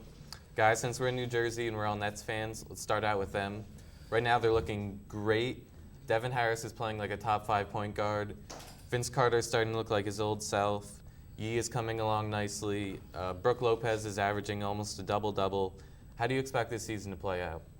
It's been a surprising year for the Nets, but the two-headed monster, Vince Carter and Devin Harris, are carrying this team. And I agree with you of the rookie sensation, Brook Lopez, but E has been a disappointment with me so far. I just think. I think the only thing he can do is shoot. Yee has not been a disappointment to me at all. He can get rebounds, he can block, he's a great team player, he can pass when he needs to. I think that was a great pickup for them. I was surprised how good he's playing. I agree, John. The Nets are playing fantastic right now. Brook Lopez is having a great year so far, not coming off the bench anymore, starting. And, excuse me. No, Vince Carter's playing like his old self, as you said. Devin Harris had 46 points the other day against Suns. So it's been a good run for them. I think they'll make the playoffs this year, definitely in the East, too. Also, I don't think Carter and Harris are carrying the team. I think it's the role players. Jarvis Hayes has been playing great. Players like Trent Hassel, the toughness, Josh Boone, Sean Williams. The whole team's been doing good. But let's go to a big trade in the league. The Knicks, they traded Jamal Crawford to Golden State for Al Harrington, and they traded Zach Randolph to the Clippers for Coutinho Mobley and Tim Thomas. How do you think the trade's going to affect each team? Well, it's going to affect the Knicks in the long run because they got rid of all this money because they want to get a big-time player in 010. I don't agree with this trade because what if the player that they want blows their knee out? And then because I don't think this made them any better. I don't think it made them any better right now. I mean, Jamal Crawford was their best player, but as soon as they got rid of Zach Randolph, Jamal Crawford, everyone knew they were trying to get either LeBron or someone in the 2010 class. There's plenty of guys out there. If they don't get LeBron, they're going to get Dwayne Wade and Chris Bosh. They're going to get 2 if they don't get LeBron. So it's going to help them in the long run. The Knicks basically gutted their roster for LeBron. They got rid of their best player in Crawford. Al Harrington, I think, is a good player, and he'll fit into Mike D'Antoni's run and gun style where maybe Zach Randolph didn't. And Mobley's also, a solid player, but he's not going to do much. For the Clippers, I don't see how this trade makes sense. I mean, they already had Chris Kaman and Marcus Camby for big men, and they just added Zach Randolph. One of them's going. So maybe we'll see. I think this actually really helped the Golden State Warriors. I mean, Jamal Crawford's a great player. He can only help that team. Well, we mentioned LeBron. So far this year, he's playing great. He's averaging 29 points, 8 rebounds, 7 assists. Most likely the best player in the league. But year after year, he leads the Cavs to the playoffs almost single-handedly. I mean, if he had any help at all, the Cavs would be top 3 teams probably, but instead, their second best player is Ilgauskas, someone like that. How do you think the Cavs can become the best team in the East, bar none? As expected, LeBron's carrying this team as he does every year. And if they want to become the best team, some players got to step up. I mean, Boston's got the big 3 and Ray Allen, Paul Pierce, Kevin Garnett, and it's just LeBron. I mean, he can't do it by himself. He needs someone like Ilgauskas to start averaging 20 points a game if they want to do this. I don't think they can be the best team. They are the best team. The point guard has helped them. They've never had a point guard in the past with LeBron James. It's always been like Eric Snow. And now they got Mo Williams to score and can pass the ball and help LeBron. Don't they have Ricky Williams in the backcourt too? I mean, he's pretty good. He used to play for Boston. He's playing good in the backcourt. Ricky Davis? Ricky Davis, my bad. No.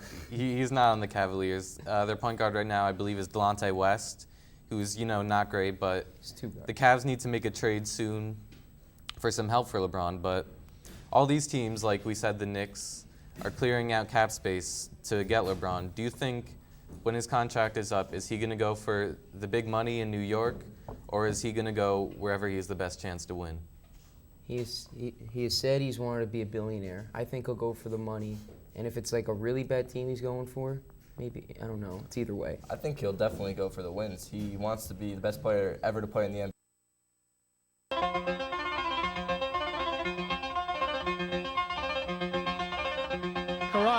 Here's Campbell. Campbell centering Lischio. Off his stick, Lischio falls down. Beautiful pass from Campbell. Lischio not able to hang on to it. Axelman in the corner. Axelman, nice moves. Centers to Lischio. And Wade Hills puts it away. Wade Hills puts it away. Albert Campbell, his 4th goal. It's absolutely crazy at the asphalt. Wade Hills, your 2005 NBIL Ice Hockey Championship. Albert Campbell, 4 goals. For the Patriots, 6 goals. Campbell, the sophomore. What else can you say but wow?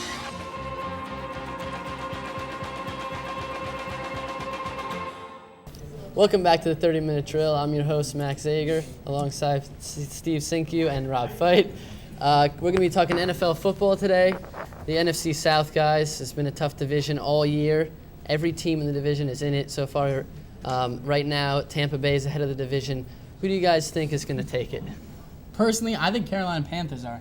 I mean, Del Holm hasn't been playing too great lately, but they're getting a good rushing game out of Jonathan Stewart and D'Angelo Williams, coming out of Memphis, D'Angelo Williams, that is.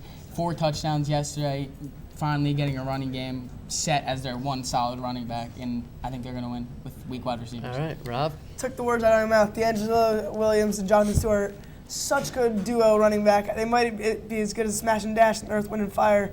They're putting up the points each week.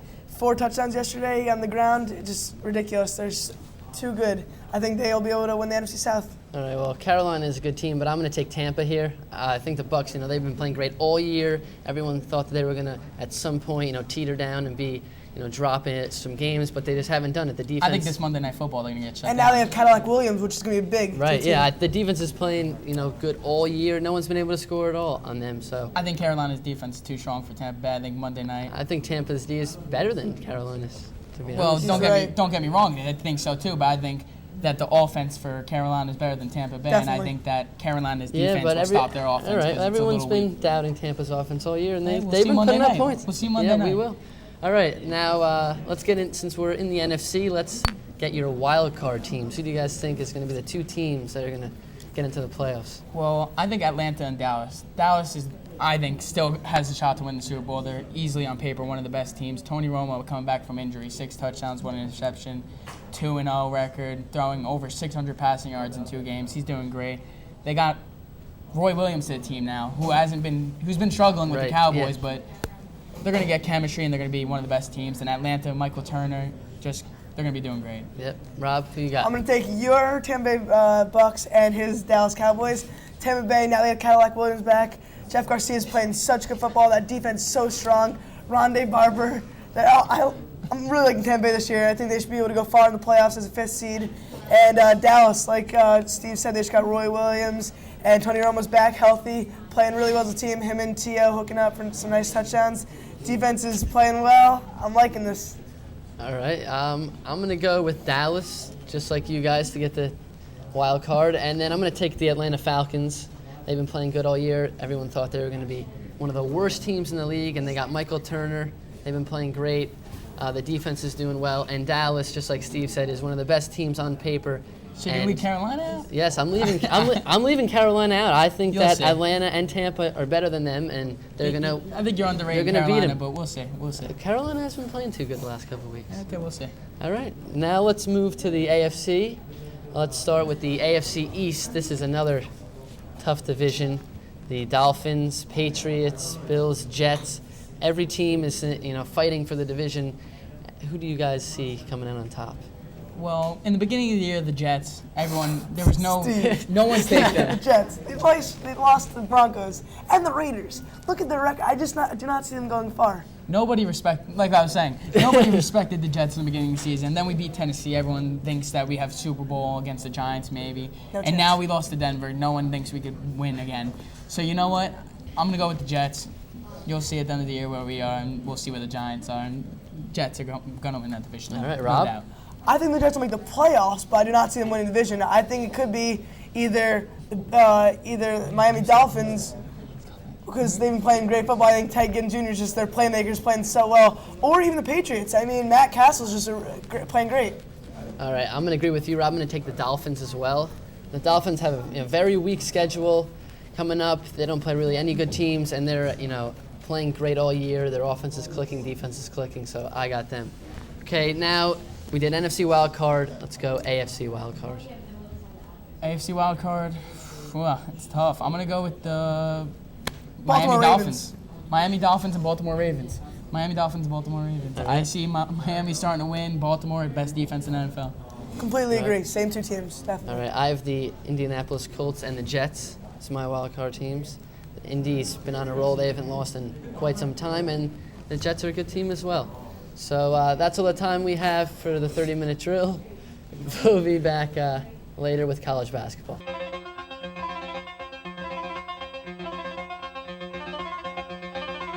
Third and 5, 40 Indians from their own 37-yard line. Bly rolls out to the right side of the field, getting pressured by Drake. As the pass is intercepted by Jeremiah Kale. Kale to the 40, bounce out to the right side of the field. He's got blocking downfield to the 30, 25, 20, 15, 10, 5. Touchdown Patriots. Jeremiah Kale, his 10th interception of the season, takes it back for a touchdown as the Patriots take a 6-0 lead.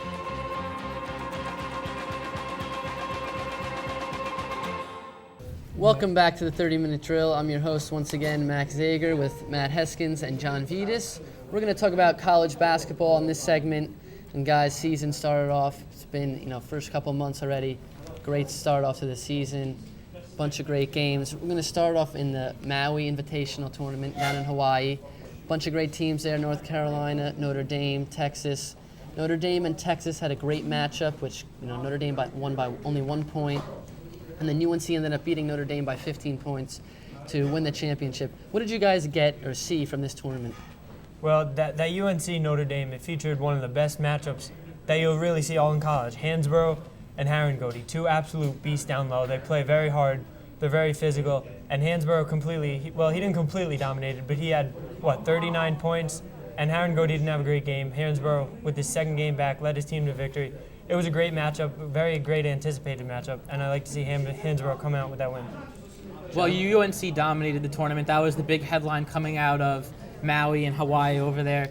And they did dominate, and they showed me a lot. I knew they were going to be a great team coming into the season, and they did show why they're the number 1 team in the country. But one thing I took out of the semifinal matchup between Texas and Notre Dame was that Texas is for real, because last year they had a good year, but they had a great point guard in DJ Augustine, and Mason and AJ Abrams for Texas showed me a lot in that game, that they can provide leadership for that Texas team and really lead them far into the tournament. Yeah, that tournament definitely was a great one to watch. I got from the tournament that UNC is just far and beyond the other teams. I mean, Ty Lawson started out this season unbelievable. If you watched the Notre Dame game, you saw what he did to their point guard, who is one of the best point guards in the country. He totally dominated him. Yeah, Ty Lawson's very explosive. I mean, we knew everyone on this UNC team was good, but Lawson really stood out in that game. He showed his explosiveness to the basket and was able to go coast to coast in like 3 seconds. Yeah, UNC really showed how good they were, and Texas and Notre Dame both had good showings as well, but North Carolina is just, a little bit above them.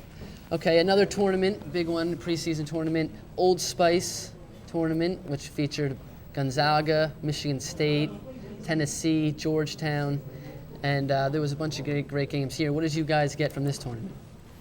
Gonzaga, one of my favorite teams. They really showed me and everybody what they could do. I love the way they play defense. They have a 2-3, and with Heitveld and Gray and all the other big guys they have, they really clog up the middle, and they force Tennessee to shoot outside. And if you can't shoot outside against Gonzaga, you're going to lose. And so they showed that they're going to be able to beat a lot of teams. They're going to move up in the rankings.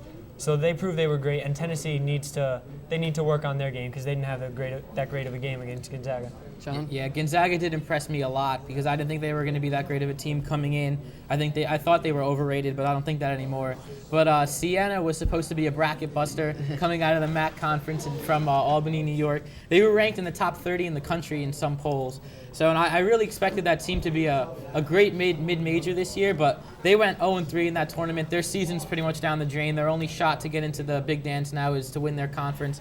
So, I was very disappointed in the Siena Saints getting destroyed by Tennessee and then Wichita State. There's big disappointment there. Yeah, just what you guys said, Gonzaga definitely impressed me. They played great against Tennessee, against the other teams they played, they dominated.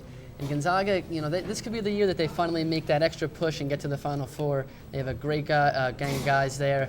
Austin Day is a primetime player along with Pargo and Heitveld. Gonzaga is for real.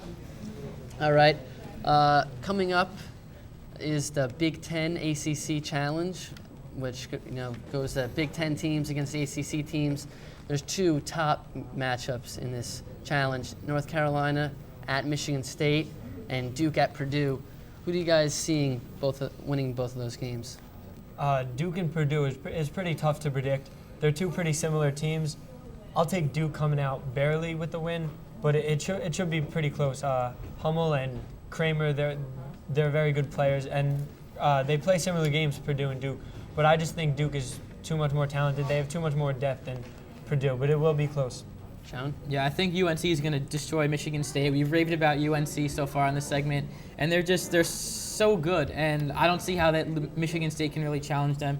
Now, the other matchup is very intriguing, Purdue and Duke. Like Matt said, very similar teams.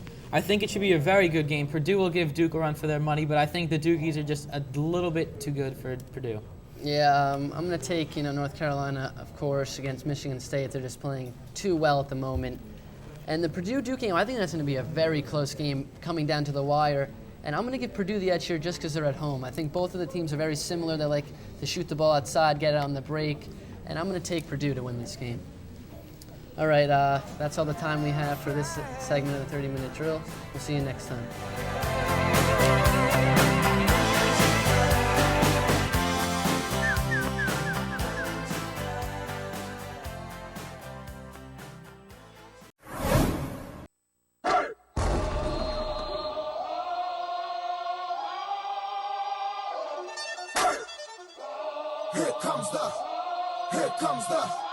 Here comes the, y'all don't really want it like that. Yeah. Here comes the, y'all don't really want it like that. Yeah. Here comes the, yeah. Here comes the, y'all don't really want it like that. Yeah. Here comes the, y'all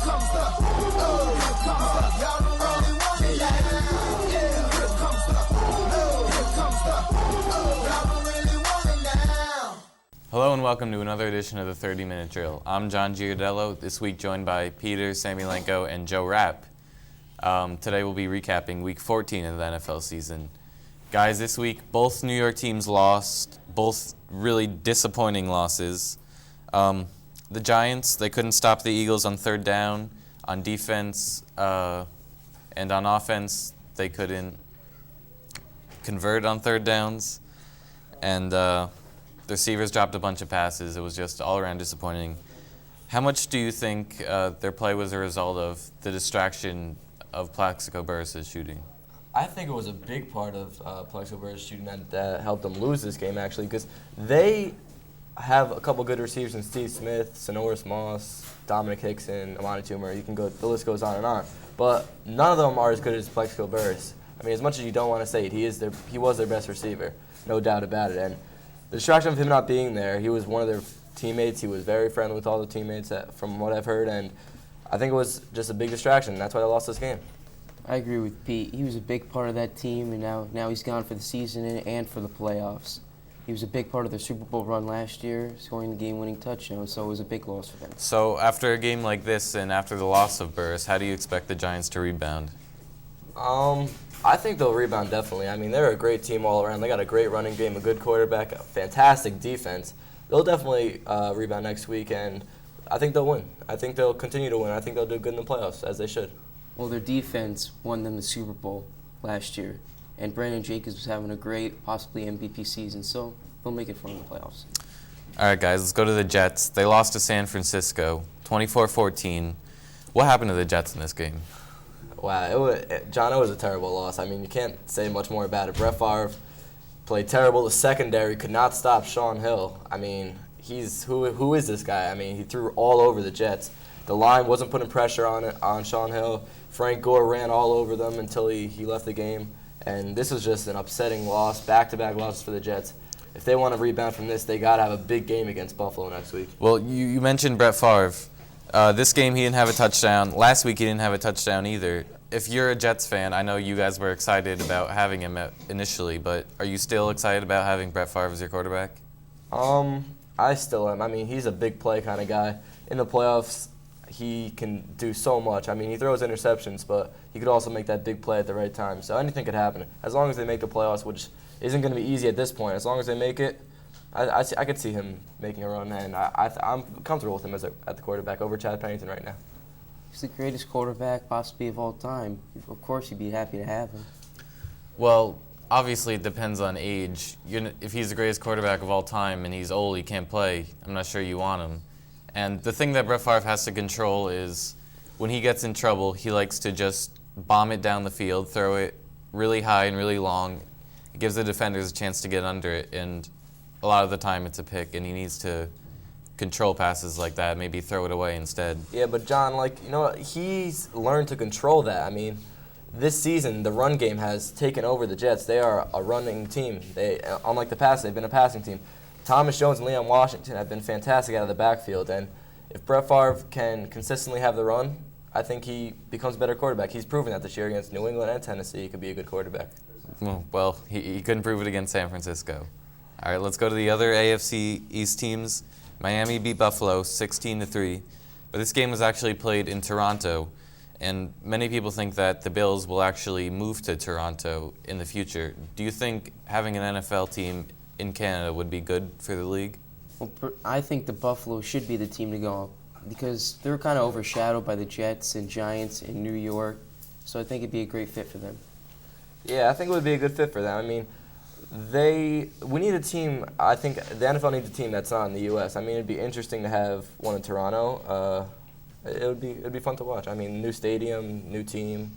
It's always well. Right now, the NFL is almost the only league in America that doesn't have a Canada team. I mean, the NBA has the Raptors.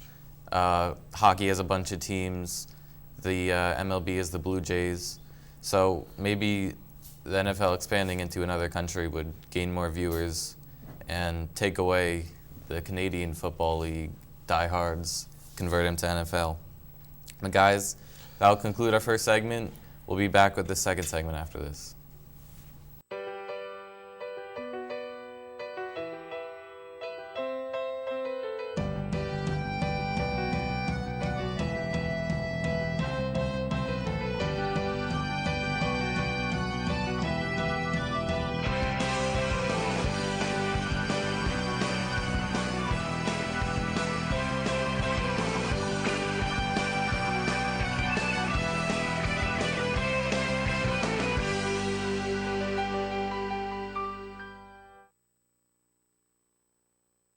Welcome back to the 30-minute drill.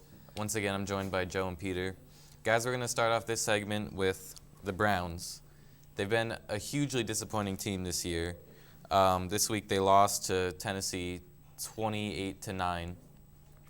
But the Browns started quarterback Ken Dorsey because of injuries to Derek Anderson and Brady Quinn. Ken Dorsey is a former college superstar, great player, first-round draft pick, but in the NFL, he's a nobody. What do you think causes certain college players to do great in college and then we forget about him in the NFL? Well, I mean, college is a totally different game. It's a high-scoring offensive game. I mean, in the NFL, it's a lot more defense-oriented, and I think that's what hurts a lot of offensive talented players in college. They come out of college expecting to be just amazing, throwing the ball downfield like it's their job, and they see NFL D-backs just are so much better than the ones in college that it's just unfair. They also give these quarterbacks high expectations, and the quarterbacks set high expectations for them, and they usually play in a system. And there's no systems in the NFL. Another narrow win this week was New England. They beat Seattle by 3. Right now in the AFC East, it's a 3-way tie for first between the Dolphins, the Patriots, and the Jets. How concerned do you think the Jets should be about the Patriots? I don't think the Jets should be that concerned. The Patriots are good, but they're still not the Patriots, even close to the Patriots of last year. I think they should be more concerned about Miami because they play Miami last game of the season. The Jets already have the tiebreaker over New England because New England doesn't have as good of a division record. So the Jets have Buffalo this week, and they have Miami week 17, the last week of the season. So if they could win the Miami game and win against Seattle, they'll be in the playoffs. The Jets, they'll win the division. The Jets don't have to be all that concerned. I mean, they do have the tiebreaker. They'd be in the playoffs if it ended today, and they have somewhat of an easy schedule, as Pete said. Well, the Jets and the Patriots have kind of switched positions right now. I mean, the Patriots are looking good, the Jets not so much, and previously we thought it was the other way around. But let's go to a different game. Pittsburgh beat Dallas 20-13 in Pittsburgh. Marion Barber didn't play for the Cowboys in this game. He hurt his toe. And how much did you think his absence affected the team? I don't think it affected the Cowboys at all because Pittsburgh's defense is so good. Number one overall defense, number one pass defense. I think they're number 2 or maybe even number 1 in rush defense. So if Marion Barber was there, I still don't think they run the ball that well against that line and the front 7. But, I mean, Deshard Choice, is that his name? He didn't do great at all, and Tony Romo had to carry the team to that win, and he did that until that last pick at the end of the game. Well, besides having great defense for Pittsburgh, the conditions were absolutely dreadful for a running back, and Tony Romo threw 3 picks. Well, along with Marion Barber, Dallas was also missing their backup running back, Felix Jones, who was also hurt this game. I think if they had their 2 running backs, would have opened up the pass game more. Romo wouldn't have been forced to throw bad passes. I mean, he had 3 picks. I think it would have been closer. I'm not sure they still would have came away with the win, but it would have been a much better game. But with this loss, the Giants clinched the NFC East. They're now in the playoffs. Do you think Dallas can still win the wild card spot? Oh, absolutely. Dallas is a fantastic team. They have a tough schedule coming up, but they could definitely win the wild card if they win out. And if they win the wild card, I see them as probably the team that can beat the Giants in the playoffs if they get there. The Falcons lost, which helped the Cowboys deeply. And Tony Romo is one of the best quarterbacks in the NFL. And they got great wide receivers in Roy Williams and Terrell Owens, so they can go deep if they make the playoffs. All right, guys, last game we're going to go to is Houston-Green Bay. Green Bay has a good team, but they keep losing these heartbreakers to teams that aren't that good, like the Texans. Right now they're 5-8. What do you think is causing them to keep losing these games? Well, again, I mean, as much as you don't want to hear it, they don't have the big-name quarterback they should. Aaron Rodgers is having an all-right year, but he's not Brett Favre. I mean, the running game isn't as good as it was last year either. Ryan Grant came up last year and did fantastic, and this year he's not doing as good, so that doesn't open up the pass game as well. And the defense isn't playing as well. They're losing heartbreakers, but they're not deserving to win them at all. They lose to Houston this week. I mean, a mediocre team. Ryan Grant had a great season last year, and like Pete said, he hasn't been playing well this year, and Aaron Rodgers needs that second player to help him. All right, thank you guys. With that, we're going to end our NFL recap this week. Don't go anywhere because more drills next.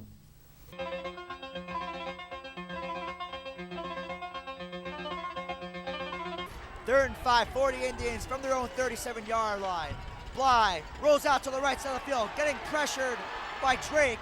As the pass is intercepted by Jeremiah Kale. Kale to the 40, that's out to the right side of the field. He's got blocking downfield to the 30, 25, 20, 15, 10, 5. Touchdown Patriots. Jeremiah Kale, his 10th interception of the season, takes it back for a touchdown as the Patriots take a 6-0 lead.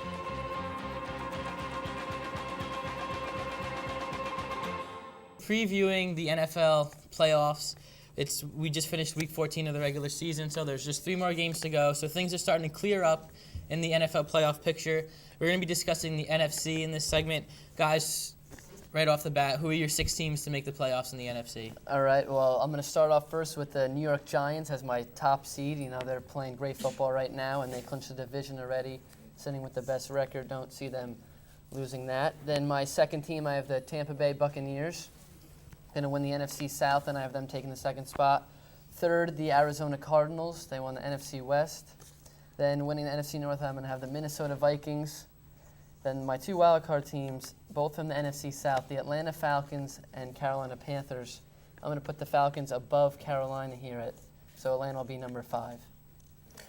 My 6 teams are the number 1 reigning Super Bowl champions, the New York Giants. Number 2, Tampa Bay Buccaneers playing great football. 3, coming out of the tough NFC South right now, I'm going to go with Carolina. 4, I think it's going to be the Minnesota Vikings. My 2 wildcard teams, a little different than Max's, are going to be Carolina, then Dallas. I think Dallas will slip in later on. They still have a couple tough games in the NFC East. But I think Carolina should be able to slip in with their 2 great running backs. Yeah, I have the Cowboys as one of my wild card teams. I noticed, Max, you don't have them. They look like they're in pretty good position, but you took Atlanta over Dallas. Explain your reasoning.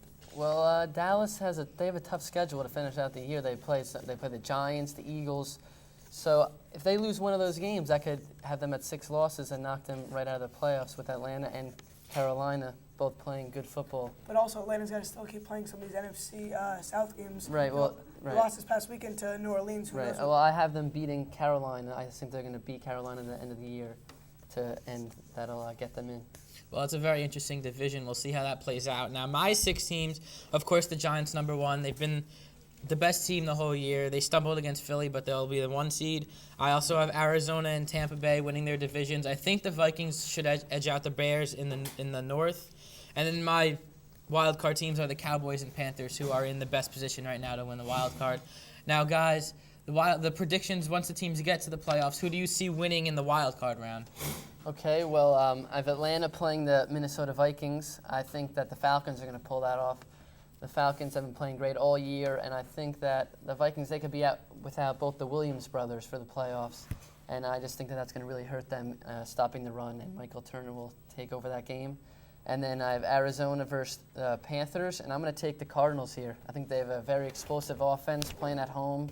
Fitzgerald and Bolden, I think, are just going to be too much for the Carolina secondary, and I see them pulling that one off. And then from then, I have the Giants going on to play the Falcons, and I'm going to take the Giants here. Obviously, they're the top team playing at home. They've only lost one game at home all season so far, so I think they're going to pull it off. And then I have Tampa Bay knocking off the Arizona Cardinals. Tampa Bay's defense is so stifling, so great. They don't let anyone have an inch of room. I think they're going to be able to shut down Bolden and Fitzgerald with Rondé Barber and the other guys in the secondary. And then for the NFC Championship game, I'm going to have Tampa Bay knocking off the Giants. I think that Tampa Bay's defense is just so good. I don't see the Giants are going to be able to run against them or pass, especially without Plexico Burress. So I'm going to take Tampa Bay in a very close game. Max, I was agreeing with you a lot on most of those games. Then going up to the Super Bowl, going up to the NFC Championship, I just do not think it's going to be like that. I think it's going to be Arizona and the Giants in the finals for the NFC conference. But most of the similar games, I think Arizona should be able to beat Dallas. Maybe Carolina upsetting Minnesota. But coming down to, I think, Arizona and the Giants in the finals is going to be a great game. But Giants will go back to the Super Bowl. And, All right. One thing I've noticed, Max, is that you're taking Atlanta to go pretty far. Most people don't even have them in the playoffs. You have them in the second round of the playoffs. Why do you like this team so much? Well, I don't know. I really like Michael Turner. They have a good offensive line. They're running the football well pretty much all year. And I like Matt Ryan, too. Matt Ryan is a rookie, but he's been playing like he's been an NFL veteran. Roddy White's a great receiver. And I just like the matchup against them, against Minnesota, especially with them missing their two best defensive players who pretty much stopped the running game by themselves. I think it's fair to say he's guaranteed himself the NFC Conference Rookie of the Year. Absolutely. Well, that's all the time we have for this segment. We'll be back after a short break to discuss the AFC playoff picture. And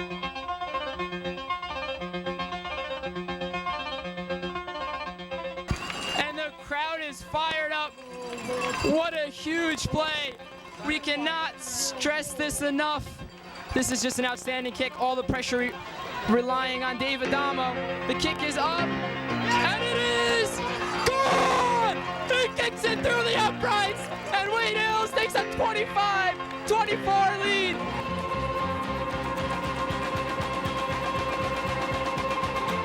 Again, playing great football. Then the Steelers, I think, will clinch soon, and then Dolphins coming out of the AFC East, and then the rest, Broncos winning the AFC West too easily. It's just a poor division. Very, very bad division. I'm very different from you guys. I got Titans, Steelers, and Broncos just like you guys to win their divisions, but I'm taking the Jets to win the AFC East. It's going to be a great battle. We'll see how it plays out. My wild card teams, I have the Colts and the Patriots. I like Matt Castle. I think he's going to lead that team in the final 3 weeks. He's a veteran now. He's been around this season. So I think the Colts and the Patriots are going to be the two wild card teams. So now going into the first round of the playoffs, your wild card matchups, who do you guys have winning those? For wild card, I have the Dolphins going against the Ravens, and I'm going to take Miami. I think that they're going to be on a high after winning the AFC East, and they've just been playing well all season, so I'm going to take them. And then I'm going to take the Colts to beat Denver. Denver's very inconsistent, and Indy's been playing phenomenal the last couple of weeks. So Indy, those are my two wild cards. And for the same reason, I think I'm going to take the Ravens against the Ravens against the Dolphins, because Ravens are playing too good at football. Joe Flacco leading his team. They were coming along, best defense in the entire league. And then Indianapolis playing the Broncos. Broncos just slipped into the playoffs because they're placed in a terrible division. Indianapolis, 6 straight wins or 5, and playing good football, they should go far in the playoffs. Yeah, my matchups are the Broncos and Colts and Jets and Patriots. I think the Colts will take care of the Broncos pretty easily. Colts have been playing really well of late. Peyton Manning's been playing really well. I mean, I think this team's firing on all cylinders. They should take care of the Broncos. Now, the Jets and Patriots are my other matchup. I mean, that's kind of a long shot to happen, but I think if it does happen, it should be a great game. Obviously, two big rivals. But being a Jets fan, I would like them to pull it out in that game. Now, who do you guys have in your divisional playoff matchups in the second round? All right, I have the Titans going against the Colts. I'm going to take the Colts in this division battle. And then I'm going to take Pittsburgh to knock off the Dolphins. Their run will end here. And then to go to the Super Bowl, I'm going to take the Indianapolis Colts. I think Peyton Manning's done a great job so far in the end of the season, and that's going to continue on.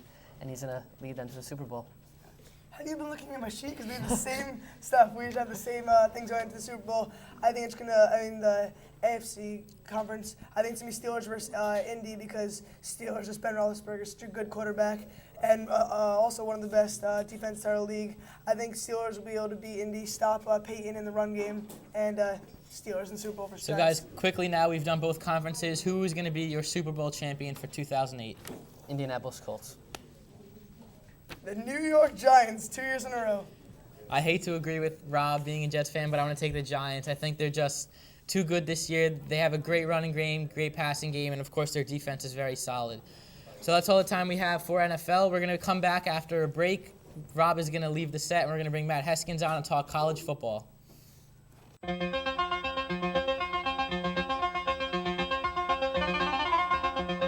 DeCicco gets it done. And finally, a play to remember. It looks like a DD sweep, but Danny will let it fly. DeCicco hadn't thrown a TD pass since the 8th grade, and this one goes to Fulham. It's a game ender. Wow.